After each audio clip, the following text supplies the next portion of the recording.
Yes, Judge, just a few things.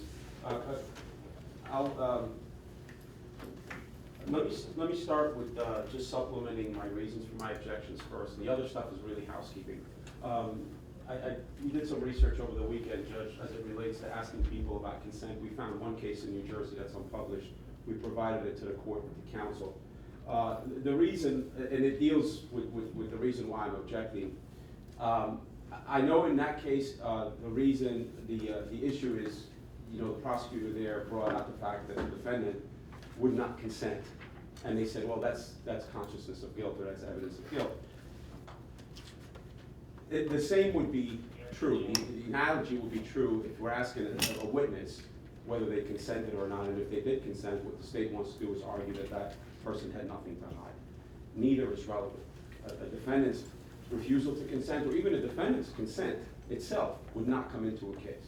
And this happened a lot during the last trial. There was a lot of testimony about, well, you gave up a buccal swab, or you consented to this and you consented to that. And the argument was made during summations about how people had nothing to hide. That's not permissible, Judge. It just doesn't, under 403, there's very little probative value because Your Honor knows a lot of times people consent and they find all kinds of things in their vehicles or in their homes. It's not indicative of either, whether guilt or lack of guilt. So I think this would confuse the jury. It would mislead the jury that someone who consented may not have had something to hide. And I've provided that case, has a nice discussion about that in there. And I just don't think it's, even if it's deemed relevant, there's very little probative value, and it would mislead the jury, and the prejudice just outweighs any probative value. Thank you. Your Honor. This is my Your Honor, first, obviously the state is able to present their case as they believe necessary in order to meet their burden. Your Honor, we received this case, I believe, at 8 a.m. that counsel just mentioned on an issue that happened on Thursday. When we talk about the prior trial, again, this is a different trial, it's a new trial. The state is presenting their case as they see fit. When we talk about the rules, we first talk about any kind of undue prejudice to his client in regards to what happened with this particular witness. The case that counsel gave is about a defendant. It's about, it suggests the constitutional right to refuse the consent to search. That's a right. You don't have to consent to search. That's his client's right. However, this witness chose to consent to the search. The state can prove their case to show that, yes, when they came to the house, the crime scene, the residents there had no problem, this particular resident had no problem with this situation being talked about. Again, there is no prejudice, no undue prejudice to the defendant by someone else consenting to a search of their home. Therefore, I believe the case is not on point, that the case is, frankly, that the case is, it's targeted at the defendant and not at a witness, not a lay witness testifying by a consent to search. So at this point, Your Honor, the state believes it's appropriate to end it. Just briefly, Judge, it's the concept, right? I know it deals with the defendant, but many times we find a case that's not exactly on point, but the concept is sound. And the state, yeah, sure, they can present their case as they please, but there are things that check that, which is the court. What the state wants to do here is argue that this person hadn't, look, I know he didn't, right? But there's a lot of other people that are gonna testify that they're gonna be asking the same thing of. And they wanna get up in closing, look, everybody, consented, and nobody had anything to hide. And that's not a proper argument. And that's what they wanna argue. I mean, they're telling you that's what they wanna argue. I would not be permitted, or at least I wasn't planning on asking the detective, oh, did the Puskases consent to you searching 113 South Main Street in Milltown, which was what happened. There's a consent there, right? So I wouldn't be able to do it either. What's good for the goose is good for the gander. So. I understand the argument. I've had an opportunity to review the unpublished case that was submitted for the court's review.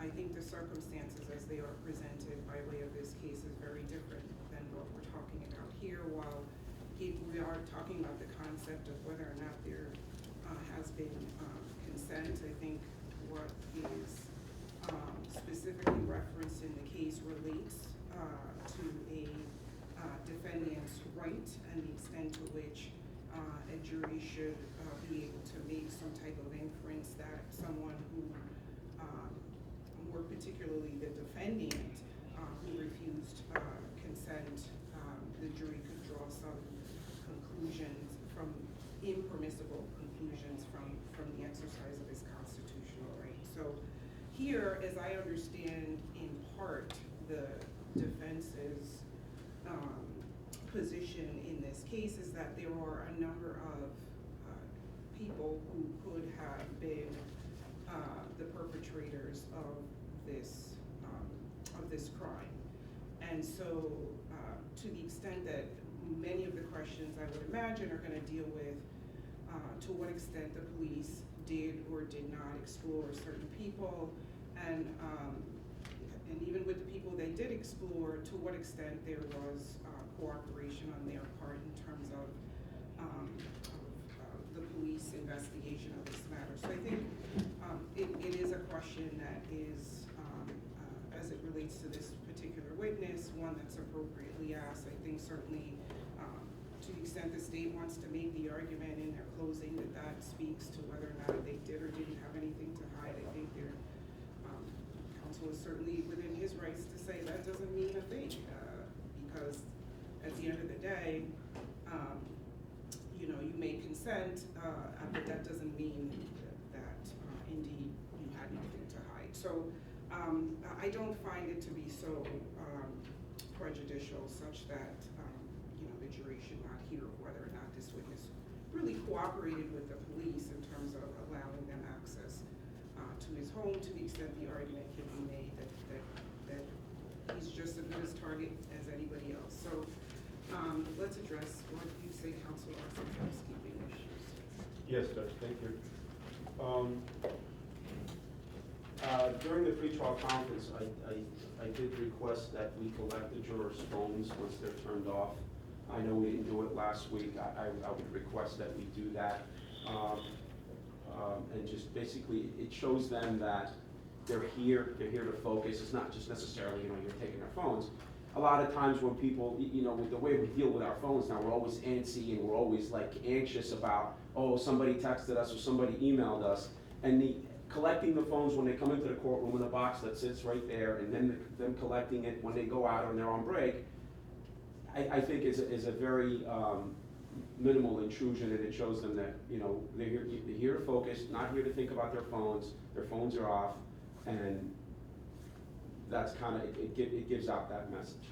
So that's the one thing I wanted to bring to your attention. The other thing too, Judge, is if we are ever going to use that room for the jurors, like for example, let's say they need a quick break and they don't have to go downstairs, and if the court plans on letting them use that courtroom, if we have to discuss an issue here, for example, if we have to see something on the screen before it's displayed to the jury, it would make a lot of sense to be able to use that room.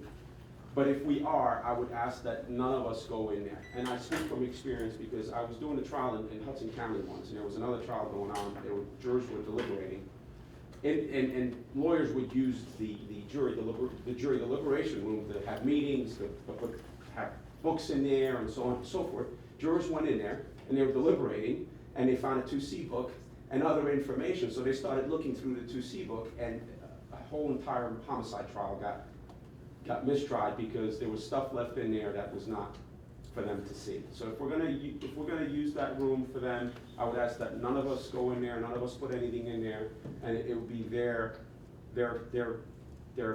place for the duration of this trial.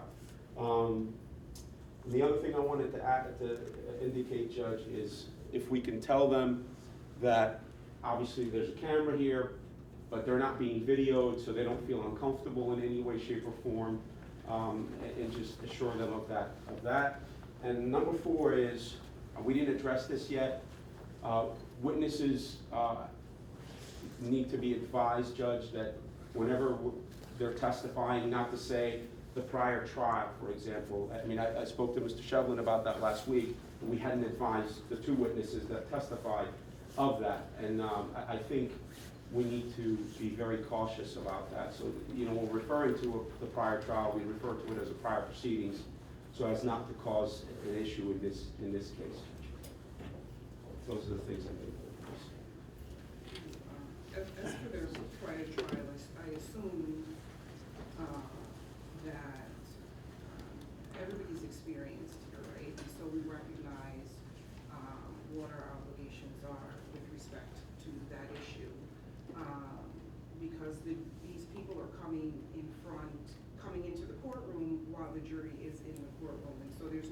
opportunity for the court necessarily to say, oh, by the way, don't say prior to trial, right, because the jury's in the room. So, I'm assuming that you all understand that we don't wanna be back here doing this again, and you're not going. You've discussed with your witnesses that's not something they need to say, right?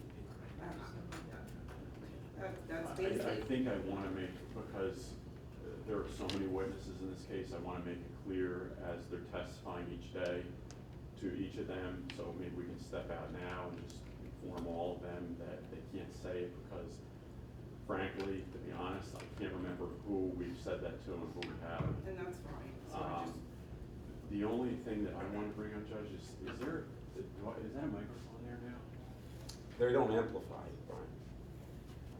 Because it was tough on Thursday. This doesn't amplify. No.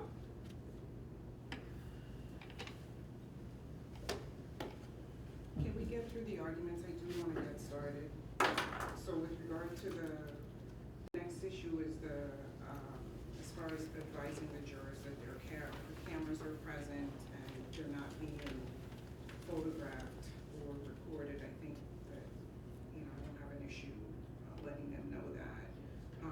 There had been some discussion about the use of that room. I'm looking at my officer now only because I know that the division manager had spoken with you about that. Yeah, she said she was gonna, now that family court is no longer here, she's gonna look to see if we can get the jury room down the hallway. That's where I have been keeping them currently, and they're currently here on the floor now. Yeah. But So I don't know if we have permanent use of that room for the duration of the trial, But but I think they're working it out. I prefer that room as opposed to this room. Yeah, so I know on Friday, or Thursday rather, nobody stayed in there when we went on break. So it was my understanding that they were gonna try to work something else out. Thank you. And then as far as the collection of phones, I think you did raise this at the pre-trial conference, and I said I would give it some thought. I had asked whether or not the state wanted to weigh in on that, and you indicated you would leave it up to me. I don't know whether your position has changed on it. Has it? No, Your Honor, it's not changed. All right, so, as it relates, I'm not, I understand the concern, but, as the jurors file into the room, I would, if you're that much concerned about the extent to which they're gonna be thinking about their phones, quite frankly, if they're in a box somewhere, they're wondering what's going on with their phone in the box, because that's kind of where we are. So I'm not inclined to collect anybody's phones. I can remind them once again to make sure their phones are not on vibrate, because, vibrations can alert you that things are coming in, but rather on silent. That I can do. Would you consider, I'll probably make the application again when they're deliberating. I think, I will, I just want you to. Okay, very good. So you're concerned about whether or not the people can hear? Is Yes. that what you're saying? Yes, when Pam Alcantara testified, and the people in the back they were having trouble hearing her. Cornelius Burke spoke up, but that's a concern I have. Just don't want people shouting. I don't want people over here not to be able to hear things. I'll There is remind a them again. microphone there, and I can, yours is amplified. Maybe it does amplify, but just move it closer to the witness.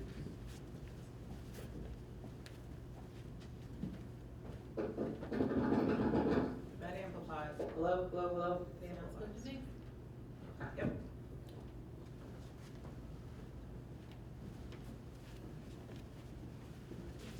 We're good. Everybody ready? Okay, the witness here, Bernie Yes. Shari. Cornelius Burke. Showing counsel what's been pre-marked as S636. Thank you very much. Your Honor, may I approach the witness? Yes. Thank you. Good morning, Mr. Burke. Morning. Do you recognize S636? Do you see a signature up there? Yes. All right.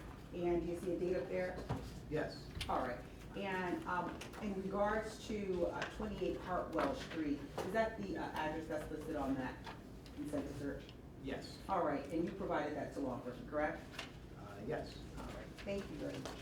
I have no further questions. Cross.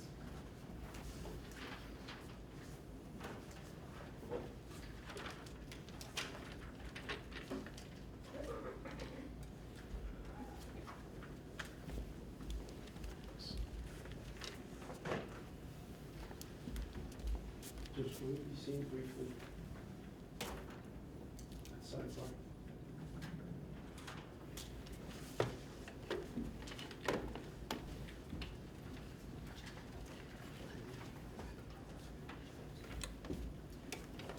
So, you may have noticed that there's been a camera in the courtroom today. There was a camera in the courtroom on Thursday. It's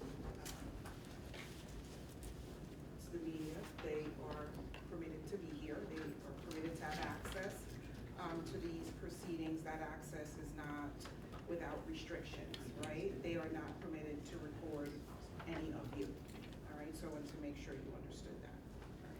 Counsel, you're witness.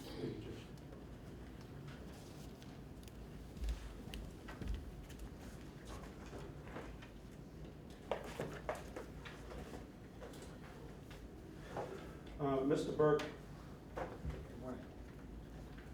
morning. I just want to make something clear. You know, you hear what you're testifying about in this case, right? Yes. It's about a man that you saw standing in your backyard, correct? First I saw in my backyard, yes. And you're aware that that's the person we're talking about here who later on you discovered was the victim of a homicide in your backyard, correct? Yes. When you came back.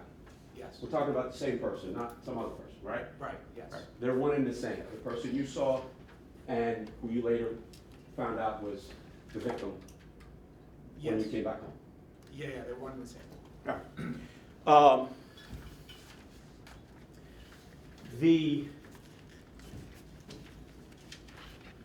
I want to talk to you a little bit about the house setup, where your room was, where Lewis's room was. I think Lewis Dostrice, you mentioned that you had seen him when you came back from being out that evening. When you lived at 28 Hartwell, your room was facing the street. Yes. It was closest to the driveway. It was not closest to the driveway, no. Was it on the other side of the house or kind of in the middle? When you're looking at the house, I was on the left side of the house, the driveway was to the right, facing the street. And how many years you stayed there? 1 year. And when you stayed there for that year, it was normal to hear things outside, yes? Yes, it was normal. Even during the night? Yeah, you would hear students walking up and down the street, cars passing by, that sort of thing. People talking? Yeah, you could hear that. You could even hear people walking through your backyard? Yes, yeah, we could hear that. No trick questions. The night of February 15th, well, the morning of February 15th, after you had come back home, you didn't hear anything out of the ordinary outside, I correct? didn't hear anything out of the ordinary, no. You didn't hear any shouting, No, you didn't hear any fighting, no, you didn't hear sounds of a struggle, no, you didn't hear any calls for help. no.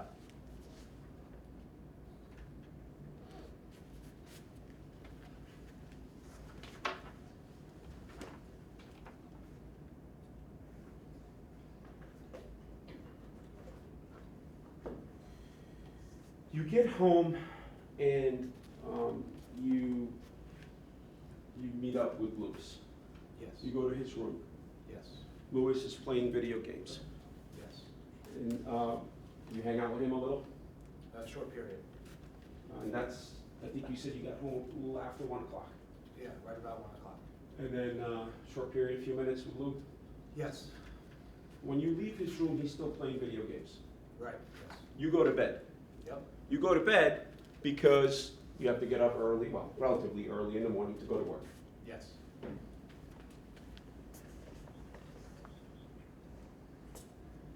You fall asleep shortly after 1 o'clock. Yeah, sometime between 1 and 1:30. You wake up at 8:30, Yeah, sometime, yeah, around 8:30. about 7 hours Right. of sleep. Yep.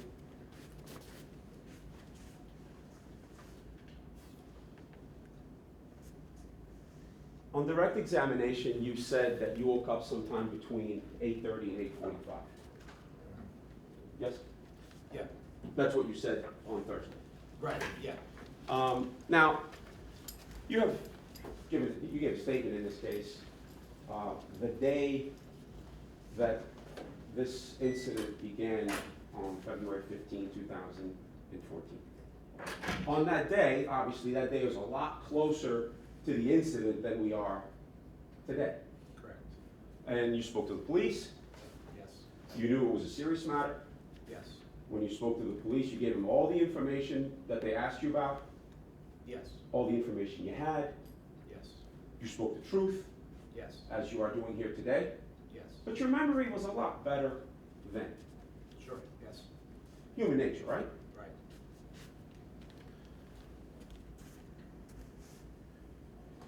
And when you spoke to the police, I'm going to show you.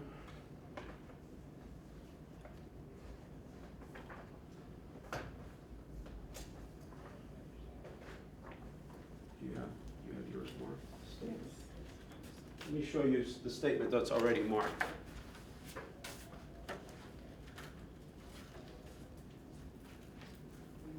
Just this statement. No, this statement. Is it marked? Judge, I'll mark it then. I'm going to mark it D182. One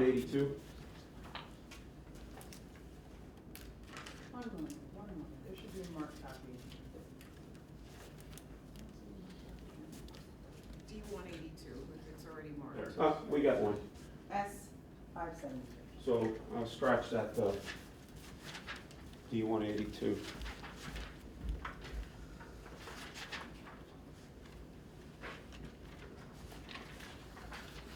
So I'm going to show you S570, that's marked for identification.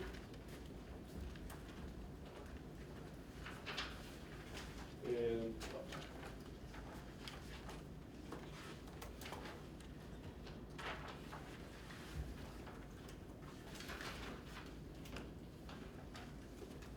this is within hours of the incident. Yes, you're speaking to the police. yes, This is a transcript of your statement, right?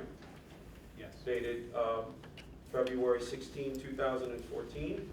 correct, And you are asked on page 5, line 4, question, what time did you get up this morning? You answer on line 5, I got up this morning 8:30 a.m. correct,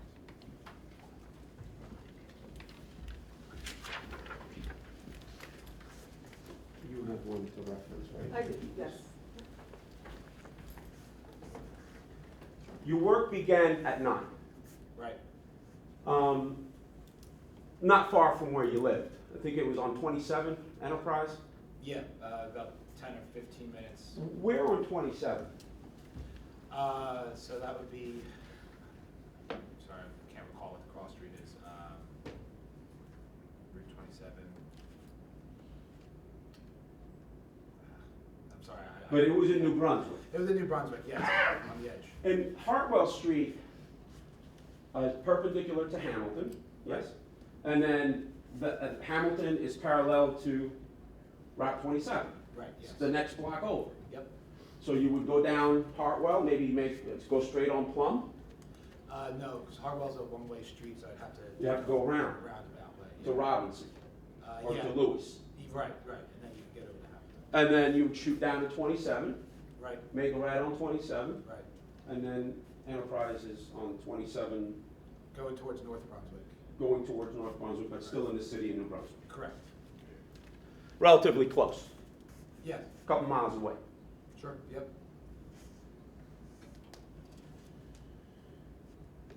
That morning, you left your house at 8:50 a.m. Correct, about that time. And it was a Saturday morning. Yes. At the time, what kind of car were you driving?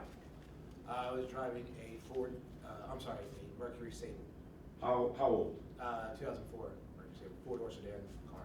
Okay. How do you get into it? Yeah. Right. Automatic locks, right? Yeah. So as you're walking up to the car, you press a button, it opens up. It unlocks the door, yes. It's not like you gotta walk up to it, put the key in, and do that. No, I did not.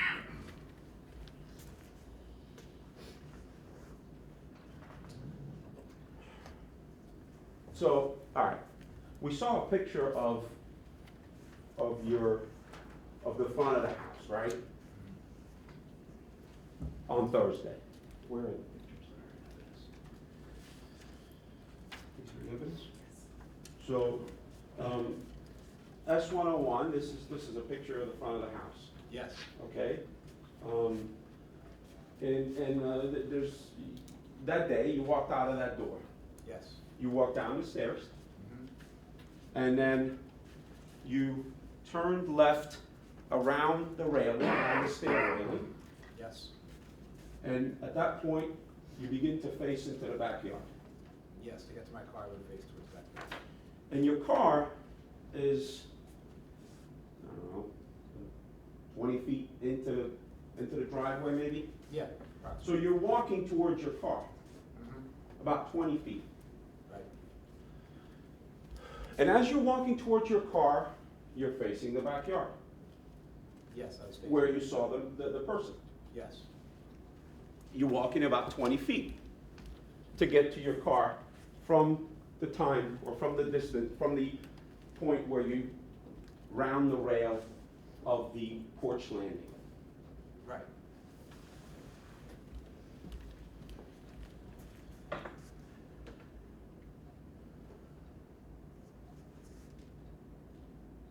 Now, you're walking that distance of 20 feet, you're not running it, I'm sorry. say you're that not running, Briskly walking. briskly you walk. Yeah. right? You open the car door, Right. you walk up to the door, Right. you grab the handle, Right. open the door, Yep. still somewhat facing in that general direction of the backyard. Yes. You get into your vehicle, Yes. just like normal people do. Right. And you're still at that point, because your car's facing the backyard, you're still facing the backyard. Yes. How tall are you? 6'1".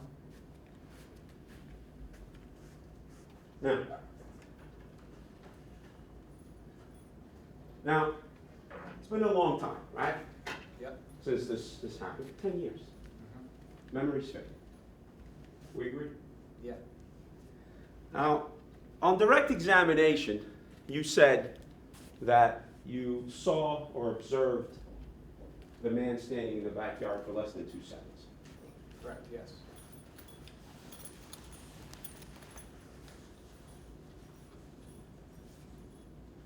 And you were very specific. You said the number 2. Right. Now, we just talked about rounding the stair, walking 20 feet, Yes. opening the door, Yes. getting into the car, closing the door. Yes? Yes. All while facing the backyard. Yes? Yes.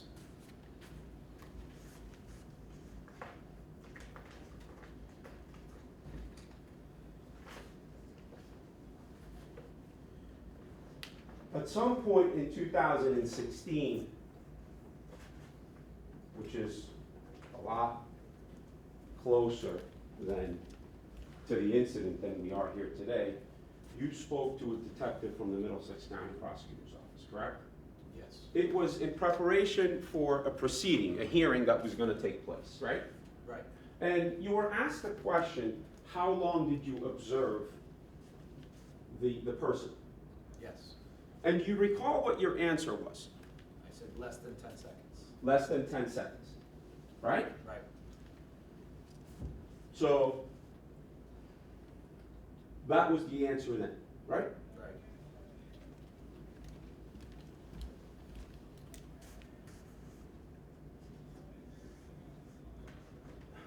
The state showed you pictures of a driveway and the backyard, right? Yes.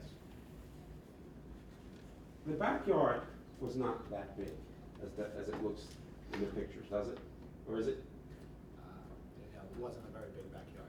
But the pictures make it look a lot bigger. I don't know if I would say that exactly, but it seems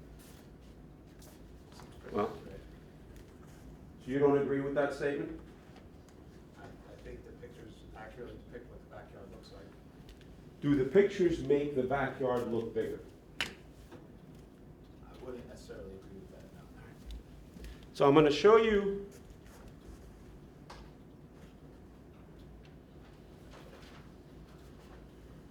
D180, 181, sorry. D181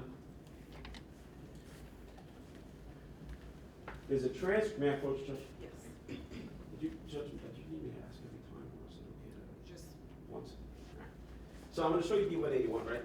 This is a transcript of the hearing that we were just talking about, when you testified, right? Yep. You testified in the courtroom just like this one. Right. There's a judge, right? Right. Prosecutors, I was there, Yep. swore to tell the truth. Yep. Memory's a lot better then, right? Right. So we're going to go to page 62 of this transcript, and you had an opportunity to look at this, at your testimony before today, right? Right.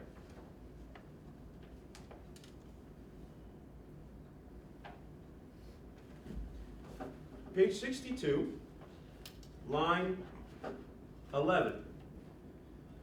Question. Now, the backyard that you described to us, it's just not that big, correct? Your answer on line 13, right. Right. Question. On 14, in the pictures, in fact, it looks bigger than in real life. Answer on line 16, yeah. Right? Right.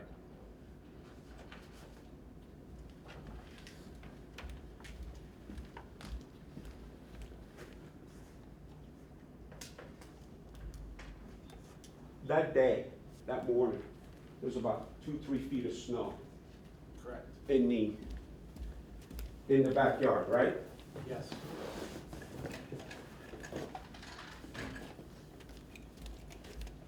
Statement.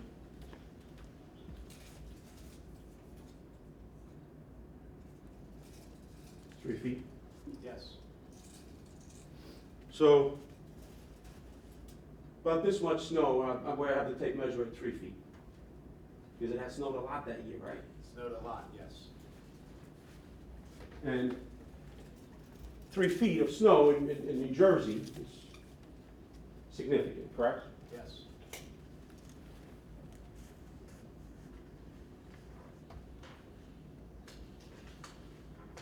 Now, when you saw the person, they were standing, correct? I'm not sure if I would describe it as standing, Oh, because I could not see his legs, so I thought his legs were submerged under the snow. So- Okay. So, I mean, he could have been standing, Well. actually.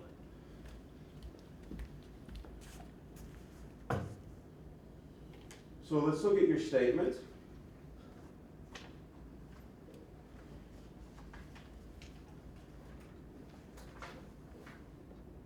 The statement you gave the police on that day.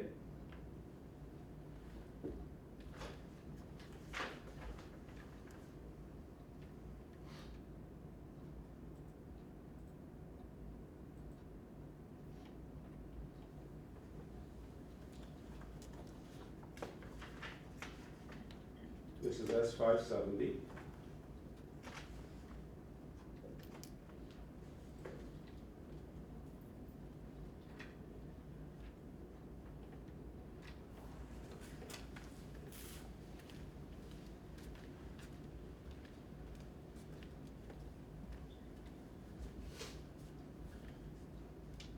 line 19 on page 5. You're describing the person in the snow. Yep. It was up to like halfway up his calf. It looked like he was just trying to get out. Our backyard used a lot of kids just to cut through the backyard to get out to Robinson Street, another block, right? Correct. So what you described to the officer is a person trying to walk in the snow. Yes? It looked like he was trying to get out of the snow. 3 feet of snow, I mean, that's 2 to 3 2 to 3 feet of snow. Yeah. And what you saw is the snow up to halfway up the calf. Right. Yes? Right, that's right. Well, that's what you said. That's what I said that day, yes. That day, you know, this is a statement under oath, and Yeah, your memory was a lot better then. right.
Now,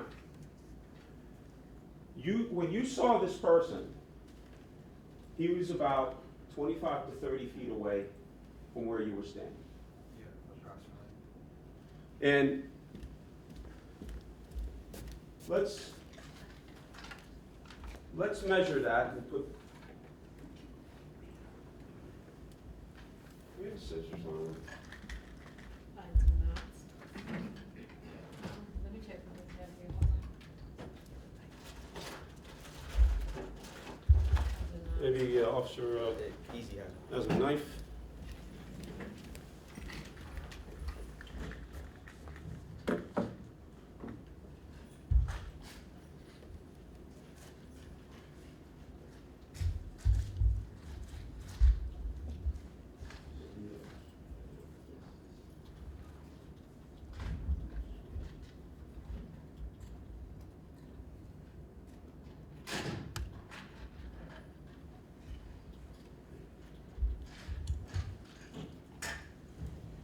You said 25 to 30 feet, right? Grab this. Let me know when you get to 30 feet.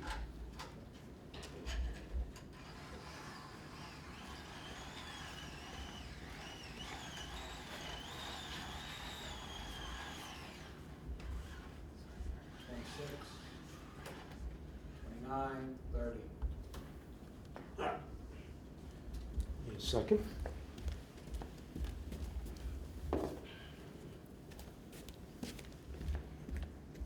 I'm gonna go a little bit more, okay? I'm gonna go to this chair here, or to this bench. I'm gonna put this little sticky tape, this masker's tape here, okay?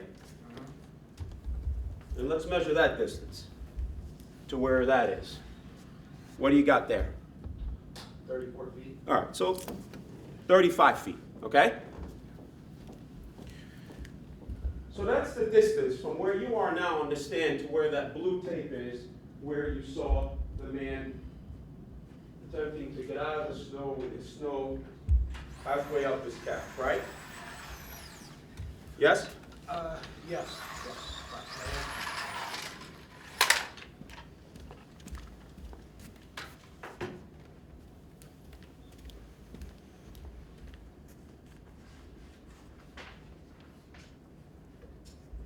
You saw him standing next to that tree that we saw in the pictures, correct? I saw him next to the tree. I thought he was trying to get out of the snow, yes. You saw him standing next to the tree, correct? Yes. standing and trying to get out of the snow, we agree are two different functions, correct? Yeah, I mean, I'm asking you to describe his body posture. body posture was a little bit more, it's hard to explain it.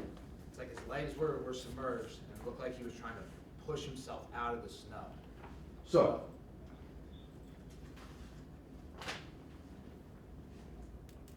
That's what I thought I observed. well, what you told the police on the 15th was that the snow was halfway up his calf, and he was trying to walk through the snow, correct? I wouldn't describe it as walking. So, I just asked you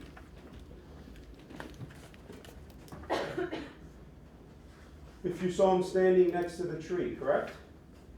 Yes. No, I believe this has been asked and answered by counsel. a couple of Judge, times. I'm just reestablishing that that was the question I asked.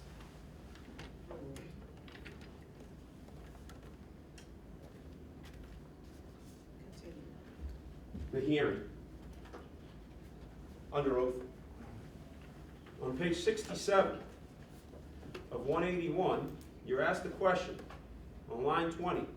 So the young man, as he was walking through your backyard, you said when you pointed with the pointer on the screen today, you pointed to an area left of where the body was. Do you recall that? Your answer is yes, correct? Yes. And the question is, on 24, is closer to the tree. And your answer is Yes. yes. Question. And you said that I wouldn't describe it as walking. On page 68, line 1, and that's what you recall, where you recall him being when you saw him walking through the backyard. Answer on line 4 is yes, correct? Yes. And just 2 years, a little over 2 years after the incident, you described what you recall. Yes? Yes.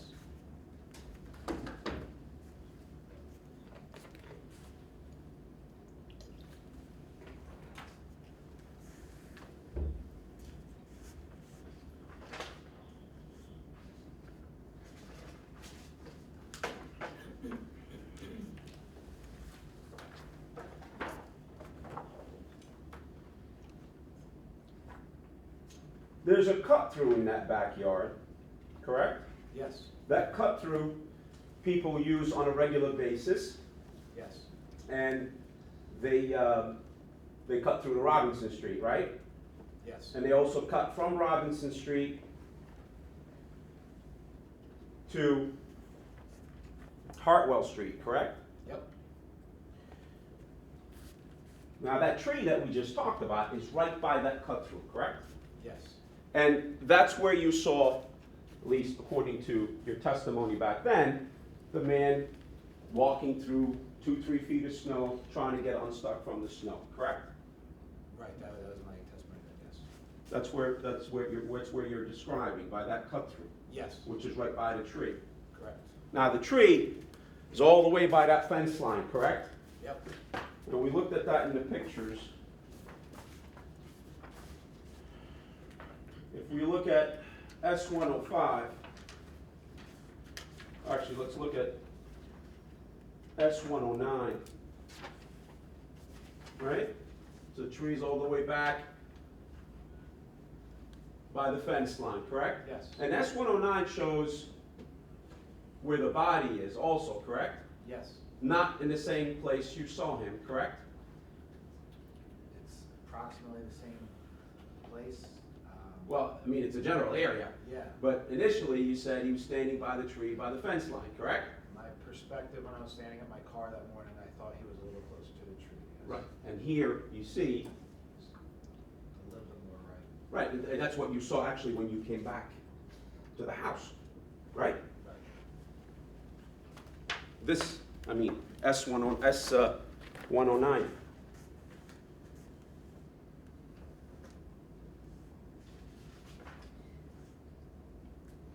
That direction by that fence line, that's from the direction of Robinson Street, right? Yeah, That picture is facing Brockton Street, yes.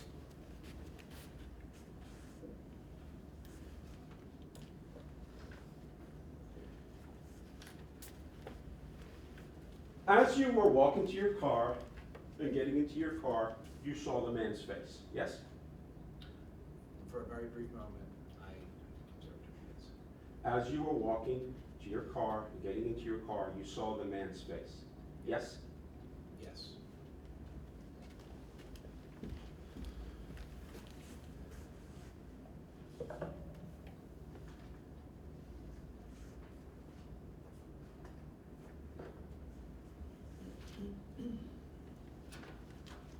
Now,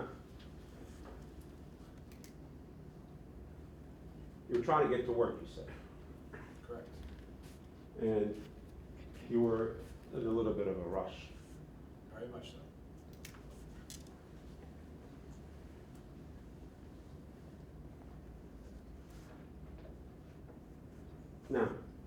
Now,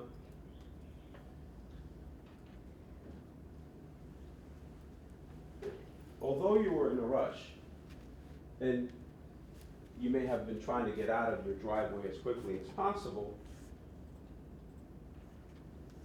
being in a rush did not affect your ability to observe whether that man had a bloody face, correct? Correct. It did not affect your ability to observe his lack of injuries, correct? Correct. It did not affect your ability to observe his lack of distress, correct? Correct.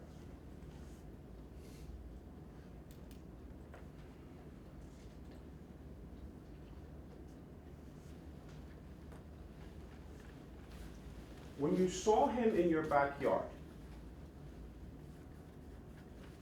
it looked normal to you, correct? Correct. Normal in the sense that here's a guy walking through 3 feet of snow, trying to get out of the snow, right? Correct. That's what I thought he was doing. And that was the perception that you saw. Right. That's what I assumed was happening.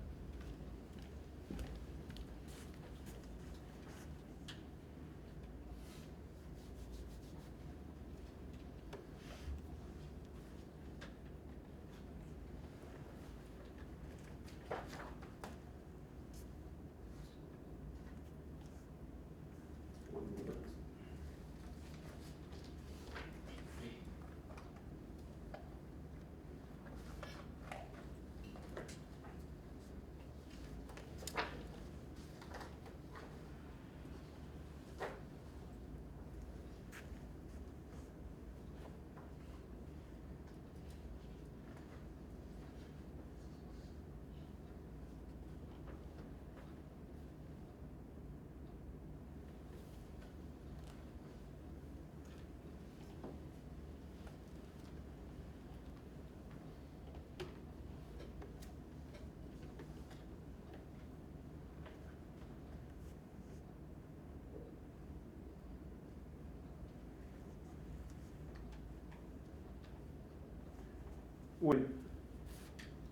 When you saw this,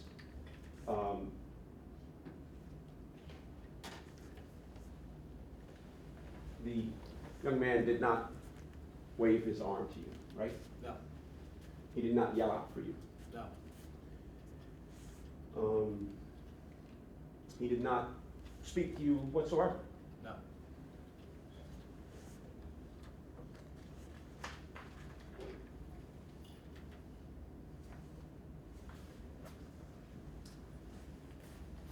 Didn't look like he needed help, other than getting unstuck from the snow. Yes. Correct. Sure. He didn't look injured. Correct. He didn't look to be in distress. Right.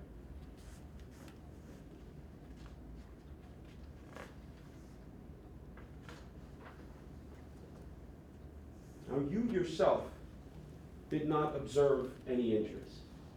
Correct. I did not observe it. You did not observe any blood. No. He did not have a bloody face. Not that I recall.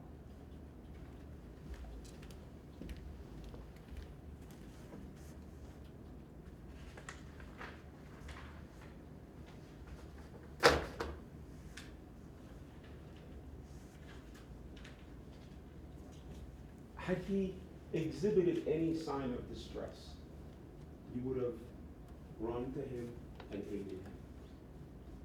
Yes. Had you seen any signs of injuries or a bloody face, work is work, right? Right. You would have gone to him and helped him. Yeah, I would like to think so, had I perceived that, yes.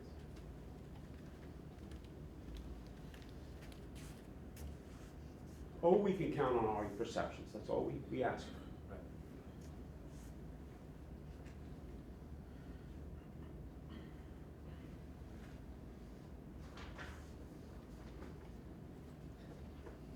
Now, when you came home that night, it wasn't raining, No, it wasn't snowing. no, not that I recall. There was snow on the 14th though, like during the day, yeah? Yes, There was about a foot of snow that fell on the 14th, right? yes, Substantial amount of snow, yeah, fresh snow, right, piled onto the snow that's already in the backyard. correct.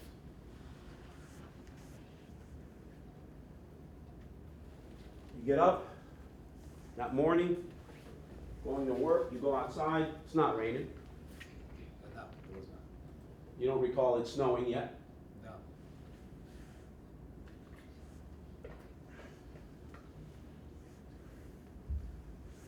But we still had that fresh snow that came in the day before, right? right. Now, as you're walking to your vehicle, those 20 feet, and getting into your vehicle, you're looking out into the yard, you see this, you don't observe any blood anywhere. I didn't see any blood, no. Now, blood on snow, you would agree with me, would create quite a contrast, correct? Yeah,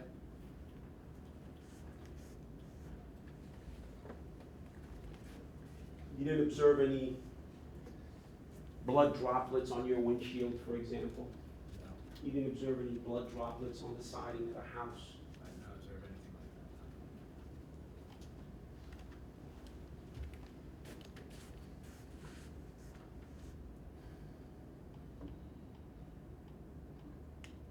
that, You didn't notice like a large you didn't notice a lot of footprints in the backyard, correct? no. I didn't take notice of any footprints. By the time you got back home though, and you looked out that window from the backyard, there was all kinds of footprints back there, correct? Yes, there were a lot of footprints back there. But when you, that morning, before you left for work, you did not notice that. I didn't take notice of the footprints.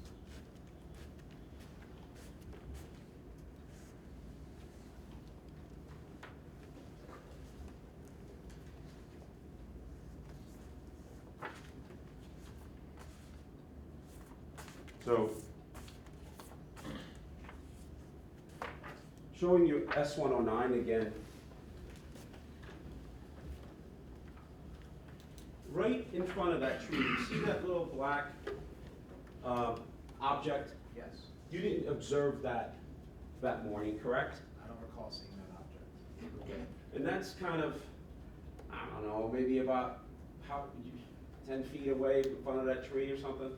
Yeah, Approximately. Approximately, yeah. And it's just right in front of the tree, correct? Right.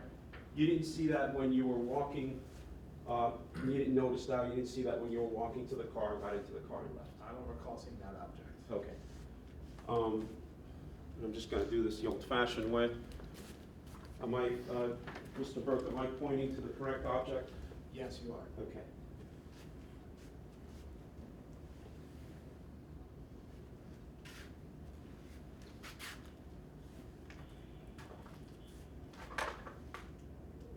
That object you did not see. I don't recall seeing that object. You don't know what it is. No.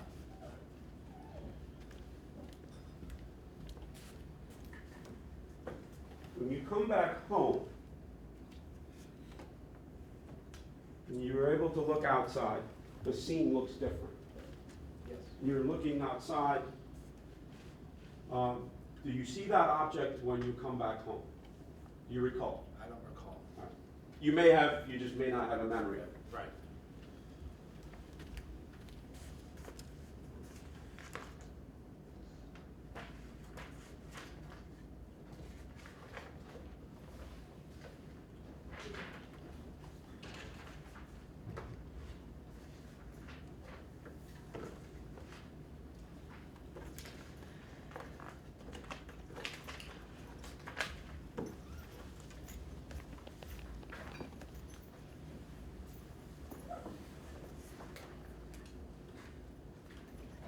In September 2016, my investigator came out to Chicago to meet.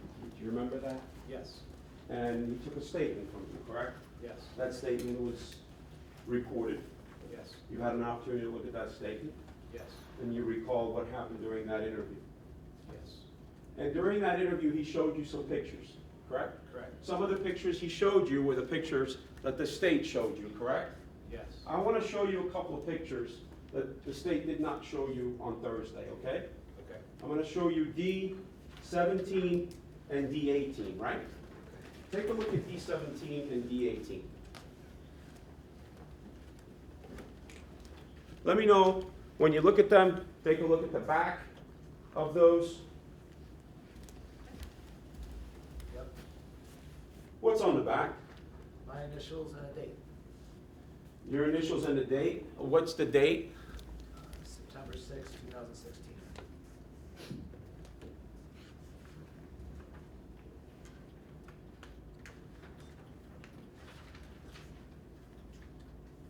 You had an opportunity to look at those during that statement, right? Yes,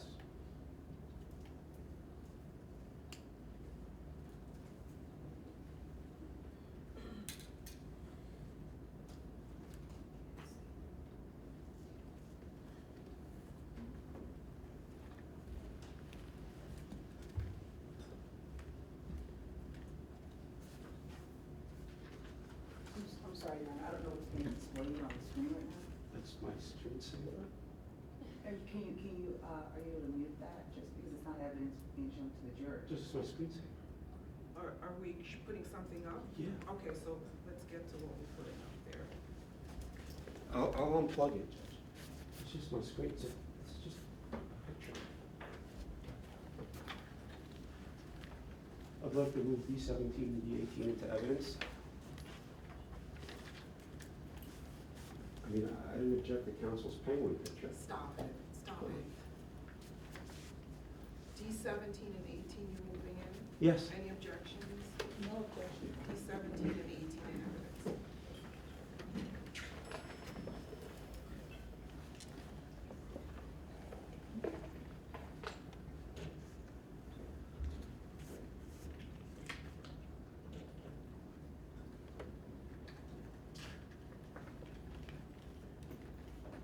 Now, when you saw the person, when you were leaving for work, his face didn't look like what it looks like in D8, correct? I don't recall I mean, seeing, D18? I don't recall seeing him in that condition. Well, you didn't see it in this image. I did not perceive him to be in that condition.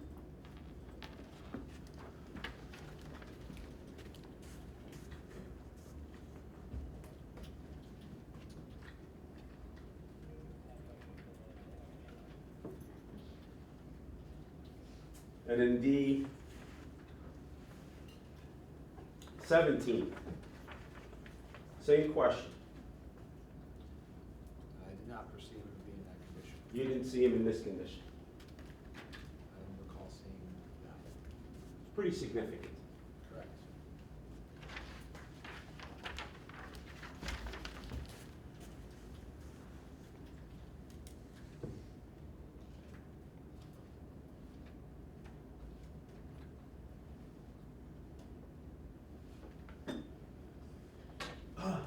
Judge, I'm gonna plug this back in, so that picture might pop up for a second or two, okay?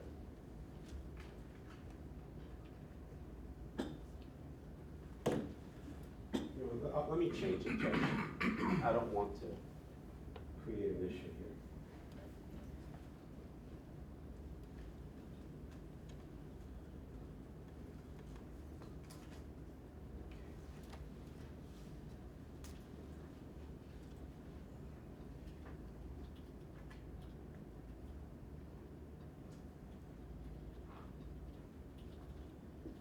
Is this okay? I just didn't know what the photo was. It is fine, I didn't know what the photo was.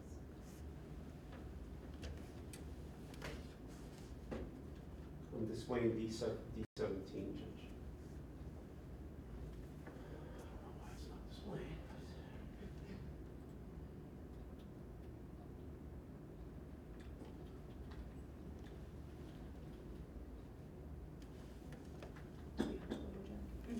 like if you just did it for what happened. No, it's okay, thank you.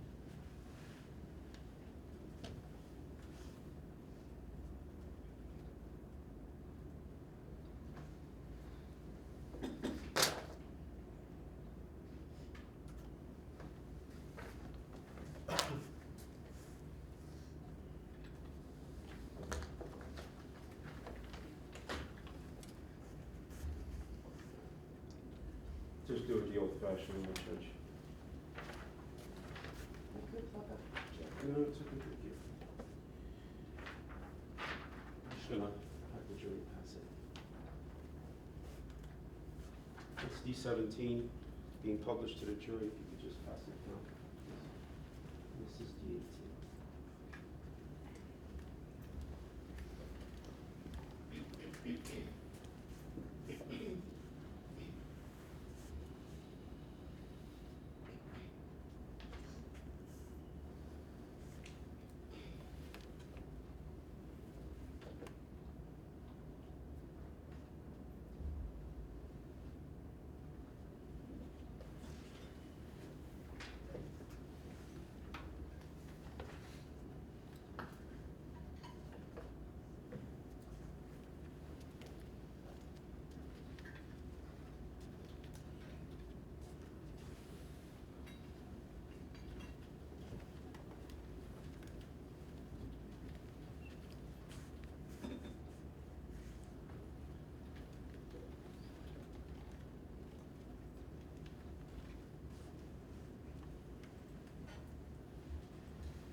Had you seen a young man in this condition, you would have certainly gone to his aid. Yes. And the distance we talked about, that 35 feet, where I'm standing right now. No problem seeing those types of injuries on there, correct? Could have been perceived. Because of the nature of the injuries, Right. because of the amount of blood. Yep, it's pretty bad. Yes, it's pretty bad.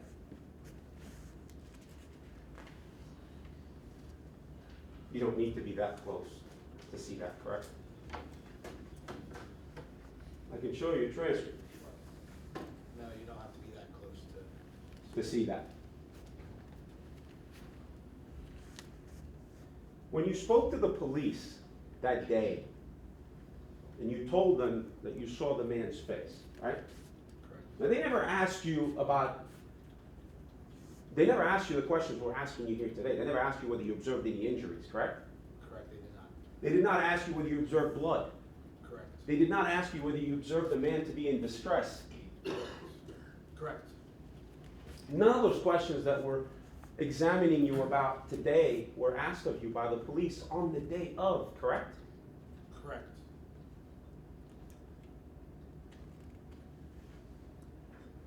They never showed you photos. No, I did not see this. Now, they did say something to you at the end of that statement, is that if they needed to reach back out to you and follow up with you, that you'd make yourself available, correct? Yes. They never did. Not until a few years later. It wasn't until after we went out and spoke to you, correct? Correct. Objection, or how would he know, when? If he knows, I mean, Based on the dates, do you know? I don't exactly recall which order it was. you want me to show you the transcripts and the dates? Sure.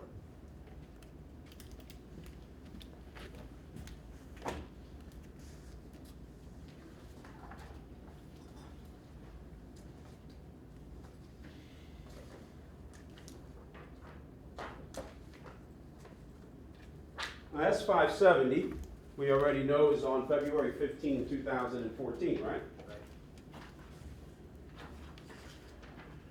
D-19, which is the statement that you gave to us, is what day? September 6, 2016. And between February 14 and that day, they hadn't reached out to you. Correct. So they do the initial, Yes. they don't reach back out to you, Right. they don't show you any pictures. Right. We come out and talk to you, Yes. and it wasn't until after that that they spoke to you. Yes.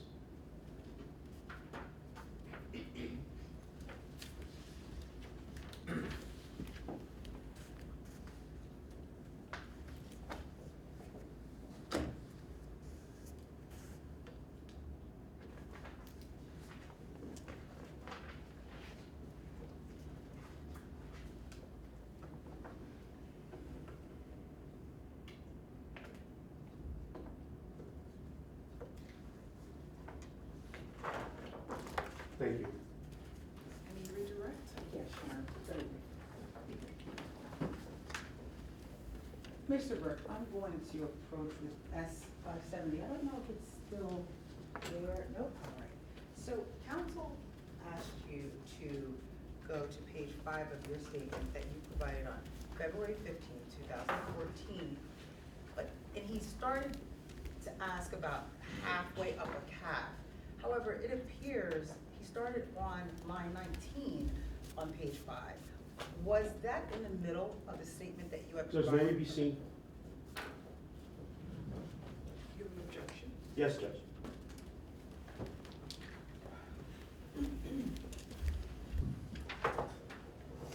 Objections overruled.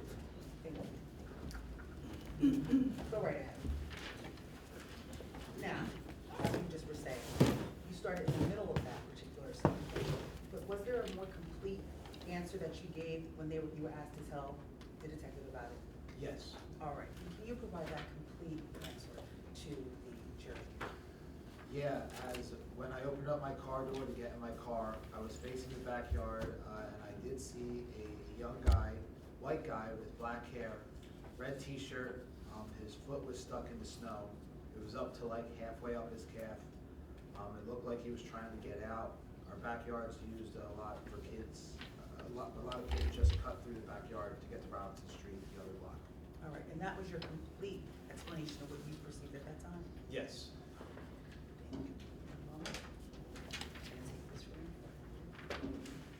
And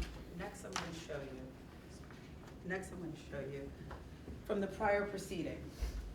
Again, this is marked, I believe, S-570B. The council also referred you to a section where you stated that you were walking on a cross and that you saw someone walking. On page 68 of the prior transcript, line 23, do you see an answer that you provided? Yes. All right, what's that answer? I thought he was stuck in the snow, yeah. Okay, and that was again in response to what you perceived that you saw? Right. And in regards to the distance, this 30 to 34 feet,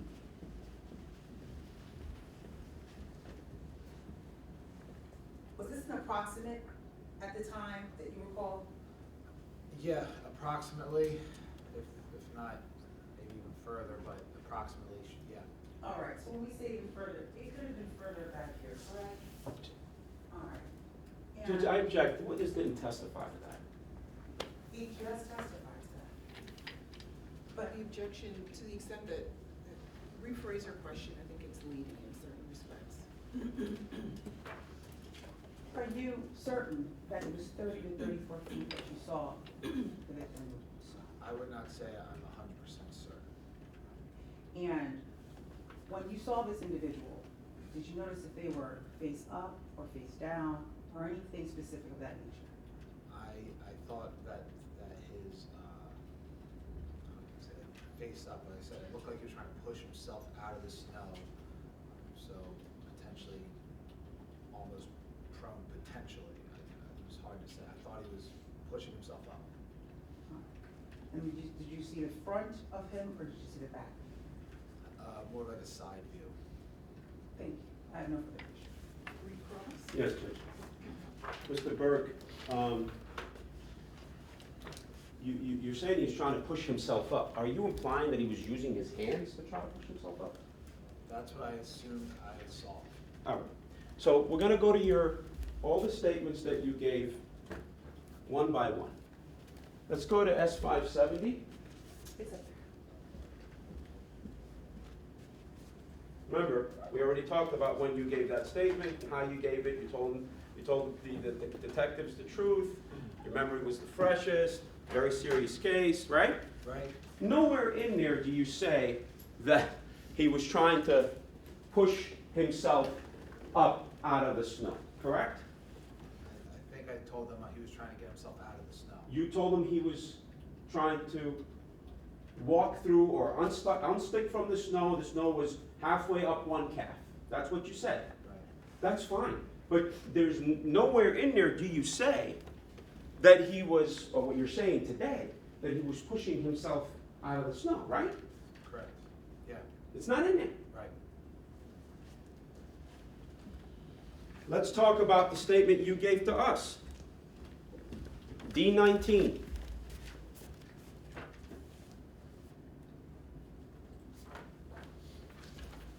That statement's also much closer to the incident, right?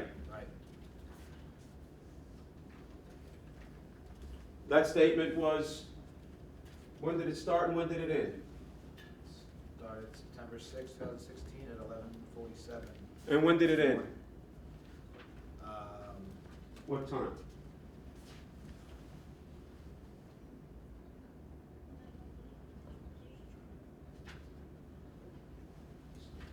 Let's go to the end.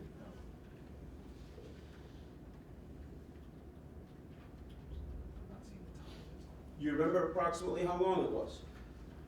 I don't recall approximately how long the conversation was.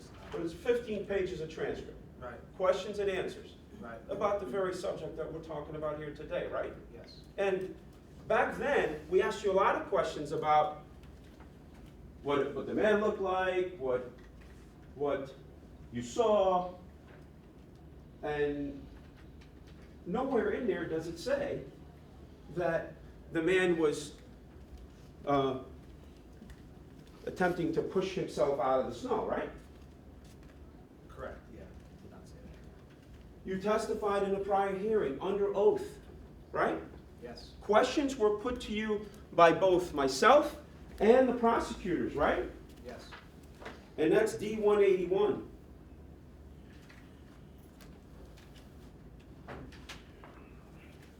Right? Yes. Your testimony begins on page 43.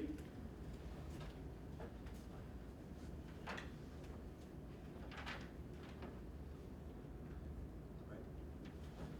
And it ends on page 100. Right? Yes. Over 50 pages of transcript, right? Yep. Questions and answers, right? Yep.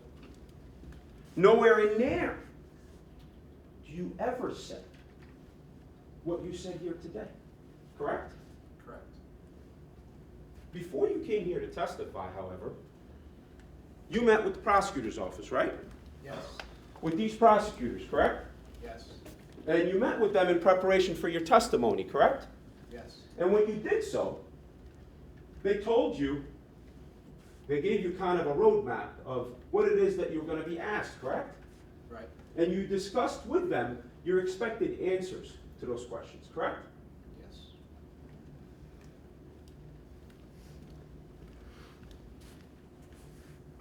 No further. Thank you. Thank you, Your Honor. At any time when you met with myself or a prosecutor, did we ever tell you what to say? No. What did we ask you to do? Tell the truth. Thank you very much. Thank you, sir. You may step down. Thank you.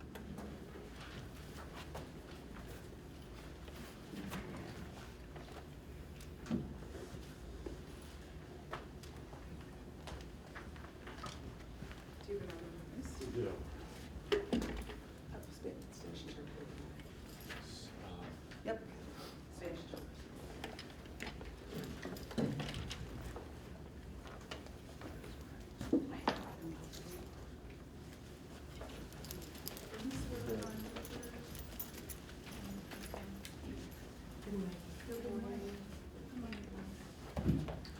Interpreter, state your name and spell your last name for the record.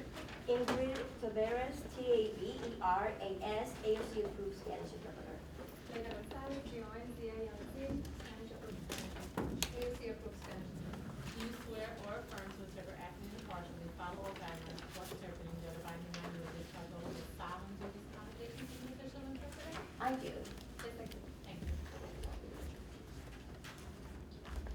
Okay, so momentarily, we're going to have a witness that requires the use of the Spanish interpreter. As you listen to the testimony that is being presented, I don't know whether there are any of you here that speak and understand the Spanish language, but you should understand that to the extent that the interpreter will be interpreting the responses given by the witness, it is the interpretation that you hear from the interpreter, not necessarily what you might understand to be, what is being said, to the extent you understand the language, all right? With that, you have a witness? Yes, Your Honor, we call Sabino Quintero.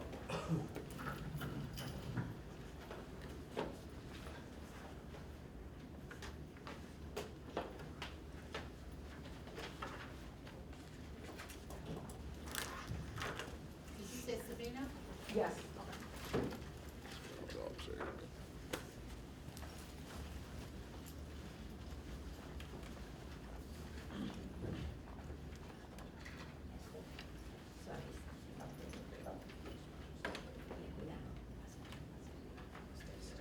¿Qué decir para enfrente de decirle lo vamos a mirar? I'm trying to teach myself to make sure that you can understand me. Yes. Thank you. Señor, muy buenos días. Vamos a interpretar para usted. ¿Usted entiende mi español o le he explicado hasta ahora? Sí. Gracias. All right, thank you, Judge. Sir, if you could please raise your right hand. Señor, por favor, levante su mano derecha. State your name for the record. Diga su nombre completo para las actas. Sabino Quintero. Sabino Quintero. Spell your last name. Señor, ¿cómo se escribe su apellido?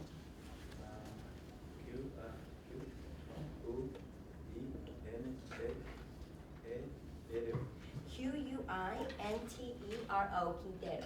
And do you swear or affirm the testimony you're about to give is the truth, the whole truth, and nothing but the truth? Señor, juro que el testimonio que va a dar en esta causa será la verdad, toda la verdad y nada más que la verdad. Yes, I swear. Thank you. You may have a seat and please speak into the microphone so the Señor, jury can hear you. gracias. Se puede sentar, acérquese del micrófono, por favor. Hable en voz alta para que todo el mundo lo pueda oír. Muchas gracias. Good morning, Mr. Quintero. Muy buenos días, señor Quintero. Buenos días. Good morning. Can you please tell the members of the jury what you do for a living and where you work? Señor, por favor, dígale a los miembros del jurado en qué trabaja usted y dónde trabaja. Trabajo para una compañía de miel en la 421 Jersey Avenue en New Brunswick, New Jersey. Yes, I work for a honey company at 421 Jersey Avenue in New Brunswick, New Jersey. Where do you currently live, Mr. Quintero? Señor Quintero, ¿actualmente dónde vive usted? 65 Frank Street en Somerset, New Jersey. I live at 65 Frank Street in Somerset, New Jersey. How long have you lived there? ¿Cuánto tiempo lleva viviendo ahí? Desde el 2019. Since 2019. Back in February of 2014, where did you live? Señor, en febrero de 2014, ¿dónde vivía usted? En 22 Harwood, en 22 Harwood Street. 22 Hardwood Street, as the interpreter here, Harwood. 22 Hardwood. Yes, 22 Harwood Street. Can you spell that? Señor, ¿cómo se escribe la calle, por favor? ¿Lo puedes deletrear? No la puedo deletrear. I cannot spell it, no. I'm going to draw your attention to February 15th, 2014. Were you living at 22 Hartwell Street at that time? Forgive the interpreter, counsel, could I have the street repeated a little louder? 22 Hartwell Street. Hardwell, thank you. Señor, en el 15 de febrero de 2014, vivía usted en el 22 Hardwell, la calle Hardwell. Sí, correcto. Yes, correct. Do you remember seeing anything unusual that morning, February 15, 2014? ¿Recuerda usted haber visto algo afuera de lo normal esa mañana del 15 de febrero de 2014? Sí, yo me despertaba como todos los días y miré por la ventana. Ese día estaba en el segundo piso de mi cuarto y miré por la ventana para ver cómo estaba el tiempo. Yes, I woke up that morning like I do every morning and I looked out of the window. I am on the second floor and I looked out the window just to see how the weather was. Y a la tercera casa vi que algo estaba tirado en la nieve. And as I looked out the window, I saw that about the third house, there was something on the snow, like something thrown on the snow. Entonces llamé a mi esposa para ver qué es lo que era. So I called my wife to see what it was. Y entre los dos confirmamos que había un joven tirado ahí. And between the both of us, we confirmed that there was a young man laying there. Okay. All right, let me stop you there. Now, 22 Hartwell Street, is that an apartment, a house, or something else? Señor, lo voy a parar por un momentito. Esa dirección del 22 Hardwell Street, esa calle, ¿esa es una casa, un apartamento, qué, o algo más? ¿Qué es? Es una casa. It's a house. And is it broken up into apartments? ¿Está dividido en apartamentos? No. No. So, approximately what time did you get up on February 15, 2014? Señor, aproximadamente a qué hora se levantó usted el 15 de febrero de 2014? No recuerdo bien, pero era entre las 8:30 a las 10. I don't remember very well, but it was between 8:30 and 10. Now, you said that you looked out of the window to do what? Bien, usted dijo que usted miró por la ventana para hacer qué? Mira cómo estaba el tiempo. Just to look at the weather.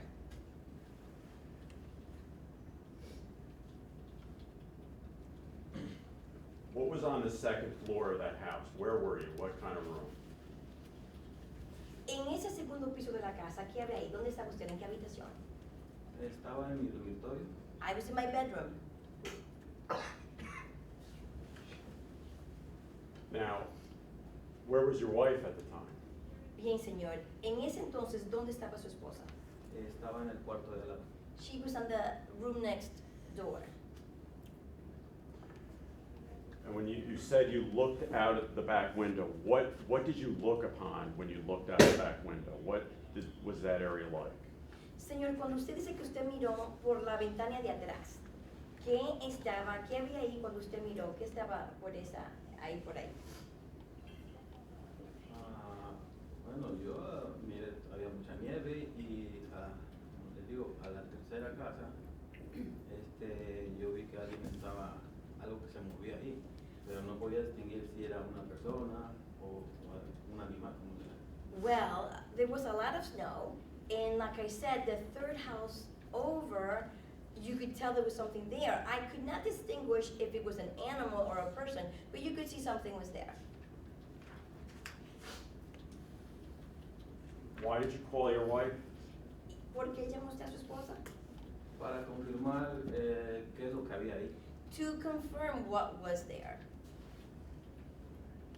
And after you called your wife over, what did you do? Y después que usted llamó a su esposa que viniera, ¿qué hicieron ustedes?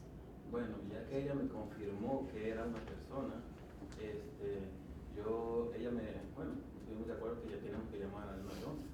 Well, since she did confirm and verify with me that it was a person, she told me that we should call 911. And is that what you did? ¿Fue eso lo que hicieron? Claro, sí. Of course, yes. Are you able to describe how that person was situated in the backyard. ¿Puede usted describir, señor, cómo estaba la persona situada en ese patio? No, nunca lo pude distinguir cómo estaba. No, I was never able to distinguish how they were there. I guess I'm not asking this right. Were you able to tell if the person was laying on the ground, standing up, anything like that? Tal vez no lo pregunto de la manera correcta. ¿Pudo usted ver si la persona estaba recostada en el piso, cómo estaba la persona ahí? Estaba como boca abajo. The person was like face down.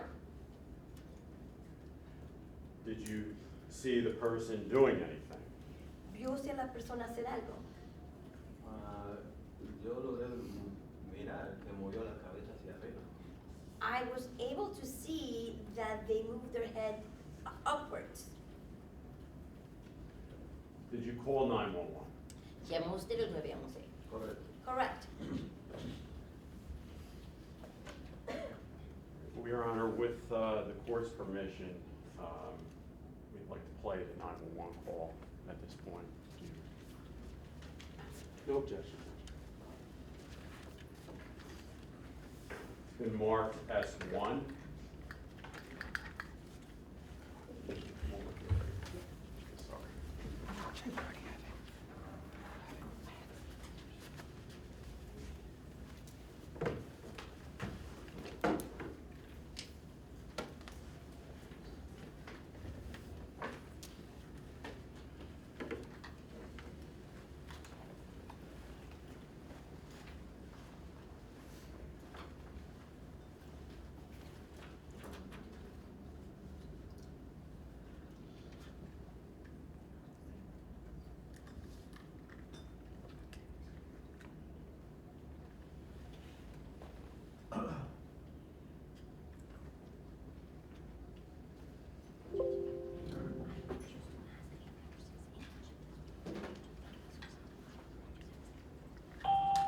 Saturday, February 15 to 911, where's your emergency? 10:20. Yeah, I saw somebody sleeping in the backyard in the house 28 Harwood Street in New Brunswick.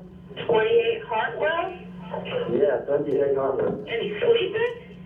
Yeah, I'm not sure if, In the snow? yeah, there's no. Was anybody in there?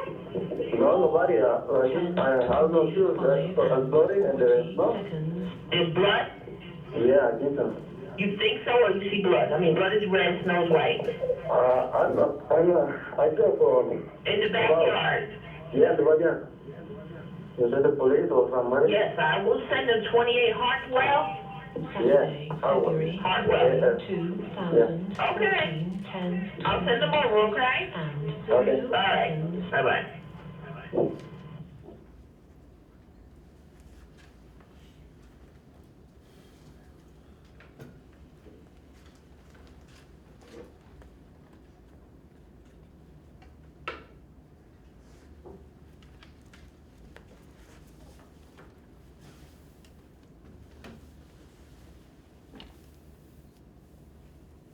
Hey, Mr. Quintero, was that your voice on that tape that was just played?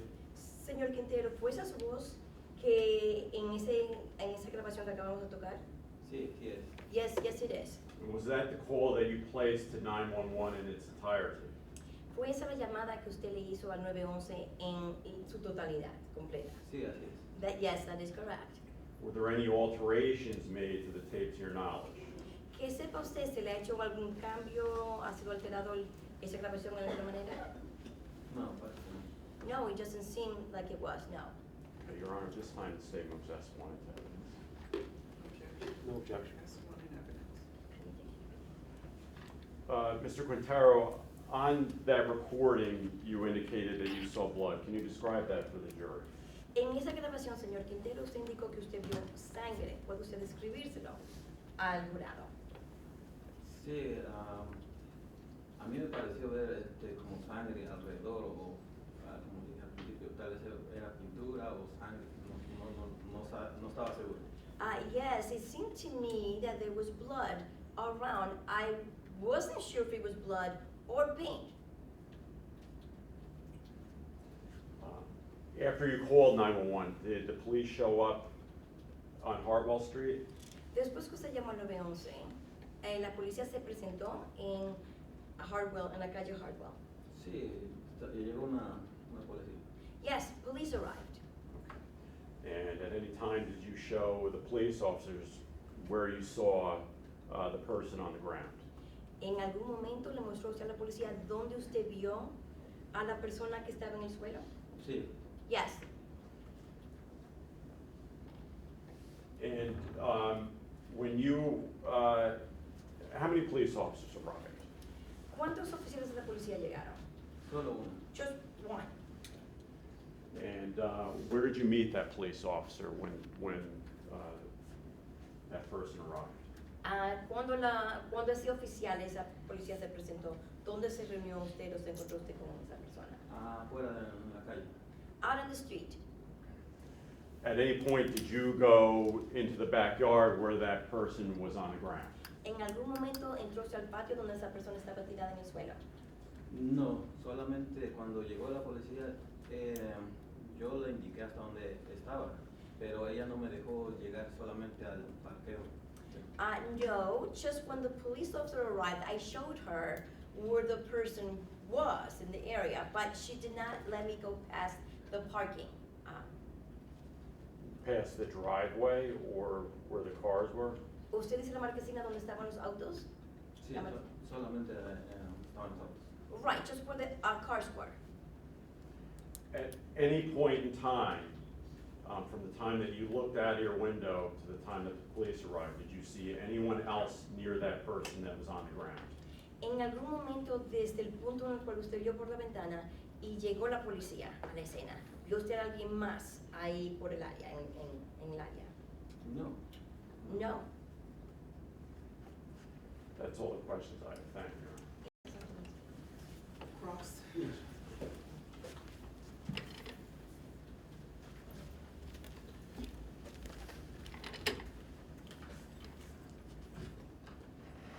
Mr. Quintero,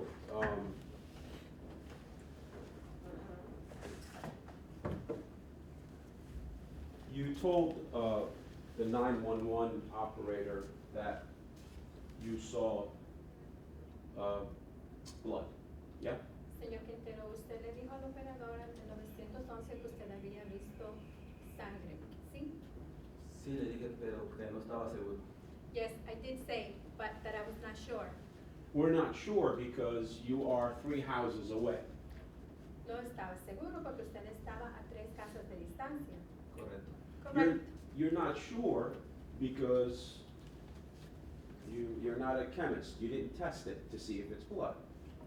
Usted no estaba seguro porque usted no es un químico. Usted no le había hecho prueba para ver si era sangre. Correcto. Correct. But you are sure that against the white snow, that it was red in color. Pero usted está seguro que contra la nieve blanca había color rojo. Sí, correcto. Yes, correct. And you had no problem seeing that red color on the snow. Y usted no tuvo ningún problema en ver ese color rojo sobre la nieve. No.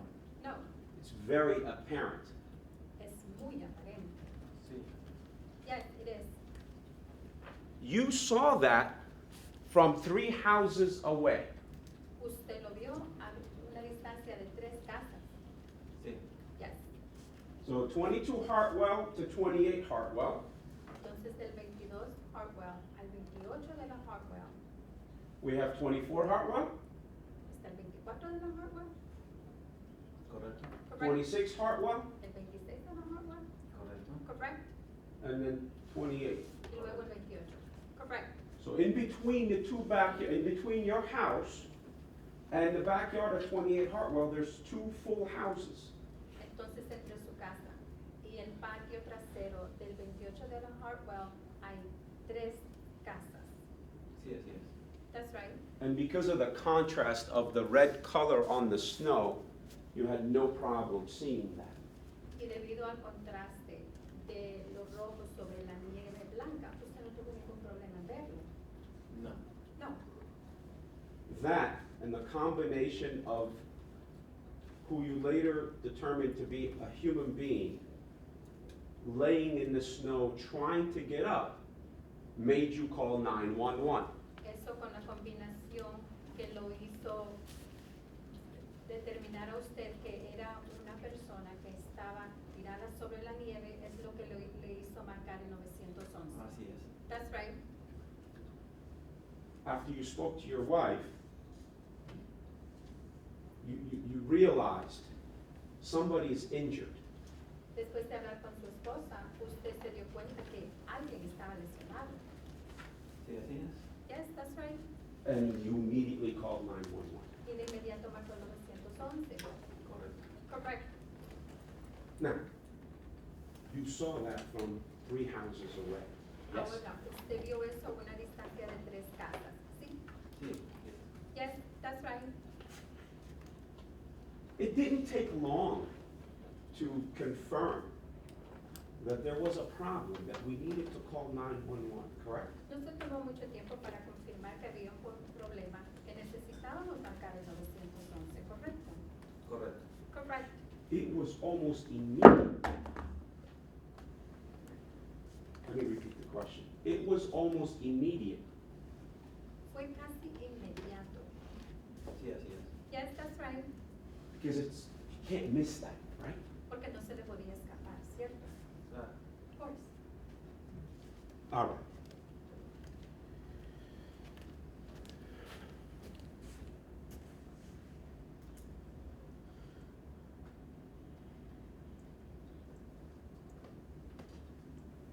You did, we heard you tell the police that the person was trying to lift their head, correct?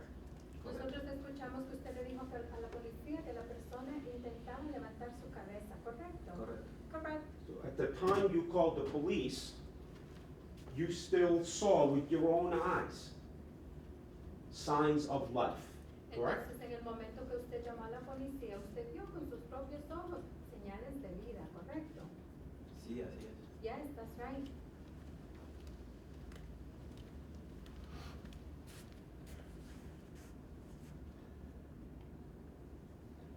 I want to talk to you a little bit about your habit of looking out the window and checking the weather, okay? Quiero ver con usted un poquito sobre su costumbre de revisar por la ventana para ver el tiempo. You told us today that's something you do all the time. Usted nos dijo el día de hoy que esto es algo que usted siempre hace. Sí, así, siempre. Yes, all the time. Whether it's sunny out, or raining, or snowing. Aunque esté lloviendo afuera, aunque esté soleado, o aunque esté nevando. Claro, es una costumbre. Of course, it's a habit. And that habit you engage in immediately when you wake up, correct? Y este es una costumbre en la que usted participa Or de shortly inmediato al despertarse, poco tiempo después. Sí, así es. Yes, that's right. You'd be sleeping, and then you wake up, right? Está durmiendo, luego se despierta, ¿cierto? Sí. Yes. You wipe the sleepies out of your eyes. Entonces se restregan los ojos. Sí, claro. Yes, of course. You get your legs over the bed. Entonces usted pone sus piernas sobre la cama. Correcto. Correct. You stand up. Se para. Correcto. Correct. You walk over to your window. Usted camina hacia su ventana. Sí. Yes. And you look out your window. Y usted mira por su ventana. Así es. That's right. To see what the day is going to look like. Para ver cómo va a estar el día. Sí, así es. Yes, that's right. And that's something you do all the time Y esto es algo que usted hace siempre. Sí. when Yes. you wake up. Cuando se despierta. Correcto. Correct.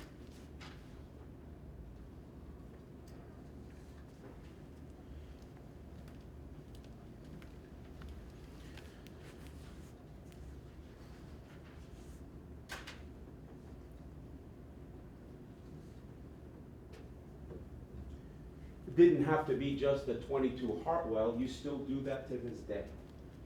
No tenía que ser solamente en usted hace hasta hoy en día.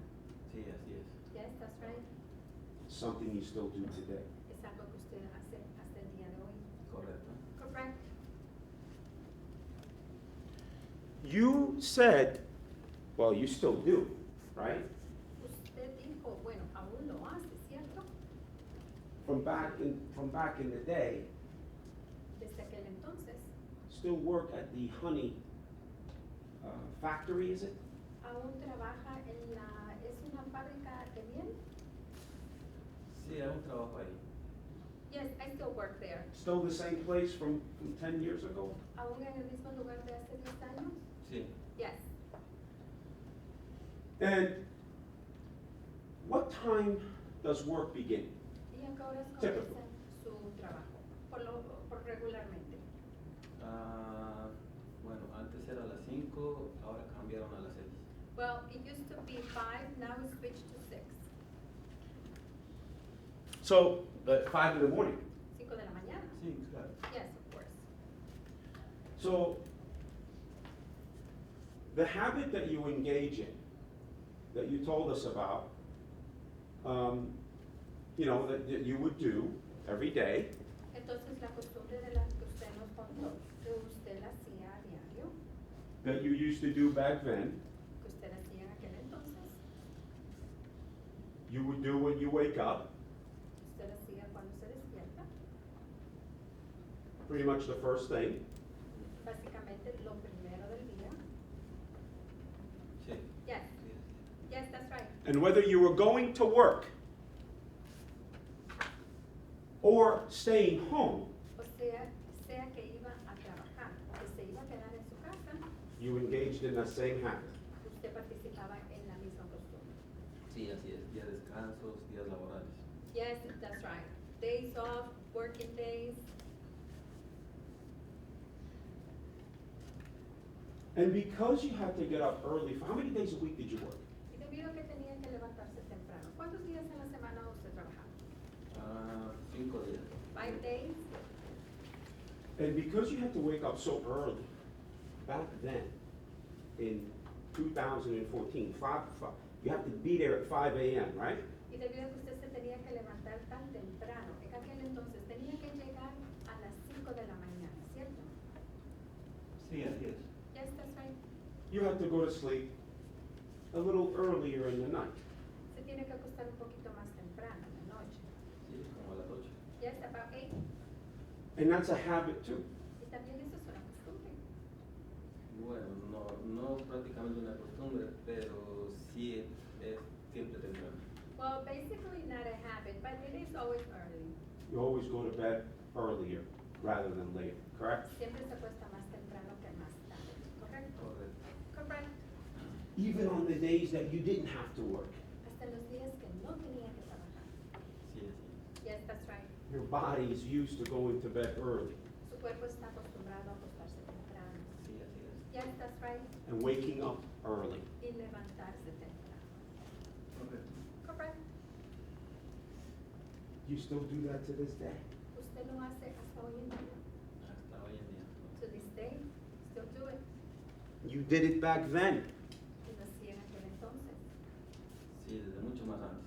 Yes, from way before. And when you wake up after a night of sleep without fail, you go to the window and you look out the window. Y cuando usted se despierta después de haber dormido por la noche, sin falta, usted se acerca a la ventana y usted mira por la ventana. Sí, así es. Yes, that's right. And on that morning, nothing was different. Y esta mañana nada estaba diferente. No. No, The night before, you went to bed early. la noche anterior se acostó temprano. Sí, así es. Yes, that's right. You woke up early. Usted se despertó temprano. No. Ese día yo había tomado una medicina porque tenía una fiebre y gripe. No, that day I had taken some medicine because I had a fever and a cold. Y me dormí como a las 6 de la tarde del día anterior y desperté después de las 8:30 o algo así. And I had gone to bed at about 6 the day before, and I woke up like around 8:30, something like that. So you wake up, you said you woke up at 8:30 that day. Entonces cuando se despierta, se dice que se despertó a las 8. Maybe a little earlier? A lo mejor un poquito más temprano. No recuerdo bien, pero más o menos recuerdo que eran entre las 8:30 a las 10. I don't quite recall, but I do remember that it was between 8:30 and 10. Let's see.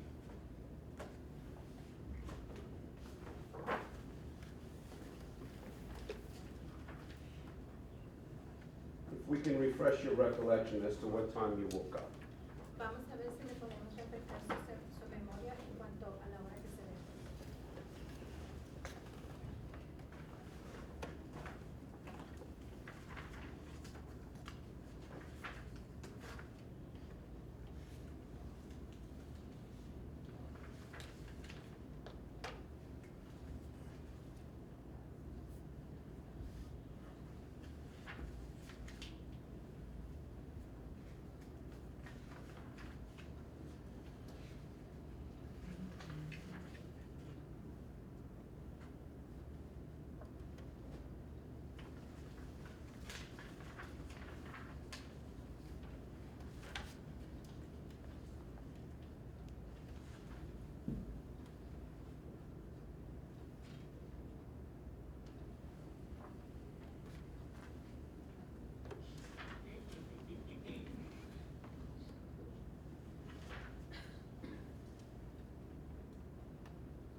Just one moment.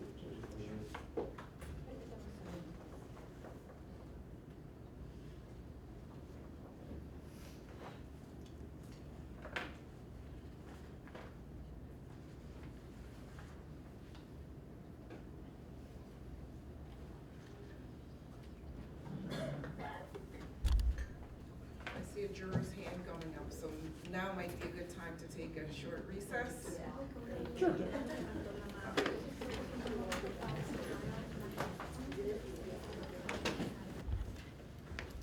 Because, I want to go back a little bit, when I was asking you about looking outside. Is that something you do even throughout the day? Like if you're home? Voy a regresar un momentito atrás para preguntarle si lo tocamos ya de lo que usted hace. ¿Eso es algo que usted hace aún cuando está en la casa a través del día? No, solamente en las mañanas. No, just in the mornings. Okay. And so after you do that in the morning, you never do it again? Entonces, Ever? después que lo hace en la mañana, ¿no lo vuelve a hacer nunca? No. No. So,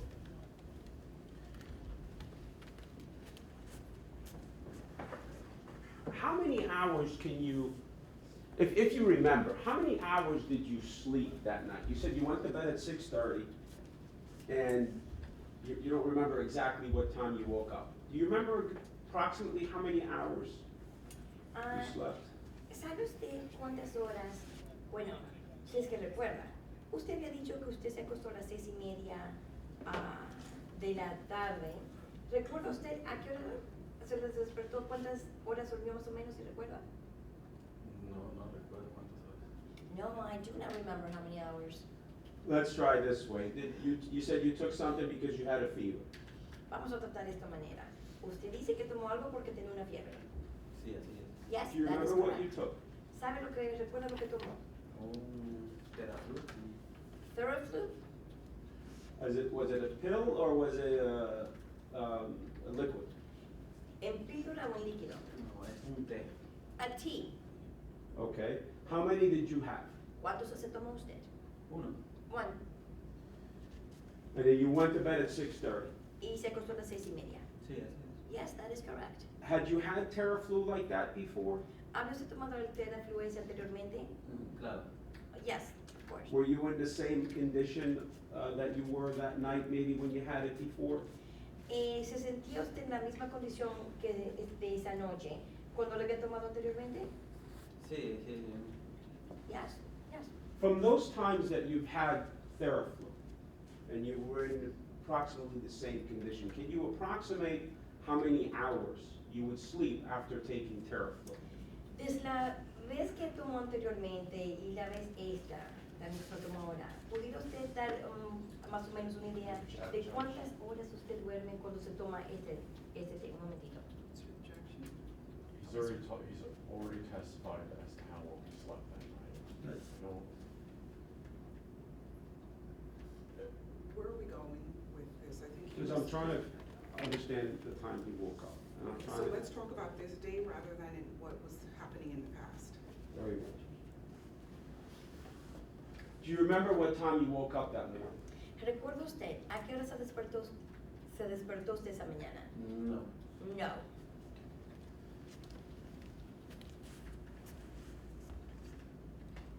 Let me show you D181,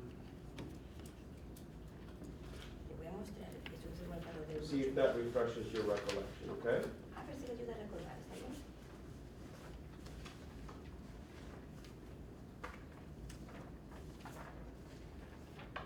You said 181? 181. 180. November 16th.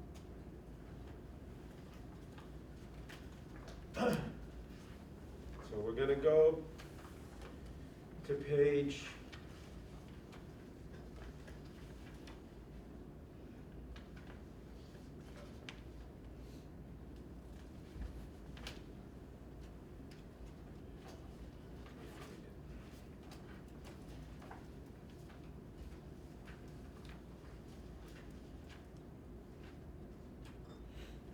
we're gonna go to page 30, and you're gonna read for yourself, see if that refreshes your recollection about what time you woke up. Vamos a dirigirnos a la página 30 y usted va a leer en silencio a ver si le ayuda a recordar a qué hora usted se despertó. All right, so we're gonna read from on page 30 from line 12. Página 30, renglón 12. You're gonna read from line 12 to line 20. Renglón 12 a la línea 20. Your Is that Honor. in English? Well, I got it, Judge. So the interpreter would have to, I guess, read it for the gentleman, unless he can read it. I mean, he spoke English on the 911 call, so it's up to Asking whether or him. not he can read the English language. Would you be able to read this paragraph? Señor, ¿va a poder usted leer esas páginas en inglés? Absolutamente. Not at all. Okay. Then I would just ask that our interpreter quietly read those 8 lines to him, see if that refreshes his Okay, recollection. señor, so page 30, line 12 through 20. Yes, please. Okay, entonces página 30. 30. 12. Pregunta. ¿Puede abrir su atención al versículo 14?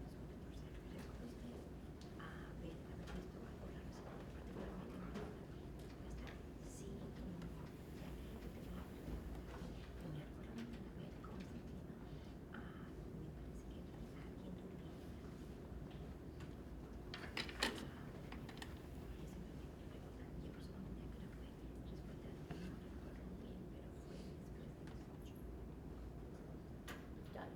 Okay.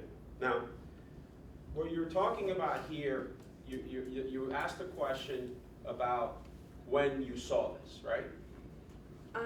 Cuando estamos hablando de esto aquí, este tema, a usted le había preguntado de cuándo fue que usted vio esto, ¿verdad? Sí. Yes, that is correct.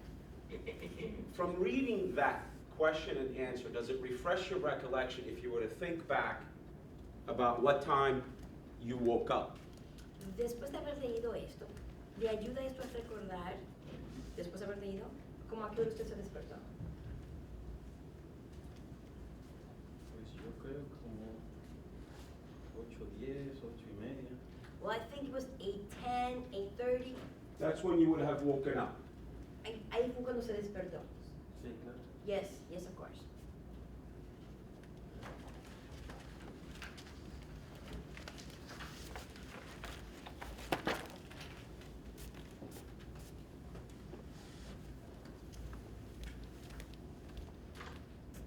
And you've already told us about what you do when you wake up, correct?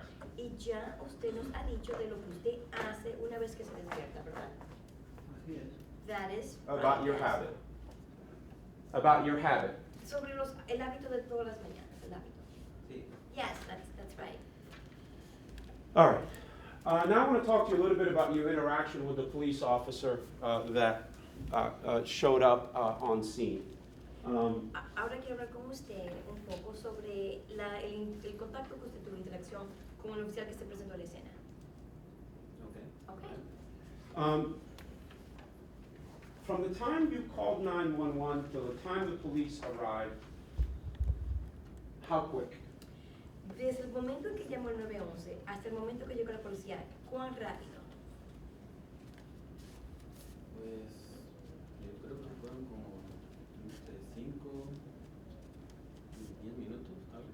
I believe it was between 5 and 10 minutes, perhaps.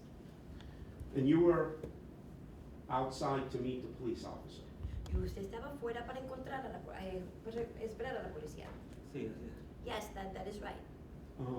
And you walked with her for a little bit? ¿Y usted caminó con ella por un momento? Sí, solamente hasta donde se encuentran los carros. Yes, just to where the cars were. You walked with her to that location to show her or point to her what you saw from your house, yes? Usted caminó con ella hacia ese lugar, para mostrarme o señalarme lo que usted vio desde de su casa. Sí, así es. Yes, that is correct. And you stayed on the sidewalk from by the driveway, correct? Y usted se quedó en la acera, pero por la marquesina donde se estaciona. Correcto. Correct. You weren't permitted to go any closer. A usted no se le permitió acercarse más. No. No. And you were able to point to her to exactly what you saw from your house. Y usted pudo señalarle, indicarle a ella lo que usted vio desde su casa. Sí. Yes. It was from a different angle, but you could see the same thing. Era un ángulo diferente, pero usted podía ver lo mismo. No es exactamente lo mismo, pero sí, sí un diferente ángulo. Solamente señalé y Well, it wasn't exactly the same, no, and it was from a different angle. So I just said there, and that's it. And you were pointing to what you saw from your house. Y usted está señalando lo que usted vio desde su casa. sí. Yes. There was no mistaking that you were pointing to the same thing. No hay no se puede equivocar de que usted estaba señalando lo mismo. No. No.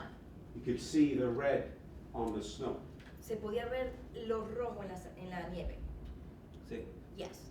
And you could see, now you see it's a person laying in the snow. Y ahora usted ve que era una persona acostado en la nieve. No me acerqué hasta allá, hasta donde estaba él, pero porque no me lo permitió la policía.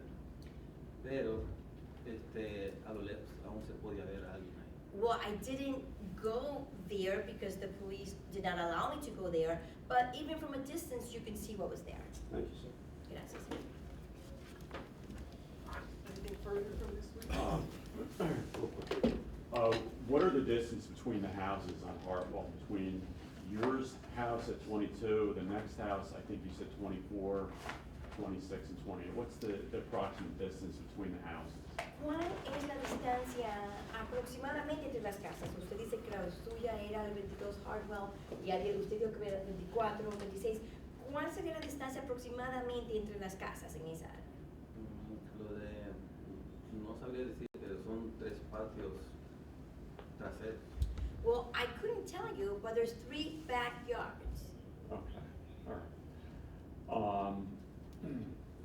From the time that you looked out the window and you perceived there in that backyard at 28 Hartwell, you perceived there to be a body or an animal. How long did it take you to call 911? Desde el momento que usted vio por la ventana y usted percibió ver lo que era un animal o un cuerpo en el patio, ¿cuánto tiempo pasó desde ese entonces que usted vio hasta que usted llamara al 911? Bueno, en lo que llamé a mi esposa y ella confirmó, vengo pensando que serían como entre 5 minutos. Well, I called my wife over and she verified, I would say 5 minutes passed. Okay, thank you. Gracias. Anything further? Just a moment, Judge.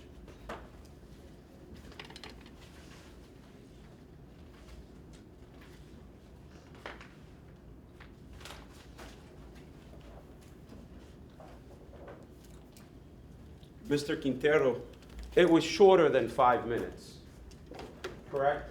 Señor Quintero, fue menos de 5 minutos, ¿correcto? No lo sabría decir, solamente pienso que fueron entre 5 minutos. I wouldn't be able to tell you. I believe it was about 5 minutes. Okay. So when you've testified in a prior proceeding about this case, correct? ¿Usted ha testificado en un proceso anterior sobre este caso, correcto? Sí, así es. Yes, that is correct. And when you testified in this prior proceeding, it was just in a courtroom just like this? Y cuando usted testificó en ese procedimiento anterior, fue un proceso igual que es, una sala al igual que esto, ¿verdad? Sí, Yes. And there was a judge, Había un juez. sí. Yes. prosecutors, and myself asking you questions. La fiscalía y yo mismo haciendo preguntas. Sí, así es. Yes, that is correct. And it was a lot fresher in your mind, closer to the incident when you testified, correct? Y la información estaba más fresca en su mente porque usted testificó en un tiempo más cercano al incidente, ¿correcto? Correcto. It Correct. was in 2016, 2016. Sí, Yes, that is correct. so that would make sense, right? Eso tendría sentido entonces. sí, así es. Yeah, that is correct, yes. And on that day when you testified, and when I show you 181 again, may I approach you? Ese día, cuando usted testificó, y lo vuelvo a mostrar 181 otra vez,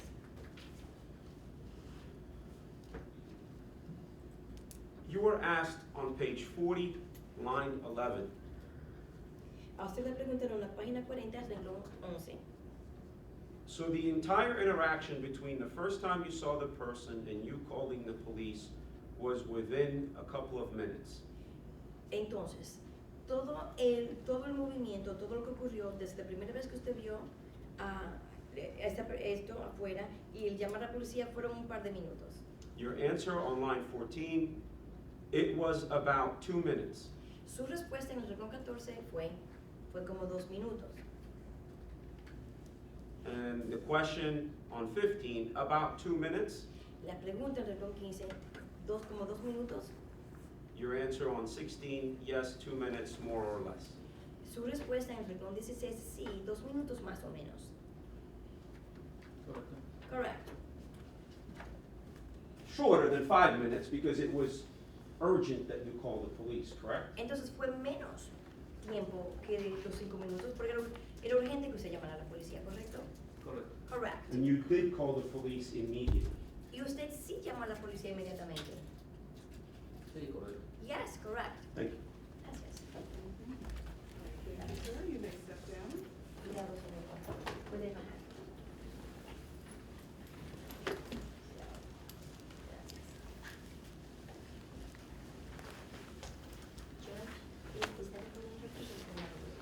Thank you very much. Thank you.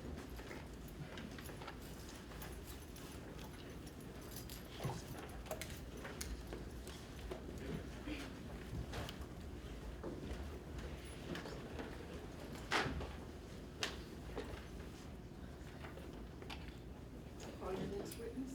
Thank you, Your Honor. The state calls Tammy Ward.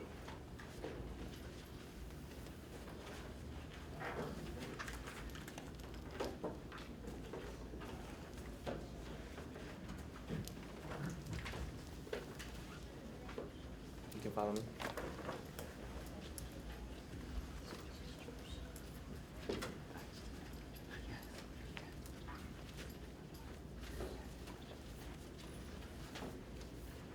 Please watch your step and stand in front of the chair. Please raise your right hand. State your name for the record. Tammy Ward, spell your last name. W-A-R-D. Do you swear or affirm the testimony you're about to give is the truth, the whole truth, and nothing but the truth? I do. Thank you. Put your hand down. You may have a seat. Please speak into the microphone for the jury. Good afternoon, Ms. Ward. Good afternoon. Could you please introduce yourself to the jury and tell them what you're presently doing? Okay. I'm currently a retired police officer from the city of Brunswick Police Department, and I do a lot of gardening. Okay. When did you retire? I retired in May 2021, How long did you work for the New Brunswick Police Department? 20 years. So approximately what year did you start? I started in January 2001. What units or positions did you hold when you worked for the New Brunswick Police Department? I worked the patrol division for approximately 16 to 17 years. Did you work anywhere else besides that? When I started having health issues, they moved me into the court officer in the municipal court. What year did that start? It was approximately 3 to 4 years, so probably in 2017. When you say that you worked in the patrol division, how did you dress? I was in marked patrol car and I dressed in a uniform. And what are your responsibilities as a patrol officer? I enforced the 2C criminal code, the Title 39 motor vehicle codes, and I assisted the public on a daily basis with calls for assistance. What kind of training did you have to be a police officer? I went to the police academy. I started in January 2001 and went there for approximately 6 months. Did you have any on-the-job training? Yes, every day. When you were a patrol officer, did you work a specific area of the city? We had different sectors that we were assigned to. Basically, that changed every day. Whatever day they would assign you to the different sectors. Can you describe like what a sector is, how big an area that is? Well, they're divided in the cities, like the C and D sectors are over by like George's Road, Livingston Avenue towards the railroad, all the way down to the border of North Brunswick. And then the downtown area was E and F sector, and that also included like the Rutgers Village area and Route 18. And then Alpha Bravo sector was the college area and up by off of 27 there to the boundary of North Brunswick. Okay. Were there shifts? Was the police department patrol division broken up into shifts? Yes, there was 3 shifts. There was the morning shift, the afternoon shift, and the night shift. Back in February of 2014, were you working patrol at that point? Yes, I was. I was working the morning shift, and I was assigned to the C and D sector. So what is the morning shift? What time does that begin? You arrived at 6:30 in the morning. You were off at 4:45 p.m. Can you go back to what sector were you working at that point in time? I was working the C and D sectors. What area does that cover?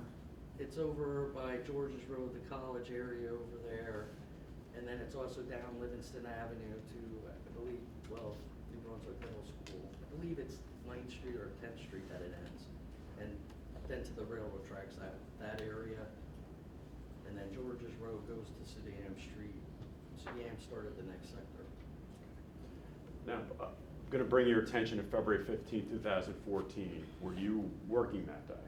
Yes, I was. And what shift were you working? Morning shift? Morning shift. What time did you start?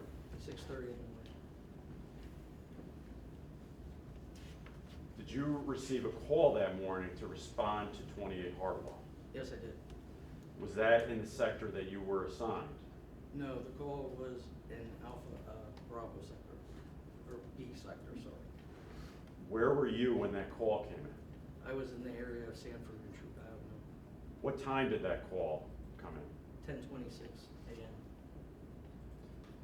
How do you receive calls as a patrol officer? Excuse me? How do you receive calls as a patrol officer? Dispatch usually dispatches them through the radio, via the police radio in the car. And what was the specific information that you got about this call? Why did you respond to 28 Hartwell? They said there was a call about a person lying in the snow that was covered in blood and possibly injured. Did that call go out to anyone besides you? No, that was directly assigned to me, but, other officers can also hear it via the radio, but it was assigned to me. Why was it specifically assigned to you? At the time, I don't know if I was the only car available, but they had to pull me from my sector to go over to Bravo sector. And how far was it from where you were to 28 Hartwell?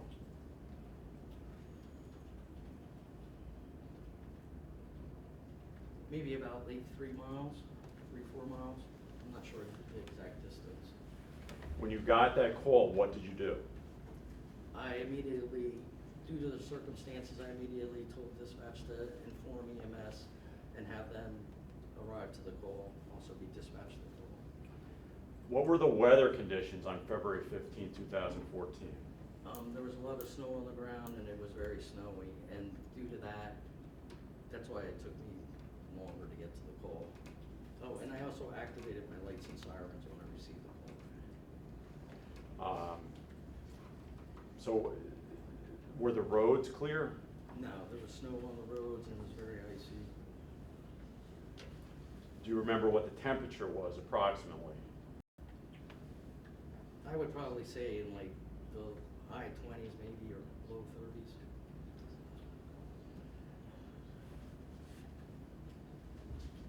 So when you arrived at 28 Hartwell, correct? Correct.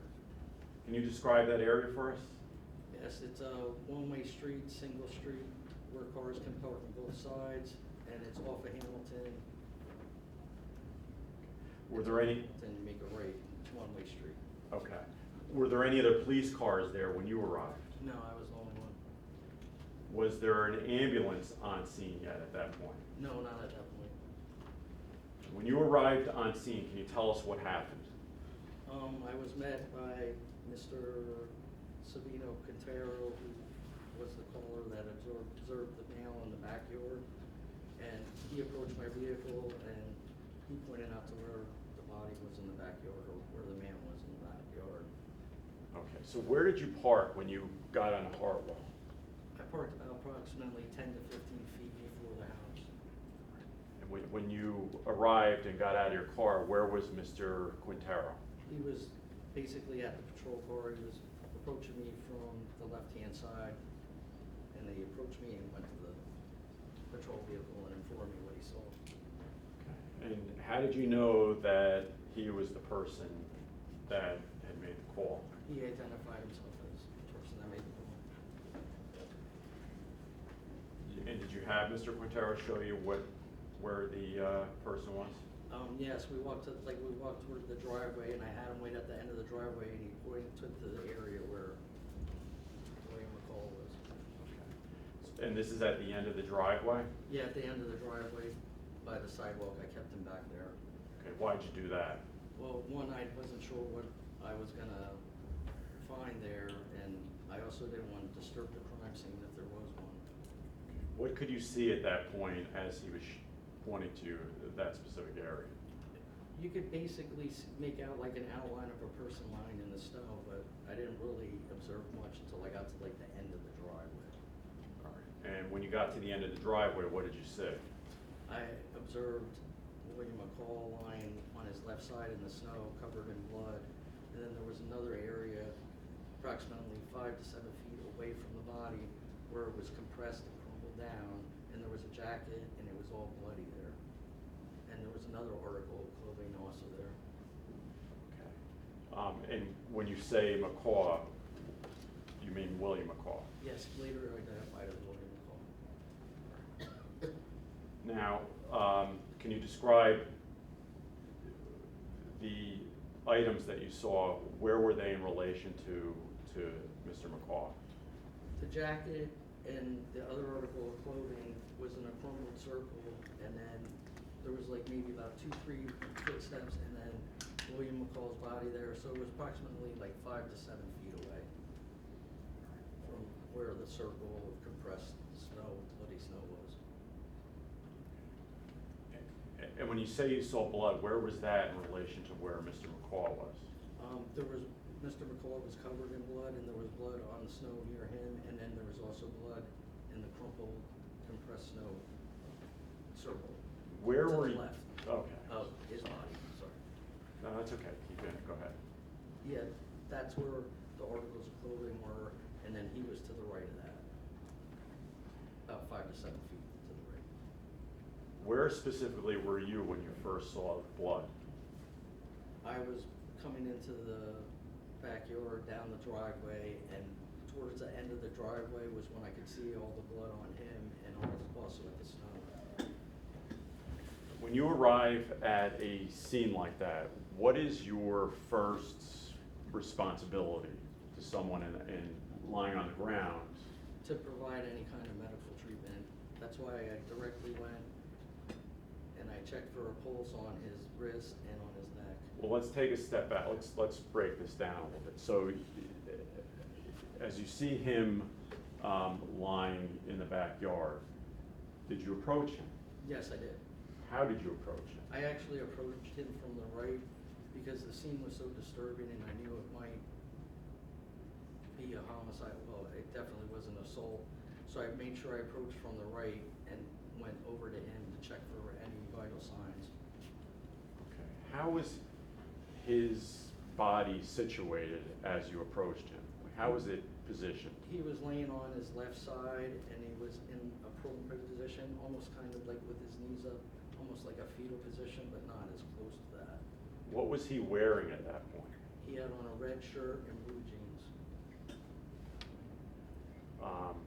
And as you got closer, did you look at the other area that you had just described that was approximately a few feet away? Yeah, well, I noticed that as soon as I walked in the backyard, that area and where he was laying. So when that time, my main thing was to get him medical attention and see, you know. So then I looked over there, but I didn't go over there or disturb it. I could see it, you know. Okay. And as you got closer, did you see any more details of that area? Yeah, there was a snow shovel on the back fence. There was blood around there, and then there was a jacket, but I wasn't sure what the other article of clothing was, but I didn't want to go over and look because I didn't want to disturb that area at all. Okay. And why is that? Because I thought it was important to preserve the crime scene, because at this point I obviously knew it was going to be a crime scene. So can you again tell us, how did you approach him? I approached them from the right-hand side so as not to disturb that over there, like the crumpled on the left, or any of the evidence that was possibly over there. Okay. And when you walked up to Mr. McCaw, what did you do? I immediately checked for a pulse. I checked his wrist for a pulse, and then I also checked his neck for a pulse, and there was none. He was very cold to the touch. He wasn't breathing. He wasn't displaying any kind of life signs. And at this point, EMS showed up shortly after this. Okay. Approximately how long did it take for EMS to show up? From the time I arrived, maybe 5 minutes, if maybe even less. Because they were around, I dispatched them in the call as soon as I was. So I was responding from them, and I don't know if they responded from that side. I don't know where they responded, but, you know, New Brunswick is pretty close. All right.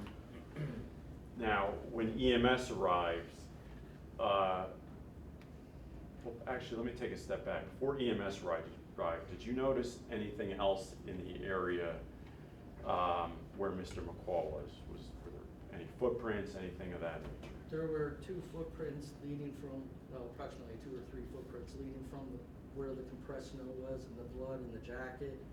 And then there was the 5 to 7 feet, and there were footprints there. And then there were also footprints on the back by the fence leading to 31 Robinson Street.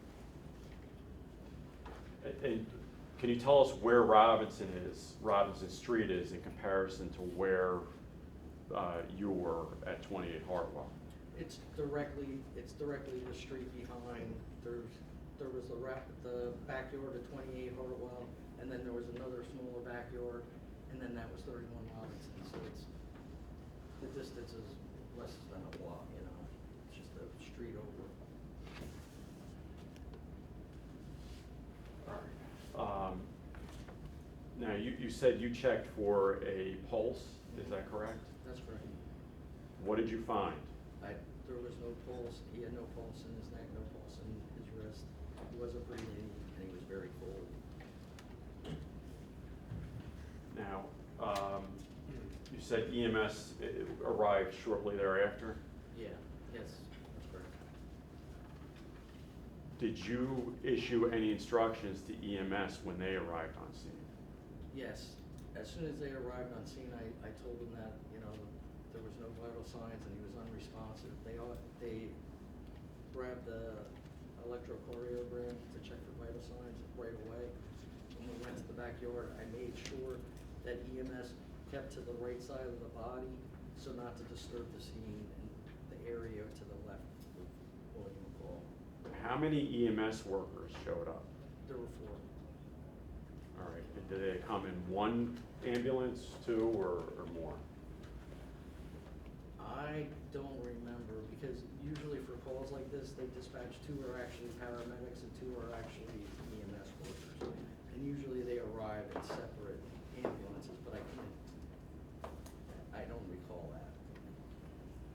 I just know how procedurally they arrive, so. After you checked his pulse and felt that he was cold, did you render any other aid to him? No, at that point, after they put the electrocardiogram and there was no vital signs, at that point, there was nothing more really to do, and I knew that this was gonna be a homicide. So I thought it was more to preserve the scene and not to move him and disturb any kind of evidence that might be there. Okay, understanding that, the importance of that, making sure the scene wasn't disturbed, did you watch the EMS workers as they did whatever they did with Mr. McCall? Yes, I did. I watched very closely. And they just attached to the leads from the EKG machine onto them to check for vitals. They didn't really move or disturb the body at all. And were all 4 EMS workers there trying to revive him? Yes.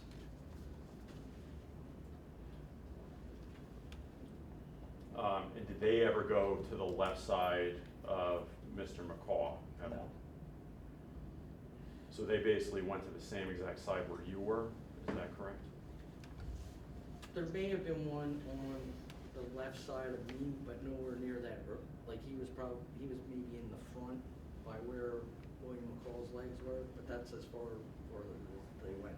They did all the procedures pretty much from the right side where. Okay, can you approximate how long they worked on Mr. McCall? Well, after the EKG and there was no vital signs and no signs of life, there was nothing more really to do.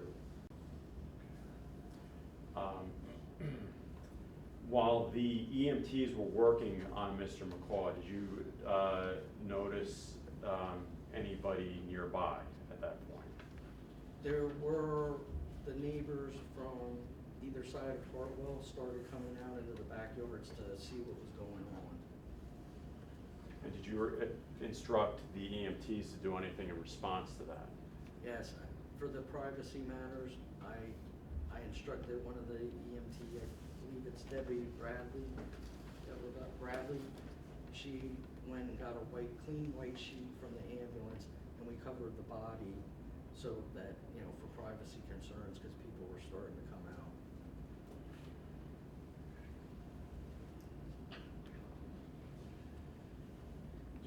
And just to be clear, did the EMTs move Mr. McCaw's body away from that area at all? No. And did they turn his body at all? No.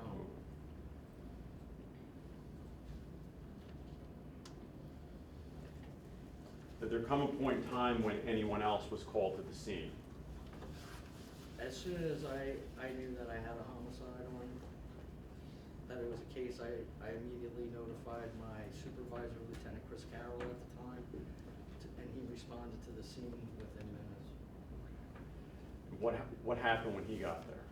Well, now, it was important for us to secure the crime scene further, so we actually strung up crime scene tape to block anybody from entering the crime scene or the driveway area, and we put crime scene tape across the back banister of the door to prevent anybody from coming outside the house in the backyard. Did any other officers arrive after that? Lieutenant Carroll notified the Detective Bureau, Major Crimes Division, and they responded to process the scene. And other than the EMTs, did you allow anyone else to go in the backyard before any other officers arrived? No. And there were other detectives that arrived from the Middlesex County Prosecutor's Office at a later point in time, correct? Right, yeah, the medical examiner was also notified, and the prosecutor's office was notified of this time. While you were there on scene, did you observe anyone else in the backyard of, on Robinson Street that abuts 28 Hartwell? Did I observe anyone come out the backyard from Robinson Street? Yes.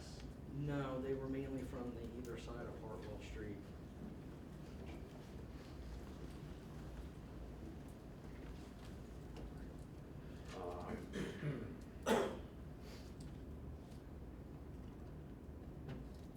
Did crime scene detectives arrive at some point?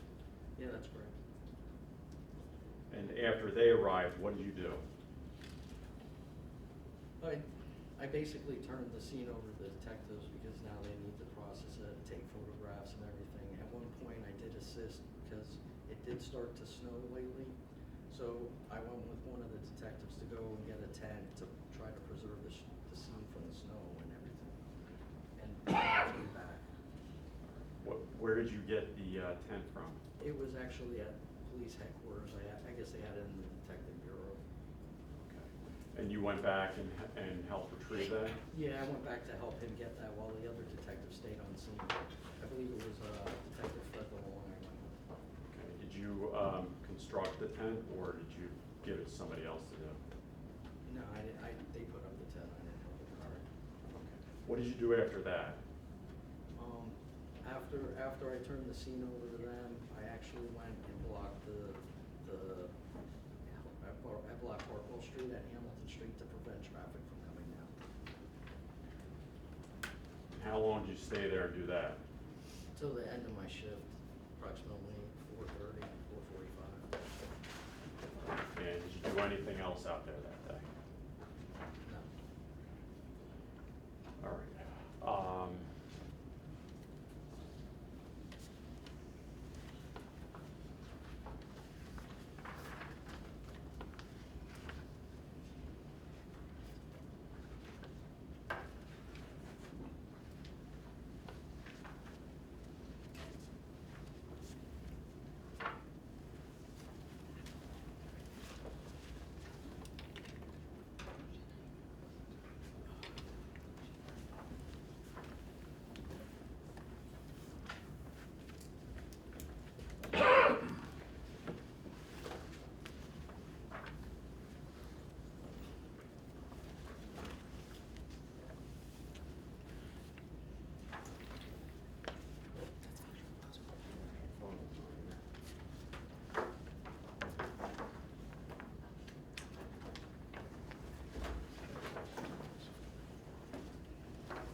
I'm going to approach you a number of photos, okay, if I approach you. S101A, S103, S109, S111, S131, S119, S120, S125,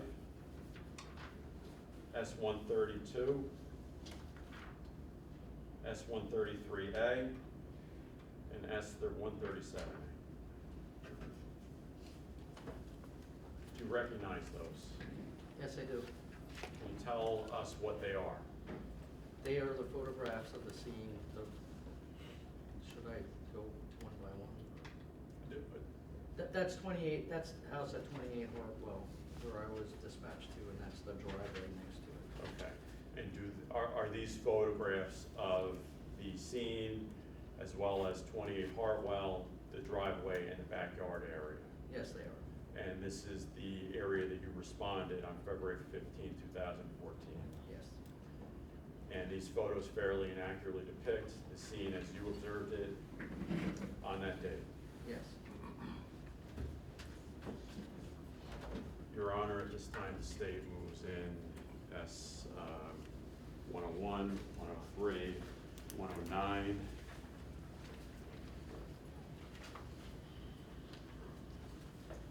111, 131, 119, 120, 125, 132, 133A, and 137A. No objection. Those items are in evidence without objection.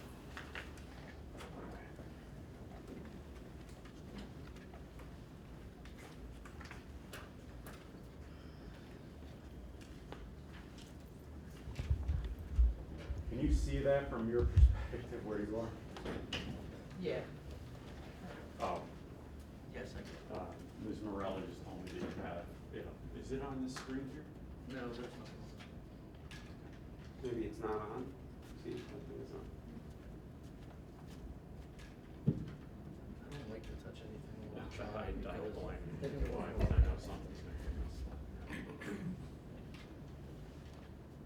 I don't even see an on-off It'd button. be So on the why bottom. don't we do this? Why don't we,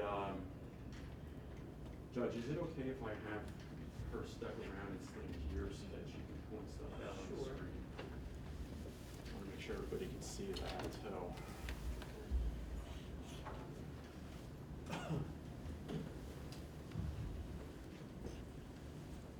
Are you good from where you are? Can you see everything? Yeah, I don't want to block anyone's view. Okay.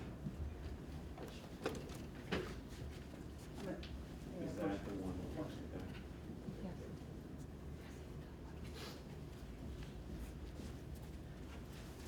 The laser won't show on the screen. That won't work.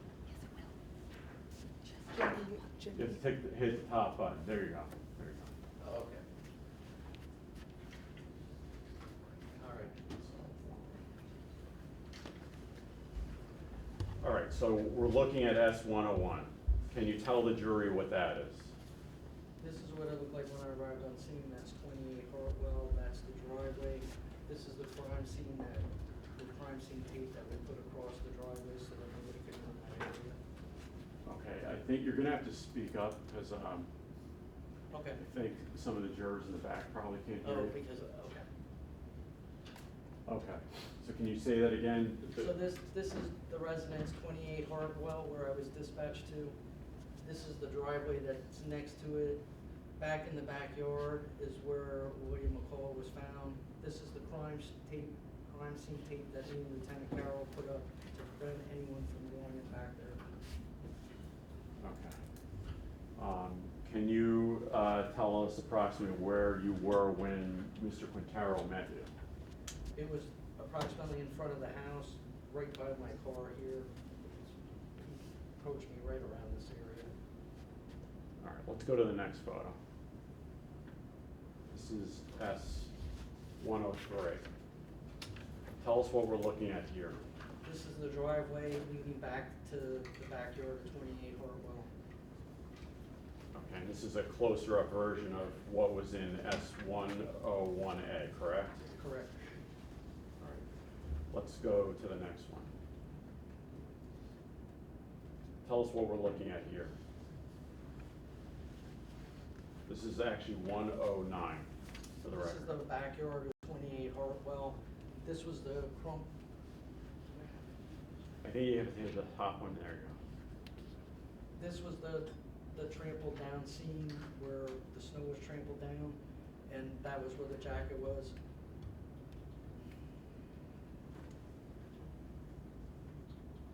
This was where I found William McCall. Okay.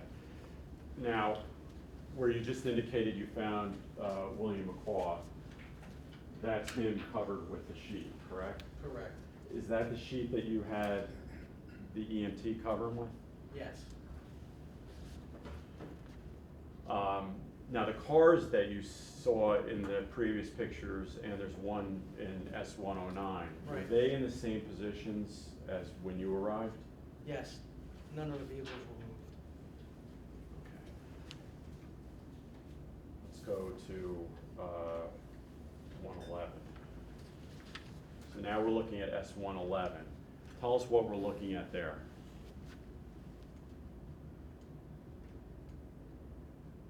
This was the crumpled up area that was with the snow that was compounded down, and that's the article of clothing. And then this is William McCall right here. Okay. Let's take a look at 131. What are we looking at there? That's William McCall lying in the snow, Okay. covered in blood with the red t-shirt and blue jeans. So in S131, is that the position that he was in when you first saw him? Yes, that was. Can you indicate for the jury the manner in which you approached him so as not to disturb the crime scene? I approached him from this area over here. And you were indicating to the right side? Yeah, to the right side, those footprints like right here. This over here wasn't disturbed, that area. We all approached from the right, EMS Okay. and myself. Now, on S131, at the top of the photo, can you tell us what that is up there, where that house is? Yep, that house is 31 Robinson behind it, and there were fresh footprints leading over here to the back of 31 Robinson. Okay. So those two houses on the top are both houses that are on Robinson, they have Robinson addresses, right? That's correct. Right. And Robinson is parallel to Hartwell Street, is that correct? That's correct.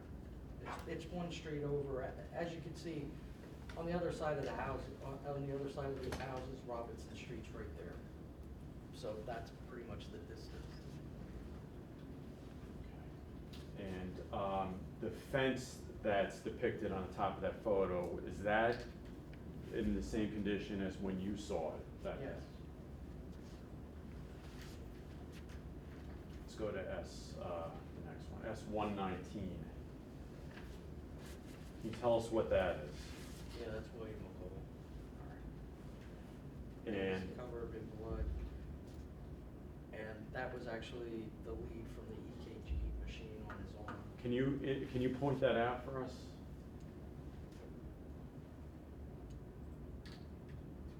That's the lead from the EKG machine, and that's how he was lying exactly like that when I found him.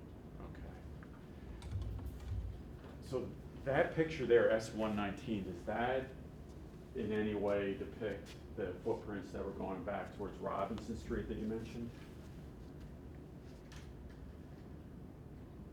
Or is that too close of a I think it's too close of a picture because, like I said, I had kept the EMS over here, so it's hard for me to tell.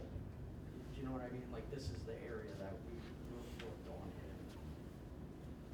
Okay, let's go to S120. This is S120. What are we looking at here? That's William McCall lying in the snow, and you have two big gashes on his forehead, wearing the red shirt, blue jeans, boots, covered in blood. Does that also show the lead that the EMT workers put on him? Yeah. Right there. Now, let me ask you this. When you checked his pulse, where did you check it? I checked his right arm here, and then I was able to check his neck over there. wrist here, I checked. Okay. Did you touch any other part of his skin other than his wrist and his neck? No, not at that point. I believe that's all I checked. Because I didn't find a pulse, he wasn't breathing, he was very, very, very cold to the touch. And then I didn't touch him at all after that. And then EMS arrived and they put the EKG and stuff for vital signs. Okay, let's go to S-125. What is that? That's William McCall, and these are the footprints leading from where the crumpled snow was in the jacket and the other article of clothing. That was that picture. Okay. And these are like the fresh footprints that were leading from when he fell. Okay. And on the bottom, that goes to where the crumpled jacket was? Is that what you mean? Yes. Let's go to the next one. All right, so this is S-132. What is the jury looking at here? Okay, this is William McCall's body laying in the snow. This is the crumpled, bloody area where where the jacket was found, and there was another article of clothing. And then these were the footprints that were leading away from this area to William McCall. And this area wasn't disturbed. So say that again, what area wasn't disturbed? This area leading from here to where William McCall is lying. Wasn't disturbed in what way? What do you mean by that? I kept, during the scene, when EMS and everyone arrived, and me, myself, we all stayed to the right of him. The scene was never disturbed there. Okay. Like, I kept them from there. Okay. Does that photograph depict the footprints that you observed going to 31 Robinson?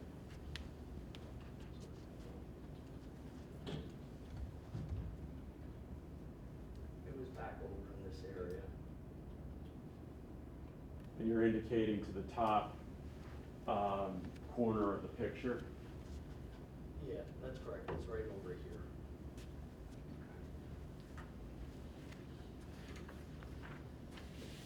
133A. Tell us what that is. That's the spot where the snow, did I do that? This is the spot where the snow was compacted down and it was all bloody and the article of clothing was found. Let's go to the next one. S-137A, what are we looking at here?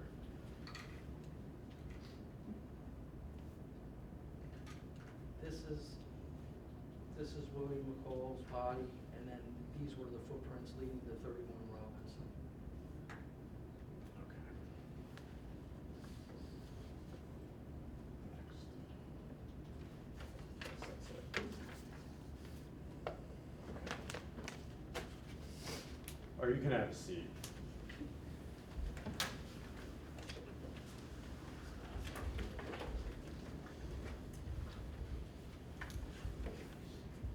That's all the questions that I have for you, Officer Ward. Thank you. I'm assuming you don't have 2 minutes worth of questions. So we'll recess for the lunch hour at this time. Please, members of the jury, don't talk about this case during the recess. We'll see you back in an hour. In part, Mr. Masrani's concern about the victim's family in the back and the pictures that were being shown. So what's the plan as it relates to that? I'm gonna leave it alone, Judge. My concern wasn't about any reaction. It was more about the, placing some real serious photos on the internet. That's the only thing I. Did you want to be heard further? I did. for that? No. And to the extent that the family is going to remain, I mean, how many this point, are there? There's gonna be pictures throughout the trial, Judge, that's the thing. I think I indicated that I didn't, I was doing the question, I didn't see anything, I didn't hear anything. So that's really all I have, I did not. And I think that, you know, I didn't see it. So I think to the extent that, I mean, I would occasionally look in the gallery to see whether or not there was anything that would cause the court's concerns. I didn't see anything other than, as I represented when we were discussing the matter earlier, what appeared to be the family when certain photographs were being shown, just putting their heads down so as not to look at them. I'm not suggesting that whoever represented what they did to counsel Mr. Masrani, that they didn't see what they saw, perhaps the court didn't see it. But just, you know, I think if we can make sure that they, to the extent that this is going to be throughout, obviously I didn't hear anything. If there are audible reactions, you know, those need to try to be kept to a minimum. And I understand that it's difficult. So just as long as we continue to give them those warnings that those pictures are coming throughout and the extent to which they want to be present, they can decide that beforehand. And I think we heard discussed, they're gonna put their heads down with the photo for us, so either Mr. Masrani or I will just indicate to them, they're gonna turn their view away from photos. There's not. Yeah, I understand. I'm just talking about potential audible Right. reactions to things that are being shown. I did not hear any, but to the extent that sometimes, you know, these things can be jarring if you weren't ready to see them, and so just remind them of the need to keep those types of reactions to a minimum. Judge, you know, this is a very sensitive issue, obviously, and I get that. I'm not trying to be difficult or trying to be disrespectful in any way to anybody. But audible reactions or even physical reactions sometimes can draw a reaction. And what I was looking at is jurors turning back and looking in the gallery when the pictures were on the screen to see the reaction. Putting someone's head down and holding their head is just as an emotional reaction as an audible reaction is. I don't, you know, so even that is an issue. Like I saw 2-3 jurors, and I can tell you who they are. Listen, I understand your argument. I'll take you at your word that was what you saw. But at the end of the day, as I understand, your defense is that your client is not responsible for what happened to this young man, and so you know, it is what it is. He was attacked in a way that's going to elicit a response. I mean, people are human, right? And so to the extent that these are disturbing pictures and they don't want to look at them, and a juror, I can't say don't look in the back of the gallery. It is what it is, but your client is not responsible. That's the position that you take, right? But you've made your record. I understand. Thank you. You bring the jurors. You want to bring in the witness that was on the stage? Your witness? Thank you.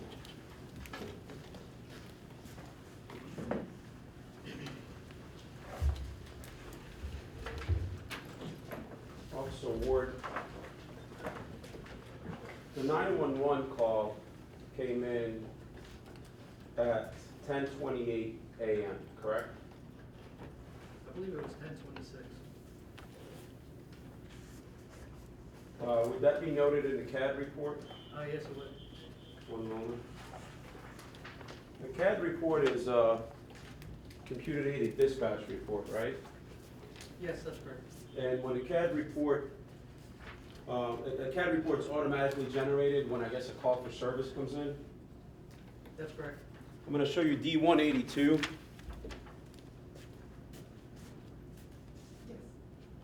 see if we can refresh your recollection as to the time the call came in. The time the call came in at 10:26 in the morning. 10:26, That's correct. and that's noted. At the top of the thing, the time of the call, 10:26. And then you were dispatched at 10:28.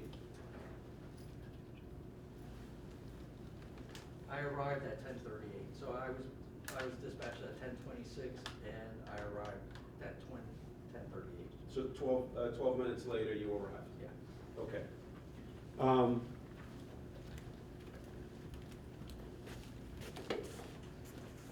That's how long it took you to get from where you were to 28 Hartwell, correct? That's correct. So, and when you got there, we saw several photos during direct examination, right? That's correct. And those photos were taken by the crime scene tech that arrived after you, That's correct. quite some time after you. That's correct. All right, so as far as the purity or of the scene, if you will, as far as footsteps and things being moved around, the scene would have been much more intact when you arrived, correct? Correct. So what we're looking at in those photos, that's sometime later. Correct. I don't know exactly how much. I guess we could look at the metadata on the image. It would tell us if the camera was set to correct time. It would tell us when those pictures were taken, right? I wouldn't have any information on that. But the pictures were not your pictures. You saw the scene when it was much purer than what those pictures show. Correct. All right.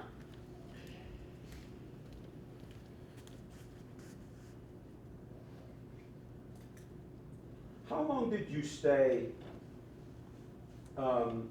at the scene that day? I was at the scene all day, but I wasn't in the backyard all day. Okay, Because at some point I went and I blocked off the road at Hamilton and Hartwell. all right. And once the detectives arrived, I pretty much, it's them. Right. So when the detectives arrives, you depart the scene. Well, I stay there for a little bit. I'm talking about the backyard, I'm sorry. You left the backyard, Yes. and then you posted at Hamilton and Hartwell? Not immediately. I mean, I was still at the scene. I actually helped one of the detectives go and get like the tent to preserve the body from like the snowflakes that Mhm. were snowing. Can you Sorry. tell us around what time these things are happening, if you recall?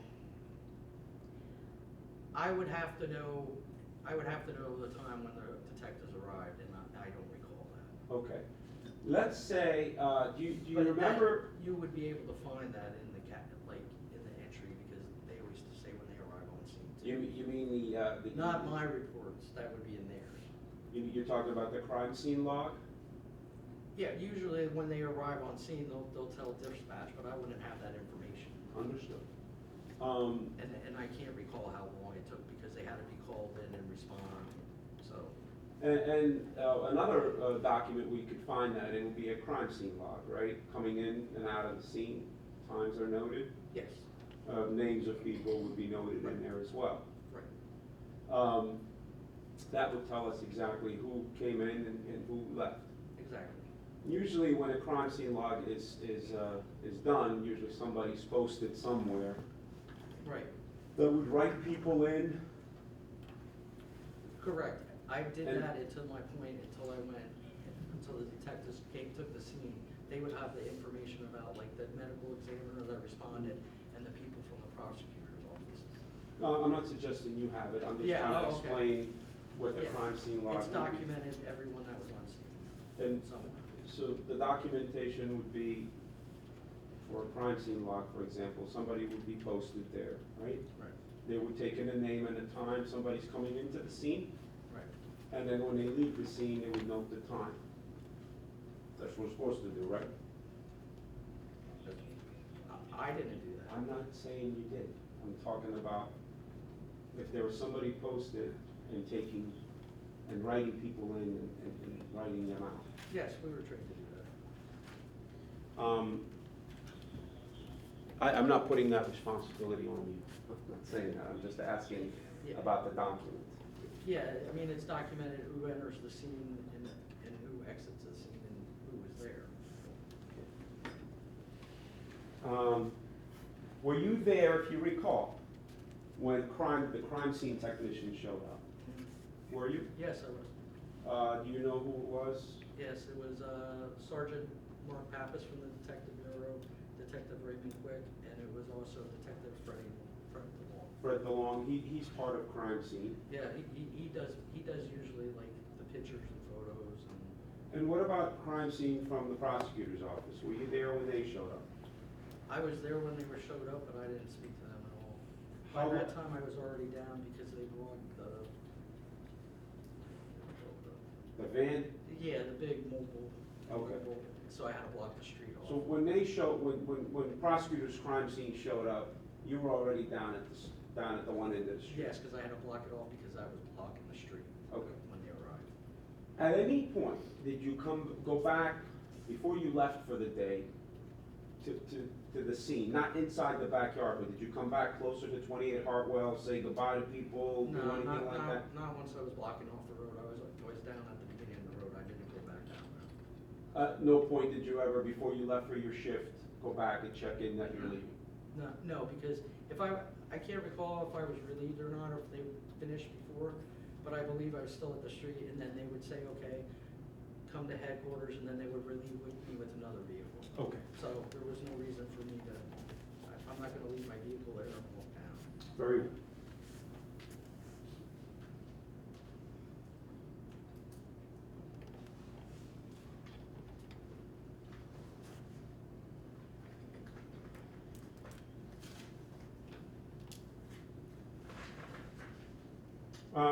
When you began your career as a police officer, that career begins with you going to the academy. Correct. And you're trained to be a law enforcement officer, right? You train on all kinds of things at the academy. Correct. And you told Mr. Shevlin that you also continue to train as you respond to calls and as you do police work. Correct. There's on-the-job learning. Correct.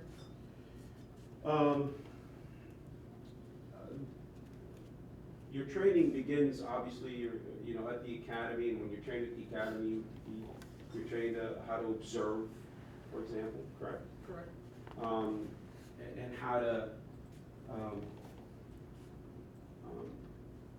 memorialize what you observe, right? Correct.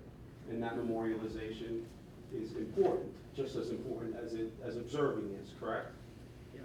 Because when things are happening, we are not out there with you, you're out there doing what it is that you do, right? Exactly. At some point, we have to kind of understand what you did and learn about what you did, and the way we do that is from what you tell us, right? Yes. And because a lot of times cases don't come to court for a long time, you've got to, you have to be able to also refresh your recollection about what you saw, correct? Yes. And how that happens, the product of that is notes in a police report usually, correct? Yes. And you memorialize what you observed, and sometimes in some notes, and you go back to the station and do a police report, correct? Yes. Depending on how involved things are, right? So, and that police report, or those notes, it's a staple of any good police officer, correct? Yes. The reason that is a staple of any good police officer is because a lot of people rely on those things, right? Yes. So they have to be accurate, right? Yes. They have to contain important, relevant information, right? Yes. Whatever that information may be, correct? Yes.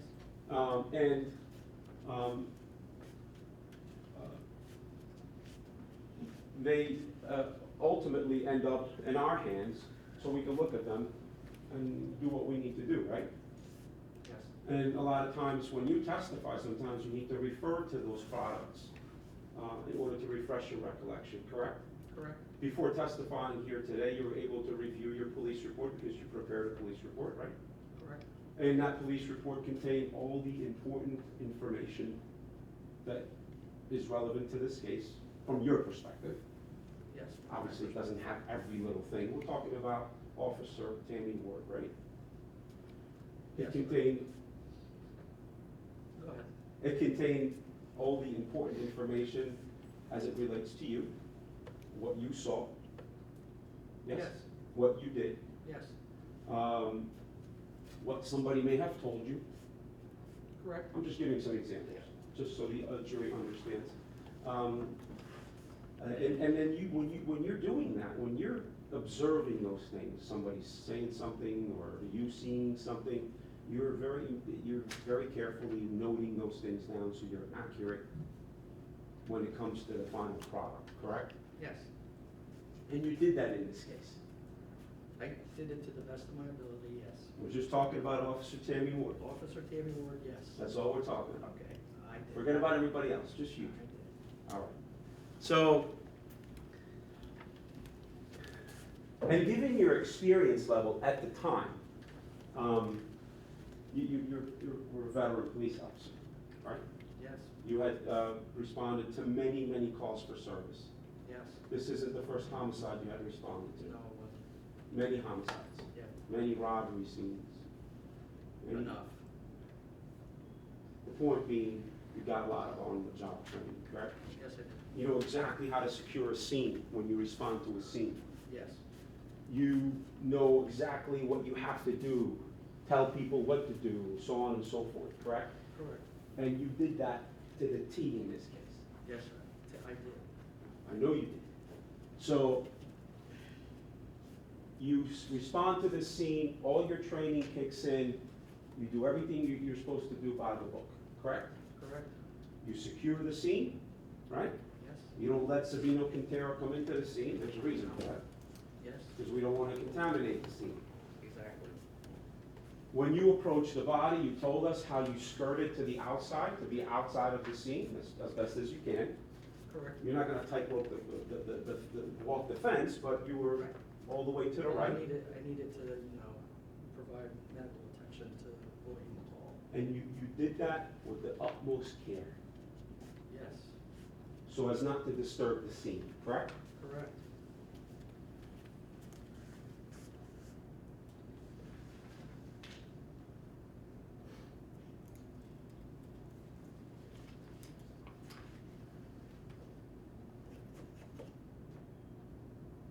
So, once you were done with this scene and you've made the observations that you made, and you were done with your shift, you went back to the station, right? Yes. Because now you have to write the report. I actually started the report when I was blocking off the roadway at Hartwell and Hamilton and started the report in the car there. And the reason you did that is because it was so fresh in your mind, right? Correct. Because if you had to wait, you would have had to write things down on a notepad perhaps, right? Most of the time, the reports had to be in by the end of the day. There's a reason for that. Yeah. Because we want them to be as accurate as possible. Yes. Not your questions, we're just telling the truth. I got We it. want them to be as contemporaneous as possible with what happened. Correct. We want them to be as fresh as possible, correct? Yes. So you did your job perfectly by beginning to write that report and memorialize what you observed out there that day, correct? Yes. And you ended up with that report. You wrote a report in this case. Yes. It was done that day. Yes.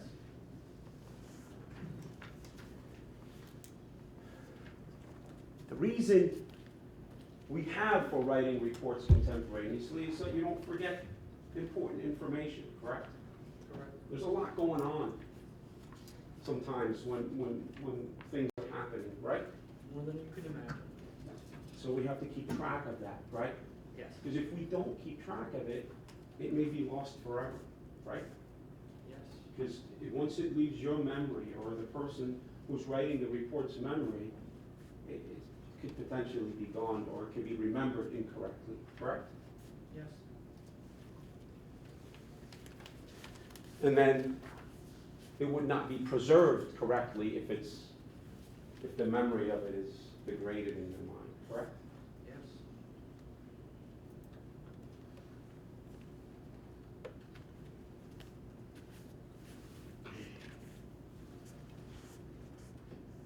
So, let's talk a little bit now about this particular scene and what you did, okay?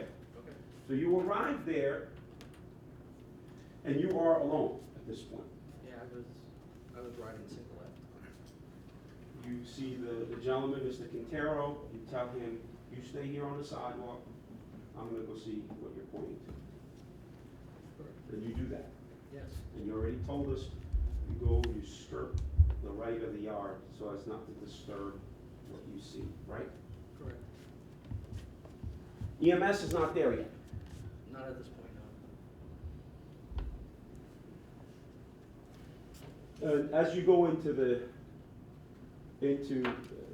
driveway, so you begin to go into the driveway, you see what Mr. Quintero is pointing to, right? Yeah, as I got to the back of the driveway. You back of the see, house. you see blood, Yes, you see the young man laying there, correct? correct. And blood's pretty stark on snow, it's red, Yes, easily noticeable, correct? yes.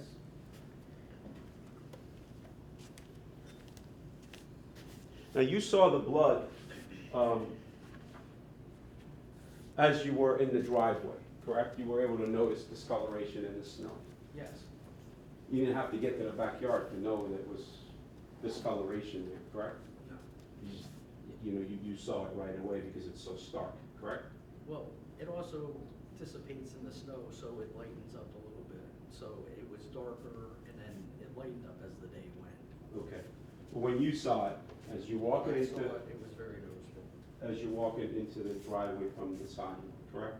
At the rear of the driveway, when I got to the rear of the house, I saw like the trampled area that had blood, and that was very visible, and the blood on William McCall was very visible.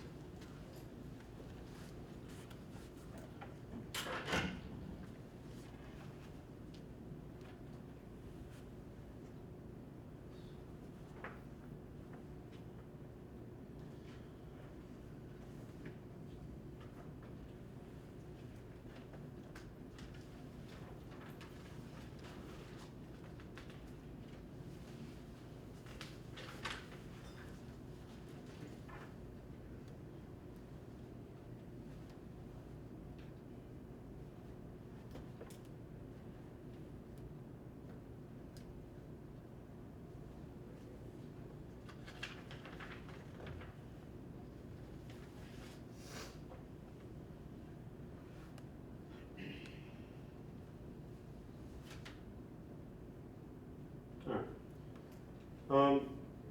I wanna show you,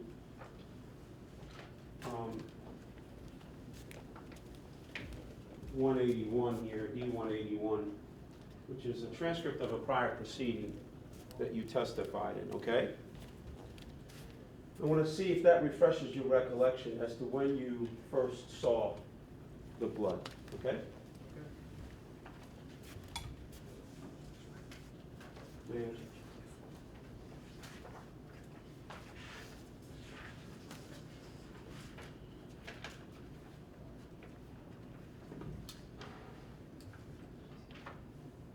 so let's have a look at page 114. It's the bottom of the two pages. And I'm gonna tell you where to read, from where to where. You're gonna read from line 2. Up at the top? No, 114. Oh, okay. You can read from line 2 to line 14. And let me know if that refreshes your recollection as to where you saw the blood from, what location initially.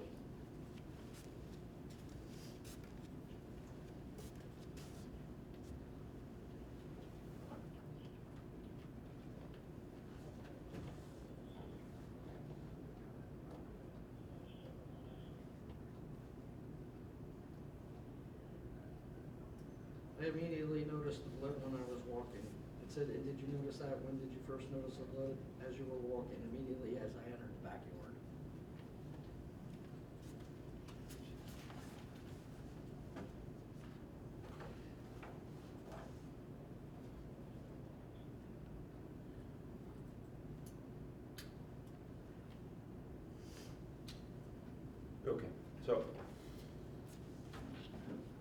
let's start from the beginning, okay? Question, on line 2. Which part of the driveway did he have? What's happening now? Is there a question? Well, it's the same question, Judge. I don't think she answers the question. It's not exactly what it says, Judge. So, Well, maybe you need to ask another question, because I- now you're just reading from the transfer. And did you notice that when did you Wait, first? hold on, wait for the question. the question I asked is, when did you initially see the blood? That's the question that I asked. So, and I asked you to refresh your recollection to see if it refreshes it, starting at line 2.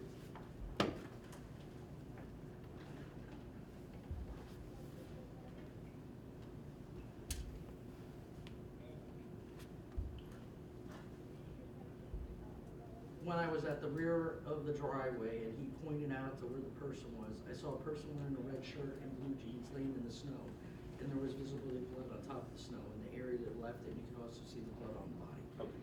And did you notice that when did you Hold first? on. Don't just read, right? So Oh, okay. look at it. If it refreshes your memory, then testify from what you remember having read it, without reading it to the jury. The first part is what I'm asking about, and then I'll ask about the second part. All right. He pointed out William McCall in the snow, and as I was walking toward where his body was laying, I visibly saw blood. Now, I can't recall, because I contradict myself here, obviously. So I can't recall, but it was towards the end of the driveway when I actually saw all the blood, especially the blood to the left. But you could see that there was something wrong with him, and it appeared to be blood on him. And that's what I'm trying to understand.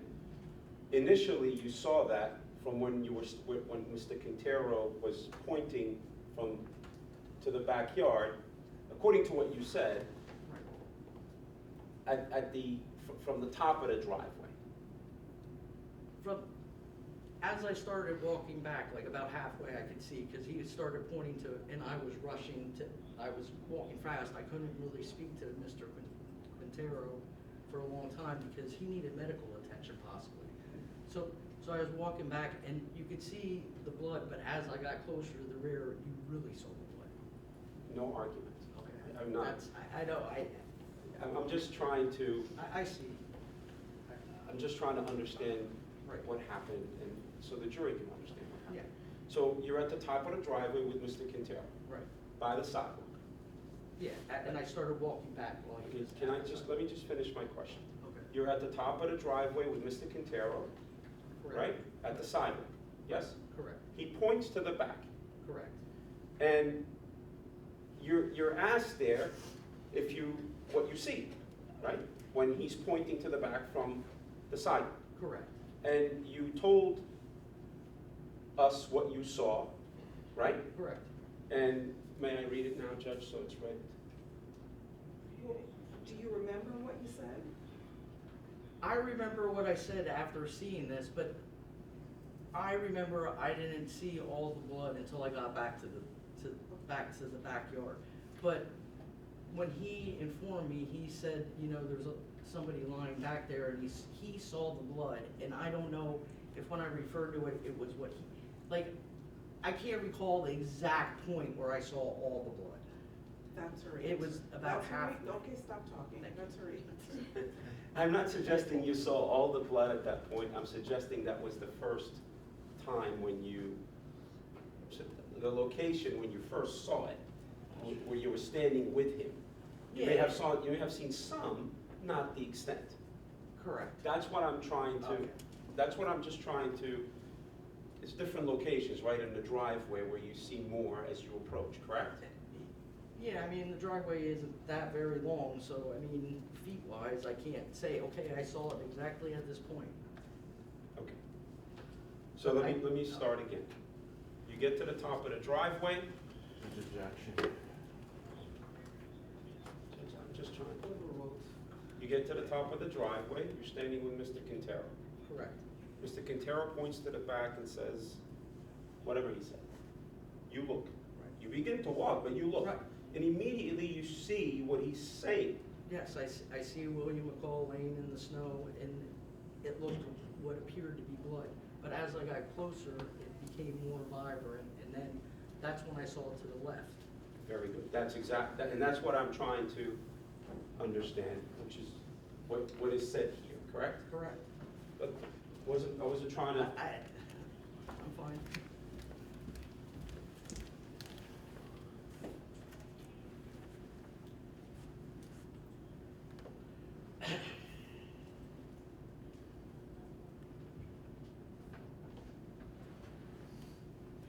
As you entered the crime scene, it's fair to say that you paid very close attention to what you were observing, correct?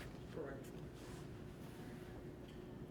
You did that because you knew that once other people started to come to the crime scene, they would need to enter it and potentially the crime scene begins to degrade, correct? Correct. So it's super important what you did in observing the details that you observed being the first one on scene, correct? Yes.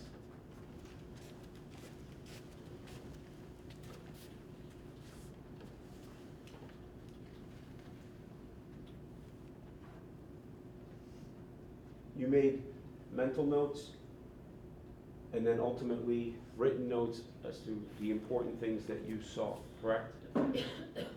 Yes. You've told us about those things, right? Yes. Had you not done that, we may have missed some things that you did, correct? Correct.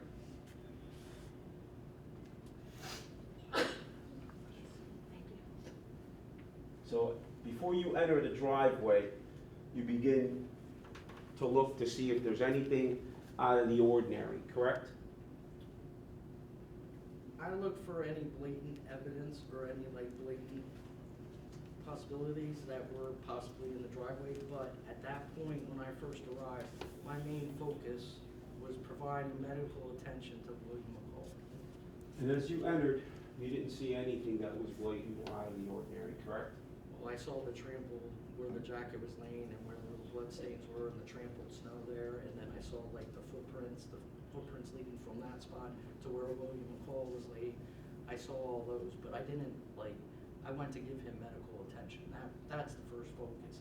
And then when I realized that this was gonna be a homicide, that's when I really started focusing on preserving the scene.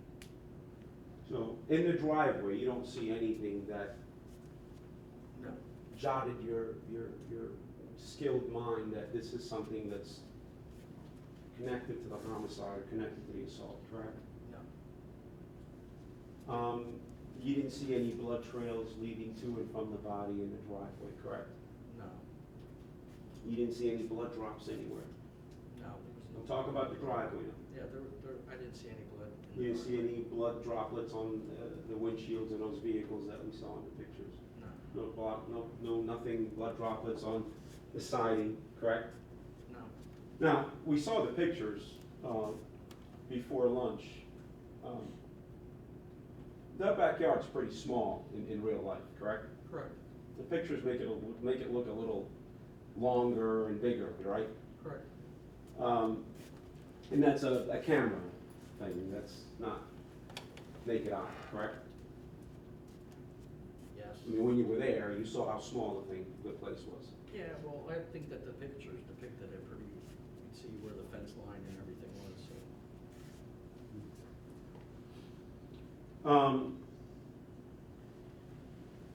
Outside the area that you saw, the trampled area, and then the footsteps from the trampled area to where the body was, and then the footsteps going in the direction of Robinson Street, you didn't see any other areas of potential where a struggle may have taken place, correct? No.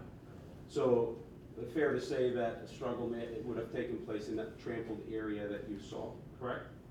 Correct. And then there's a couple footsteps from there, and then the body, right? Yes. And then footsteps from where the body is, or close to where the body is, to Robinson Street. Correct.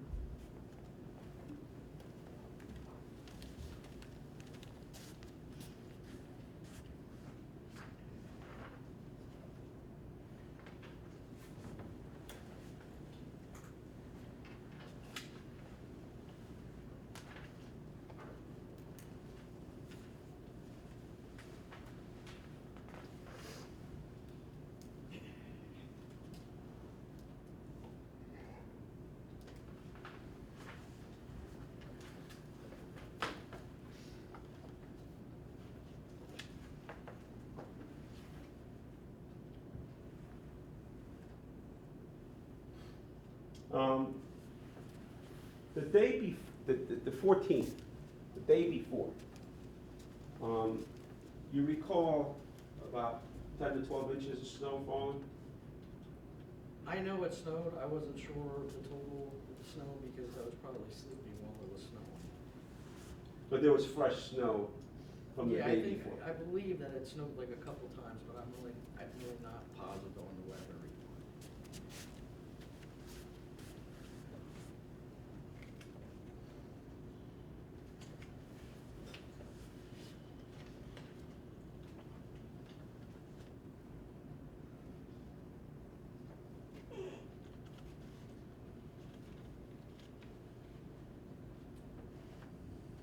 The set of prints that you noted, or the footprints that you noted going towards Robinson Street, those prints were the only set of prints that you noted near the body and going away from the body, correct? Except for the footprints that were to the left side of, and a couple footprints in between where William Call was. So we have the trampled area. We have a couple footsteps between the trampled area and where he is. And the only other set of footprints that you noted then, we talk about then, were the ones leading from the area of the body towards Robinson Street, correct? Correct. But there were also footprints from EMS that when I had them to the side and when they treated the body, those footprints were also there in the photos. Right, and we're talking now when the scene was at its purest. We're not, I get it, in the photos we'll see now more footsteps because other people had come by the time that's taking place. But now I'm going with what you saw before anybody disturbed anything, right? Right. I mean, obviously, we all understand that there's gonna be some disturbance because you have to do what you have to do. Correct. And that's why I'm asking you, and that's why it's important for the jury to know what you saw initially, right? Yes. So before EMS comes, those are the only footprints that you saw. Yes. The ones from the trampled area to the body, Yes. and the ones from the body towards Robinson Street, correct? Correct.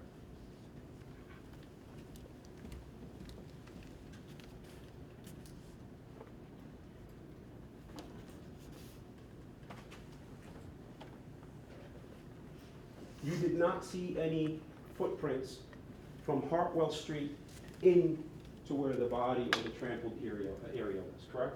Correct. The driveway was compounded down with snow. You wouldn't really be able to see footprints because many people had walked it. You couldn't, it was all pressed down where the cars were parked. From them. But into the yard, right? Once we get to where the yard is, you don't see any footprints going from the driveway to where the body is, correct? I don't recall. Let's see if we can refresh your recollection.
I'm gonna show you D 183.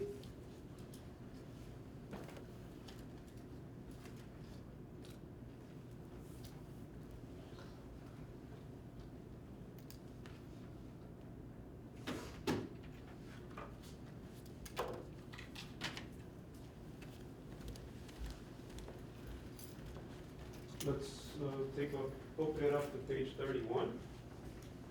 What is that, Mr. Mazzani? That's the transcript from November 17, 2016. So that transcript there is from a hearing that we did back in 16, correct?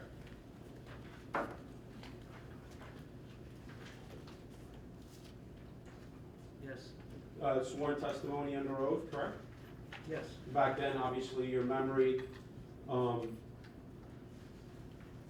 was much better than it is today because it's closer to the event, right? Yeah, that's right. So let's take a look at, let's begin on page 30. On page 30? Yeah. Line 20. So begin reading there. And then read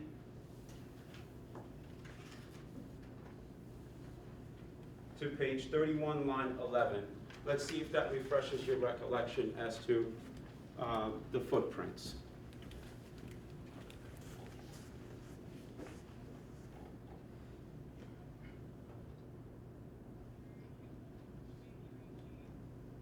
You want me to read it? No, I want you to read it for yourself and let me know, once you're done reading it, if that refreshes your recollection.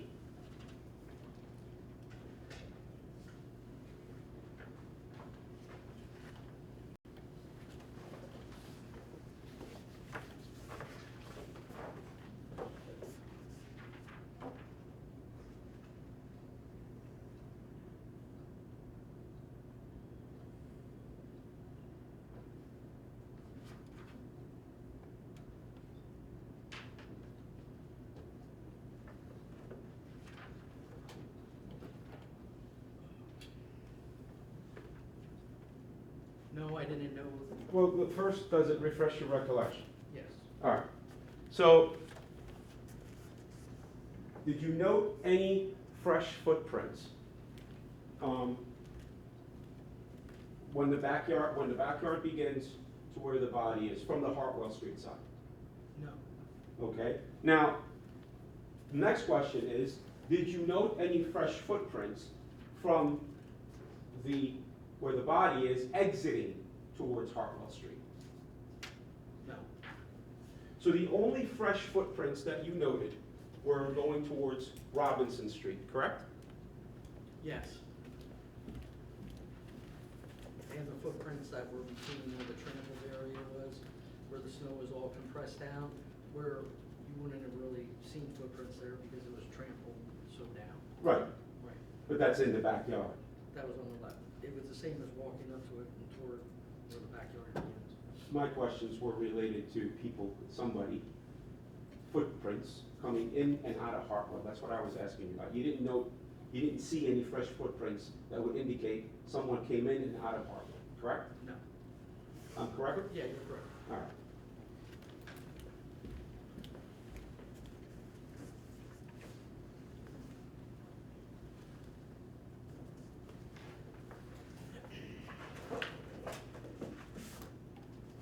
Obviously, had you seen fresh footprints coming in and out of Hartwell, that would have been important to know. Correct. You would have noted it in your report, Correct. because that would indicate the assailant may have come in from Hartwell and left to Hartwell, correct? Yes, correct. That would have been important information. It would have been. And showing you your report, you had an opportunity to look at your report, right, before you testified? Yes. I'm correct in stating that's not in there, correct? No. It's not in there because it wasn't there. Had it been there, it would have been in the report. Correct.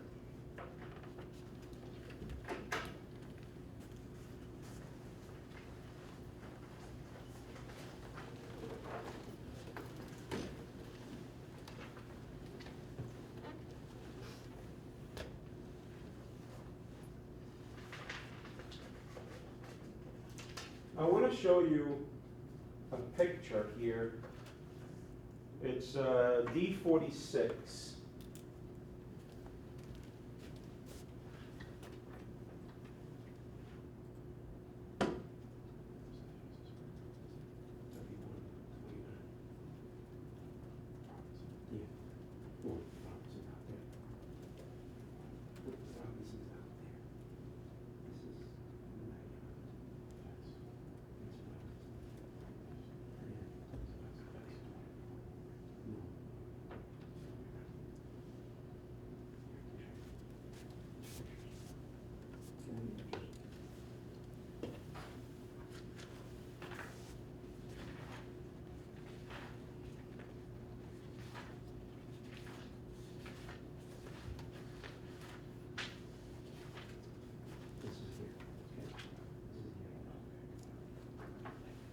Let me get S109.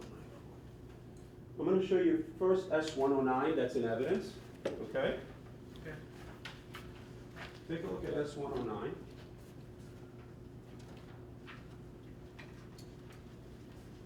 And this is, we're looking out towards Robinson Street, correct? Correct. And we're looking at the back of 31 Robinson, right? Yes, Which is kind of like right behind the tree right there. yes. And then the next to it would be, what, is that 29? No, that would be 33. 33 is on the right of it? Yeah, 33 Okay. is on the right. All right, now, you see there's a space between those two homes, correct? Yes. All right, now keep that picture in front of you. I'm gonna show you D46 for identification. Take a look at D46.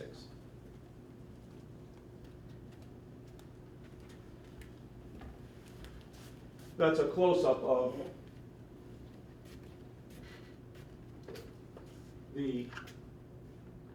that alley, right? This is the alley on Robinson Street. Yeah, between 31 and 33, right?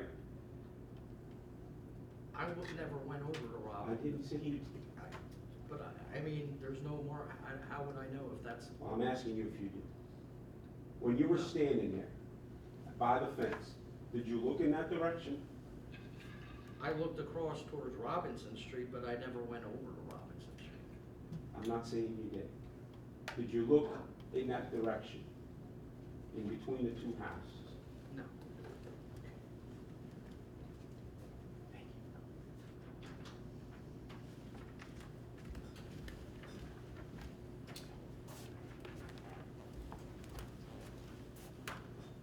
Thank you, ma'am. That's it, Judge. Any redirect? Just real quick, Judge. When you were asked at the prior proceeding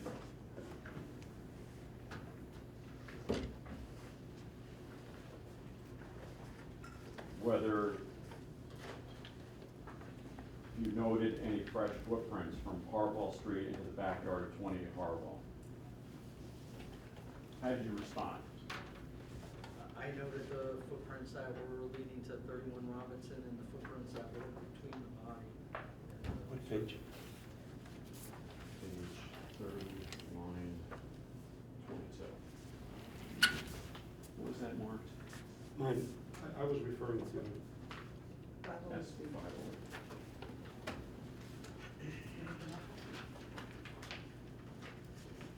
You're on page. It's page 30, and we're at line 22. Just gonna ask you to read that. What exhibit was it? It's exhibit 508B, Don.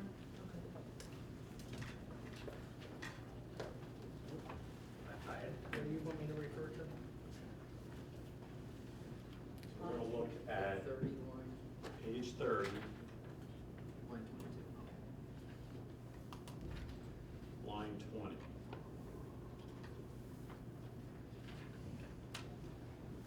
What was your response to that question?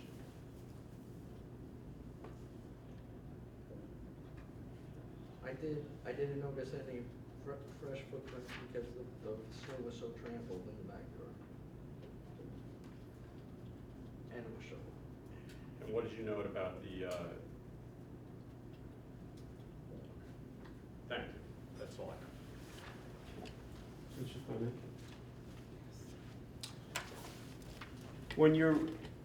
When you're talking about shoveled, you're talking about the driveway, correct? Correct. You told us today. Part of the driveway was shoveled. Right, you told us today, just a few minutes ago, that obviously in the driveway you couldn't tell because the snow was trampled and it was shoveled, correct? Correct, it was partially. And people would walk in the driveway, correct? Correct. And then I directed your attention to the backyard. The backyard is not shoveled, right? Correct. Yeah, and I was talking to you about, when I was asking you my questions about fresh footprints from the body in the backyard towards Hartwell and from the backyard to the body. That's what I was talking to you about, correct? Correct. There was no argument that obviously the driveway had some shoveling that occurred in it, and there was a bunch of footsteps there probably from the residents, correct? Correct. What I directed your attention to is not this, where we're talking about shoveled and trampled, correct? Correct. Thank you. All right, thank you. You may step down. Thank you very much. Your step. Thank you very much.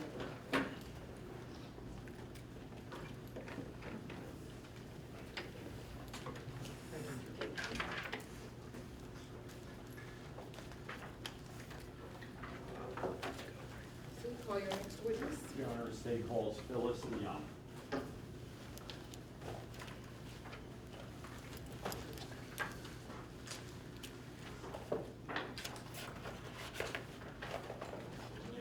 Phyllis Young.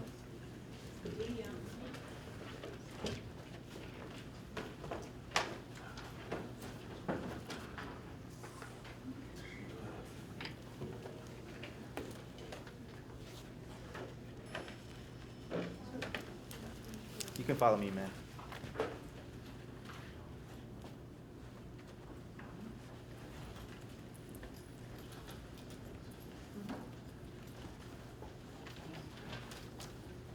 Just please watch your step. Stand in front of the chair. Please raise your right hand. State your name for the record. Spell your last name. Hess. And do you swear or affirm the testimony you're about to give is the truth, the whole truth, and nothing but the truth? Yes, I do. Thank you. You may have a seat and please speak into the microphone for the jury. Good afternoon, Ms. Young. Good afternoon. Can you please tell the members of the jury where you work and what you do? I was a paramedic at Robert Wood Johnson University Hospital, and then we were paramedic for the emergency medical care. Usually there's basic life support and advanced life support where we will give like defibrillation of a patient and any kind of medications, IVs, intubations, anything like that. Let's slow things down a little bit. Where do you work right now? Right now I'm currently at Bergen County EMS Training Center. I have someone retired as a paramedic and I'm an EMT instructor currently. So you were a paramedic at Robert Wood Johnson. Correct. When did you do that? Paramedic from 2002 until 2015. And I was at Robert Wood up until 2015. So from 2002 to 2015, you were a paramedic with Robert Wood Johnson? Not at Robert Wood. At Robert Wood, I was a paramedic at Robert Wood from starting in 2007 to 2015. Okay. So in February of 2014, you were working as a paramedic for Robert Wood Johnson? Yes, I was.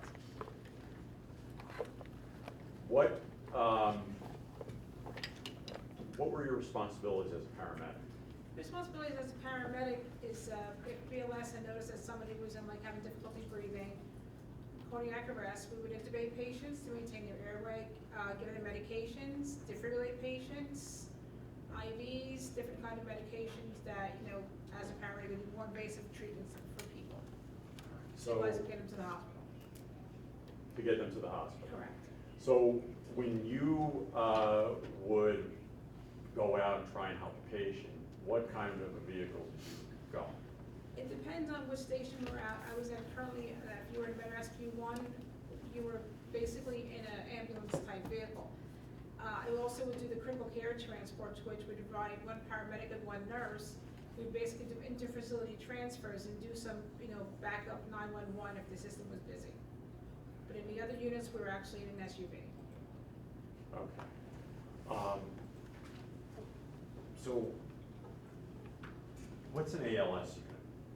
It's advanced life support. We will have defibrillators, we have monitors, we have medications, we have trauma supplies. We can do everything from treating somebody who's bleeding to have somebody give birth to up until unfortunately pronouncing people in the field also. And ALS stands for Advanced Life Support. Correct. What is a BLS unit? Basic life support is a basic ambulance. They'll give oxygen, drive you to the hospital. They could administer some medications that the patient has, but nothing, basically oxygen, take you to the hospital, take vital signs, and have you go into the hospital. What kind of a unit were you assigned to in February 2014? That day I was assigned as a critical care ambulance. I was working with a nurse. Is that ALS? It was still an ALS. It's a critical care transport. We do ALS backup. If the system is busy, they would use us to back up the ALS units. As a paramedic with Robert Wood Johnson, how would you get dispatched to help a patient or somebody in need? Med Central would dispatch us.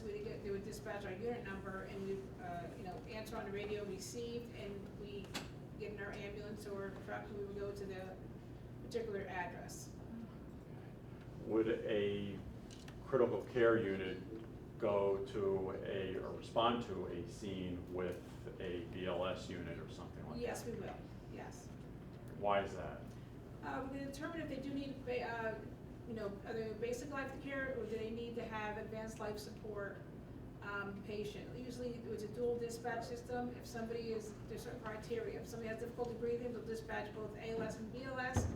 Usually BLS will do the transport, and we will ride in the back of the ambulance with them with our equipment.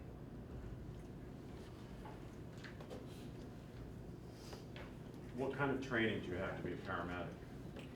To be a paramedic, you need to be at least an EMT for at least 3 years before you can apply to the program. It's actually a 2,600-hour program, and they would prefer if you have an associate's degree at least, or at least have anatomy and physiology.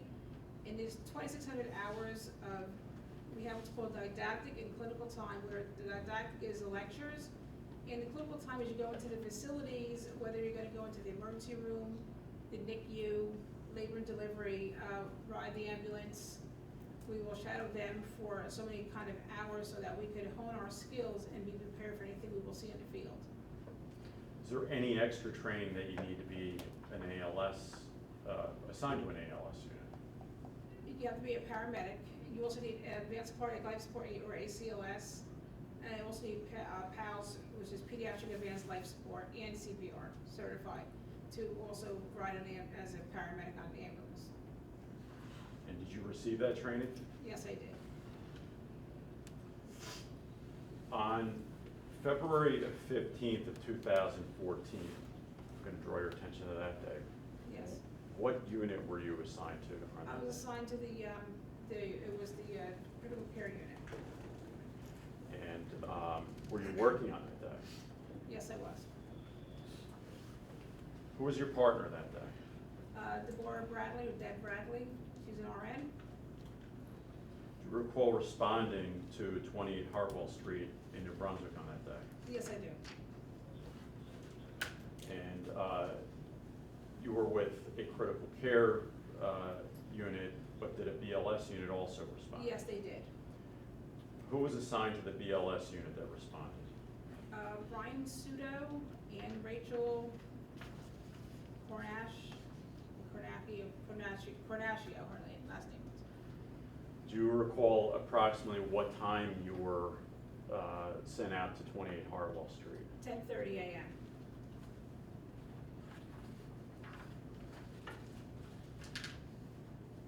Why did you respond? For a man down on the outside. There was and somebody had woken up and they looked in the backyard and they had seen that there was a person in their backyard. we had gone there as the dual dispatch to care for for the patient. Now, who arrived first, you in the ALS unit or the BLS unit? We dispatched the same location, so we basically arrived at the same time. Can you describe what you saw when you got to 28 Harwell Street? Well, there was snow on the ground, it was packed down, there was snow ice, it was packed down around there. And we were told that our patient was at the front of when we went to the backyard, we noticed that there was a victim laying in the snow. Who told you that? Well, the police had advised us that it's a possible crime scene. So when it's a possible crime scene, you're only gonna send one person not to disturb the crime scene. And that person to go into that scene was me. So did you approach the person on the ground? Yes, I did. I approached from the right-hand side. I approached him from the foot end. And I was told to go from that end and where to actually approach my patient. Were you able to later identify who that person was? He went down, yes, later on they told me the patient's name the next day for the report, yes. Do you recall what his name was at this point? Yes, What was his name? Robert McCaw. I'm gonna have.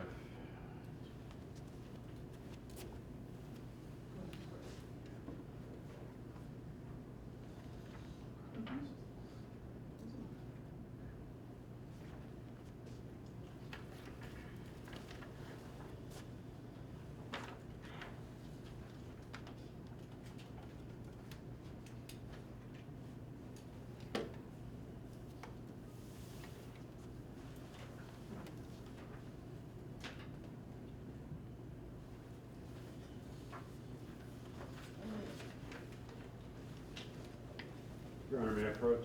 Yes. Showing you what's been marked S506. Do you recognize what that is? This is my drug report that I had completed that day. So I'm going to ask you to take a look at that and ask you if you refer to it, can you please just let us know? I'm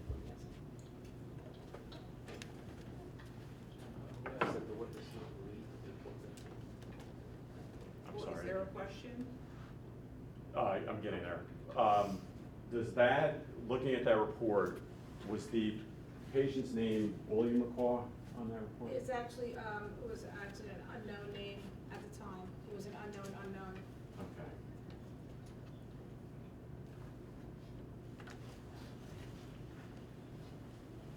All right.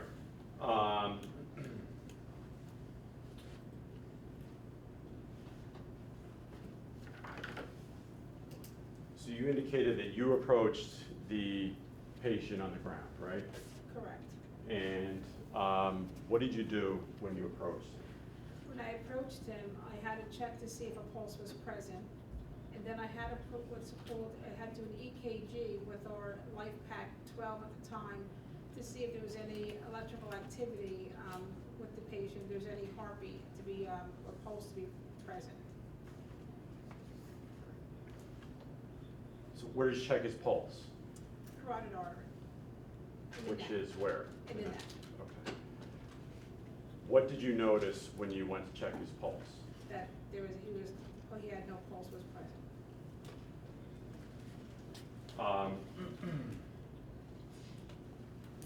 Now, you mentioned something else you did out there. Can you explain what that is? We have to do what's called a 4-lead EKG, and you have to place them on certain areas of the body. And usually they're called limb leads, they go on your arms and your legs, but because the position that the patient was found in, I put him on both of his legs. I did put it on his right arm, but I had to put it on the left chest because he was laying on his left side, and his arm was bent at an unusual angle underneath him. So I could not use that limb, so I put it on his chest instead. What did you notice about his physical condition? That we saw lividity, and he was very cold to the touch. He was just about frozen from being outside in the snow.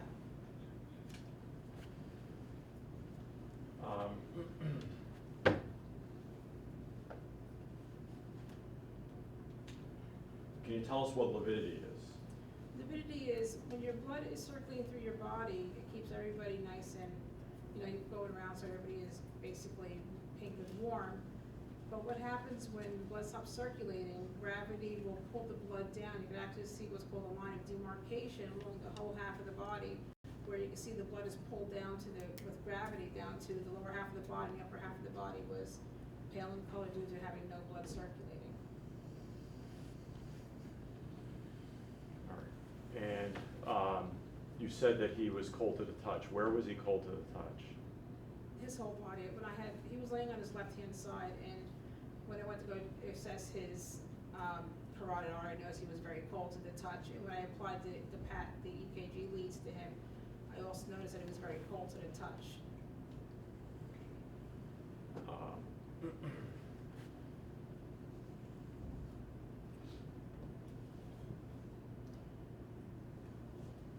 Did you make any notes about what you saw on his head? He did have what's called an avulsion and some puncture marks onto his head. Over his one eye, he had an avulsion, which is when the layer of your skin is torn back. He did have a marked laceration, an avulsion, and 2 puncture marks on his forehead. And outside of the lividity, did you notice anything else about his skin? He was pale. He was blood on his face, and covered in blood, and there was blood around the whole scene where he was lying in. Was packed down snow and ice there was blood, and his left arm was bent down at an unusual angle, which your arm shouldn't be able to do. What were the results of the electrocardiogram you did? It was asystole in all 3 leads, which is flatline, meaning there is no electrical activity with his, there was no pulse present, no electrical activity, and he was basically cardiac arrest or deceased. And based on what the observations that you made, what were your impressions of whether he could be revived at that point? We do have a protocol we have to follow. If you do see lividity present, you do not attempt any resuscitation. Plus, he was pulseless and aptic. Pulseless meaning he had no pulse, aptic, not breathing. And he was extremely cold to the touch. He was basically frozen into the, on scene. His body was extremely cold, and there was no chance of reviving him. Did you reach out to Robert Wood Johnson to discuss what you found with anybody? When we do a pronouncement in the field, we have to contact our medical control, and they will give us the time of death, in which we relay to the police department. After doing all that, the EKG, noting the lividity, noting the coldness of his skin, and that there was no pulse, was a pronouncement made? Yes, it was. Who made the pronouncement? I had called the hospital. It was Dr. Boucher, and actually, I think Dr. Boucher was a resident, where Dr. Shaw was the attending, and Dr. Shaw is the one who made the final time of death notification. Okay. Do you recall when that was? Approximately 10:45. All right. After that pronouncement was made, what did you do?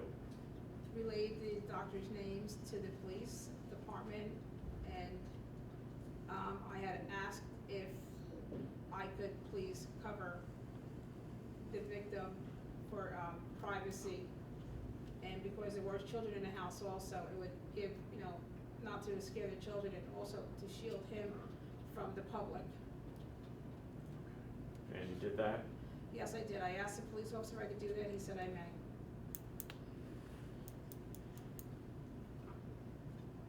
All right.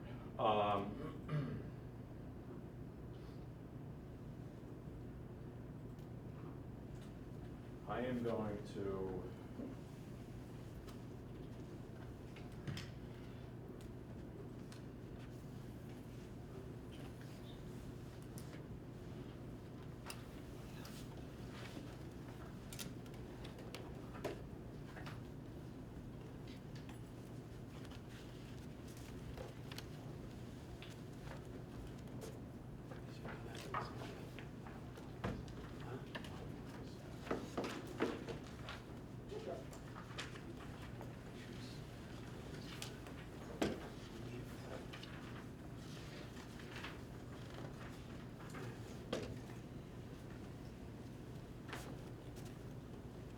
showing you S101.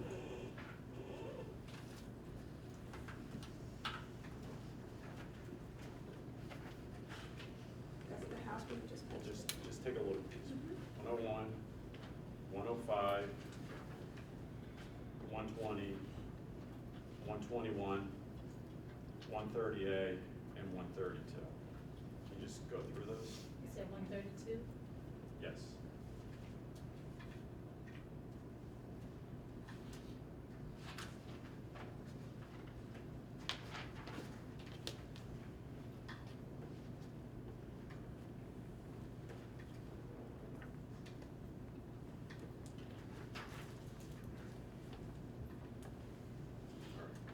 What are those pictures of?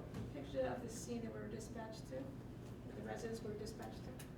And do they show the patient that you treated on the ground and 28 Hartwell Street? Yes, they do.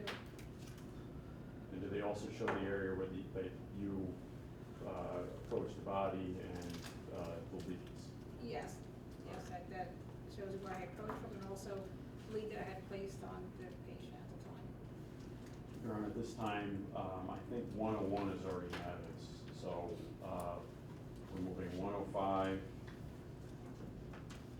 120, 121, 130A, and 132 on evidence. Objections? 105, 120, 121, 138, and 132.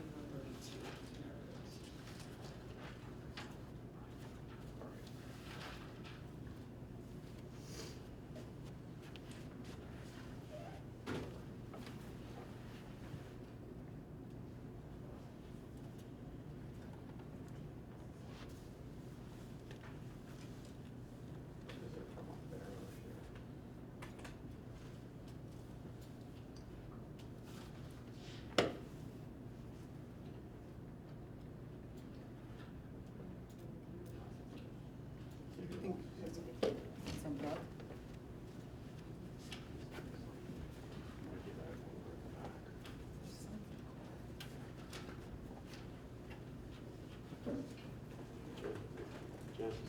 Sign out, sign back in, your computer. Does that work?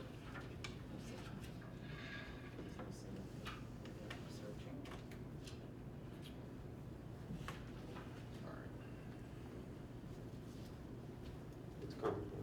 Can I see the report?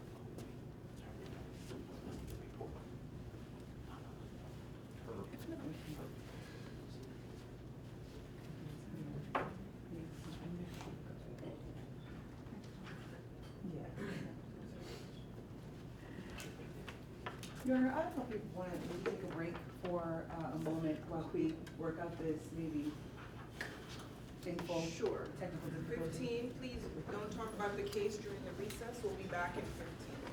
Before we bring back the witness on the witness stand, I just want to give you an instruction. And as you have sat through this trial so far, you have likely realized that trials in real life are very different from what you see on TV, right? Nothing's done in an hour, and you have your answer at the end. And so your job as jurors at this point will simply be to listen. That's what each side wants you to do. Listen, don't try to memorize the information, just take in the information as it's being presented to you. At the end of this trial, remember I said to you, you're not to discuss this case or form any opinions about the case as we go along, and there's a reason that instruction exists, right? Because over the course of the next month, you're gonna get a lot of information.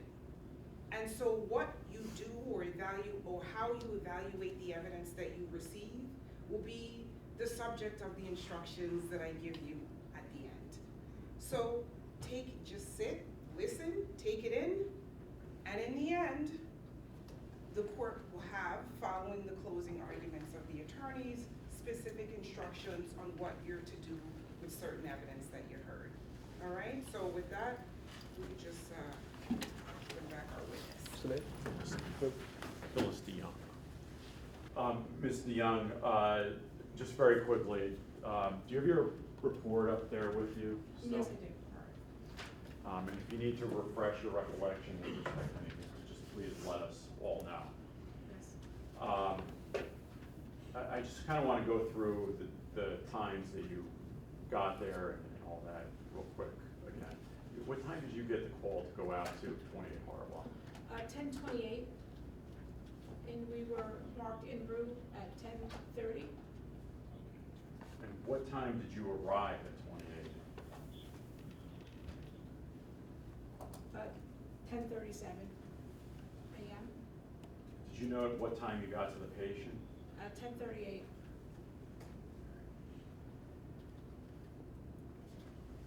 What time did you leave? We departed the scene approximately 10:57. After we made ourselves available. When you saw the patient on the ground out there, did you make a notation of what his skin conditions were? I did. I made it when I got to my patient to do my assessment. That is when I had seen that lividity was present. What is mottled skin? Mottled skin. Do you ever get cold and your skin looks like marbles, like all splotchy? That would be mottled. That's very common with like a decreased blood flow when somebody's cold. Usually that will happen to them. Did he have mottled skin? I did see some modeling, but it was mostly, it was the lividity towards the bottom, from where he was lying on his left-hand side. All right. Let's very quickly go through the pictures.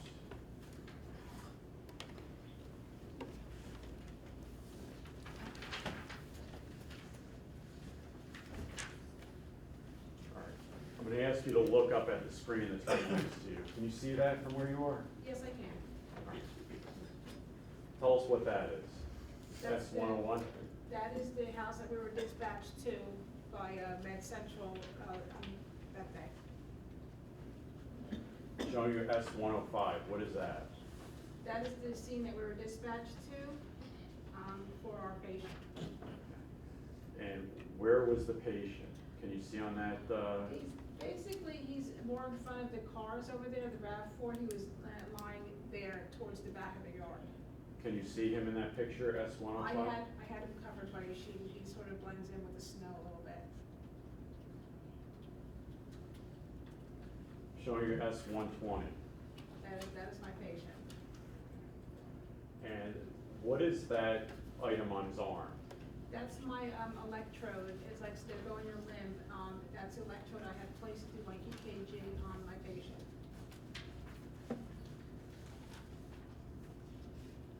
S121. Can you describe that for us? That is my patient that I have found laying on his left-hand side. And that's, my lead is on there, and his neck is where I had assessed his pulse. Is that the way he was situated when you approached him? Yes, it was. Can you tell us what that is? That is an injury that he has sustained due to his injuries. Like, he had a laceration and 2 punctures and the avulsion between his eyes. Now, he wasn't situated exactly like that when you got there? No, he was not. He was lying in the previous picture on his left-hand side. Showing you S132. This is his jacket, and I had approached him from his feet in front of the patient and with my monitor to put my leads on him. Okay. So, when looking at that picture, S132, his back is to us in that picture, right? Yes, it is. Did you ever at any point go around the other side of him to his back? No, I just approached him from his feet and I knelt down. They wanted us to approach from his feet, not to contaminate the scene anymore. So what we did is I approached from the feet and I knelt in front of him, but when we first visualized our patient, this is how he was found. Did any of the other EMTs, with you that day, ever go in the area behind his back, this area here? No, when it's gonna be a victim like this, you need a paramedic to pronounce, and we'll send one person only into the scene, not to further contaminate the scene. And that's why I explained to the police officer where I was gonna approach from, and where I was gonna place my electrodes, and where I assessed his pulse. And everything that I had done was, you know, the police were there to witness everything, because we don't wanna disturb the crime scene any more than what already happened. So all your work was done from the front side of? Yes, it was. Is that Yes, it was. fair? Okay.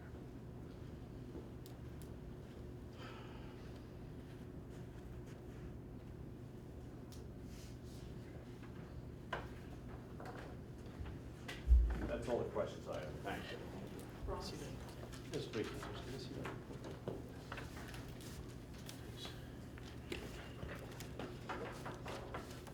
When did you prepare this report? When I was done evaluating my patient, my report was done. This was also done, we have a laptop at the time, and then we would go back to our, you know, our station, and we would, you know, write the report. But in the middle of that, we had other calls to work on also, but the report has to be finished by the end of the shift. Okay, so when did you prepare this report? After, like, towards the end of the day? Now, towards the middle of the day, like 11, 12 o'clock, I started writing the report. Okay. From there, you went to another call for service? I believe we may have done another call, because we were in bed rest before, which is a critical care truck, we would do hospital transfers also. I don't have a timeline of of that day, but, you know, this was like, I believe our first call of the day was, this dispatch. This was the first call? Yes, And there had been other calls afterwards? I believe there was, yes. Is there anywhere on this report where it would indicate when this report was prepared and what time? Well, the times that we have here, you know, usually when we're dispatched, we're called what's called a timestamp. And everything is, we put our times in when everything is done, and again, everything, like I said, is timestamped from, the dispatch center. Dispatch meaning the police? No, we have our, the dispatch center we go is called Med Central, that's located in 127 Patterson Street. So the police call that center? Yes, then they dispatch us. Okay. That time is stamped somewhere. Yes, it is. But times after that, like what time you get to the scene, unless you radio in? We have to radio in. We radio in when we're en route. We were dispatched and we received, if you look at the report, it says, call was received. Okay, we're en route, we're on scene. And then I wrote the time when I had to contact the medical control. And then we have to mark ourselves with the radio on air that we're available in service. Okay. Everything, we're constantly in radio contact with them, let them know where we are. All right, so you tell them when you're en route. Correct. That time is logged in automatically somewhere. Yes, it is. At ref, what's that? Where you were dispatched to? Reference, yes. That's when you get, That's when I arrived on scene. when you arrive on scene. And then, at patient, do you also radio that in, or No, that's I not? do not, that's what my partner would be, That's, that's the time I approach my patient. right, that's the time you have to remember, Yes, basically. yes. The other times available would be, It's timestamped with Med Central. right, so the only time that's not automatically logged is the one when you reach the patient, correct? Yes, That is a human memory, if you will, yes it is. when you get to your patient. Yes, it is. And, you know, if your watch is right or your phone or whatever it is that you're looking at, correct? Yes, it is. Thank you. Have you ever worked in as a forensic pathologist? No, I have not. Have you ever worked in a medical examiner's office? No, but I have witnessed autopsies and I have done a cadaver labs. And that was when you were first? Well, it's ongoing training, we do cadaver labs, and then when I first became a paramedic, yes, we had to go to a cadaver lab. In how long before this call for service did you do that training? Well, we have to do ongoing training every 2 years. I would say like a couple years before this fall. Okay. But you've never like consistently worked with forensic pathology, correct? No, but during my time as working as a paramedic, we've unfortunately have gotten many pronouncements for us. I'm not disputing that. Okay. You did not work regularly with a forensic pathologist, correct? No, I did not. Thank you. That's it. Redirect. No. All right, thank you. You may step down. Thank you very much. Watch your step.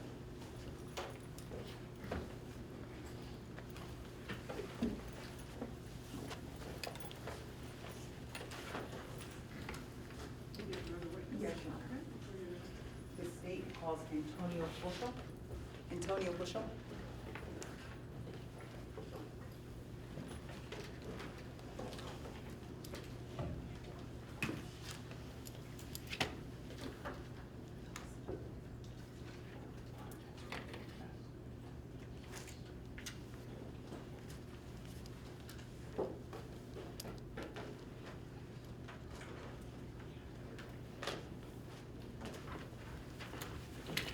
You can follow me, sir.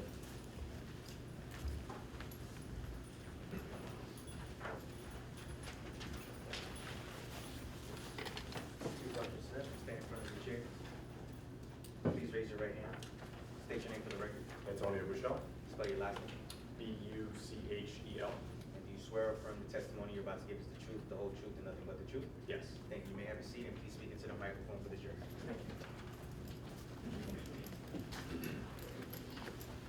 Good afternoon, sir. Good afternoon. All right. I'm going to ask for you to again state your name for the record. Antonio Bushel, All right. And where do you currently reside, sir? Howell Township, New Jersey. And how long have you lived there? About 6 years. Right. At any point did you live in New Brunswick? Yes, while I was attending Rutgers University. And what years did you attend Rutgers University? From 2012 to 2015.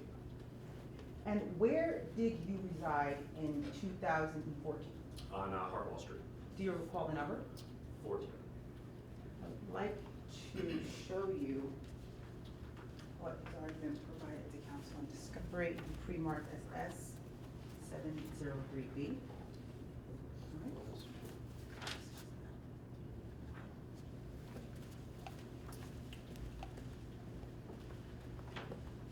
Sir, do you recognize S73B? Yes, All right, and what is that? I lived there, 2013 to 2014. All right, with no objection, the state looks to admit into evidence 703B. I have no objection. 703B in evidence. All right, and for reference, 703K approaching, Mm-hmm. do you recognize on 703K, do you recognize Hartwell Street? Yes, And do you see indicated the number 14? yes. All right, thank you very much. Again, 703K, Your Honor, the state's looking to admit to evidence. No objection. 703K in evidence. Thank you. All right, and the TV has got a personality of its own. So what we're gonna do is I'm going to show the jury, I'm gonna pass it around to you as well, the photos. It's not working again. It's doing what it wants to do. All right, so S703B is the actual 14, and I can pass, I have another copy as well. S703B and S706.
All right, sir. And who, if anyone, did you live with at 14 Hamilton Street?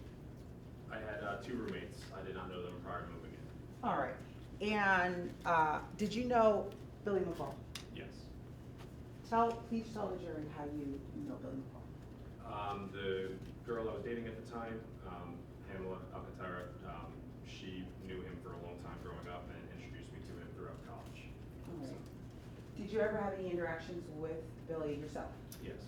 All right, can you explain those to the jury, please? Mostly in social gatherings with mutual friends. All right. And do you recall where Pam resided, where she lived at that time in 2014? It was on Easton Avenue. I don't remember the house number. All right.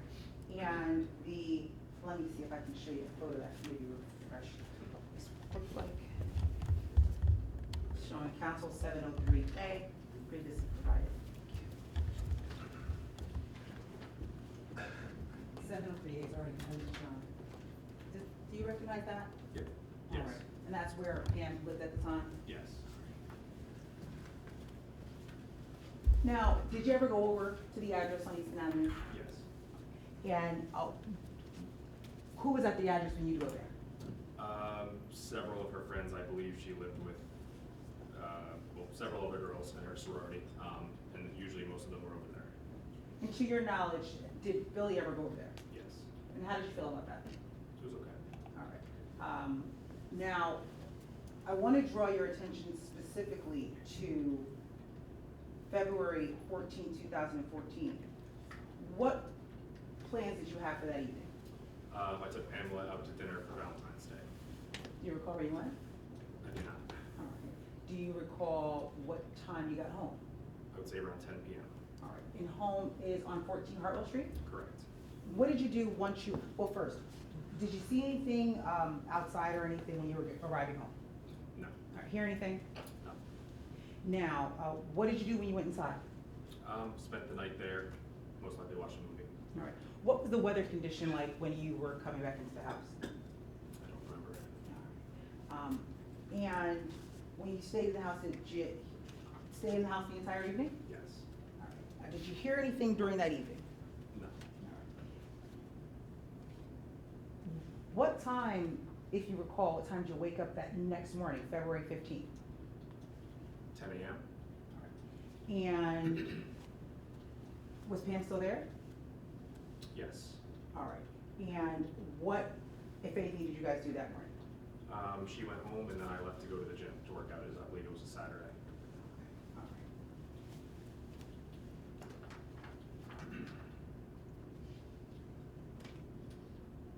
Now, when you went out to the gym, did you see anything? Yes. Can you please tell the jury what you saw when you went out to the gym? Police vehicles and ambulances parked a little further down the street. All right. And at that time, did you know what was going on? I did not. Between that period, had you heard anything or seen anything? No.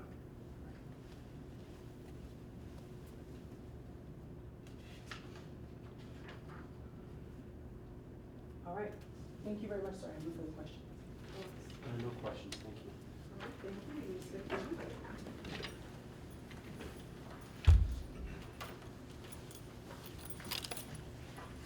Any other witnesses for tonight? Your Honor, we are done for today. All right, so that means members of the jury, you'll get an early dismissal today. You'll get out ahead of all the folks leaving the courthouse at 4:30. So be safe. We'll see you back tomorrow morning at 8:30. Don't talk about the case, don't research it. And see you at 8:30 tomorrow.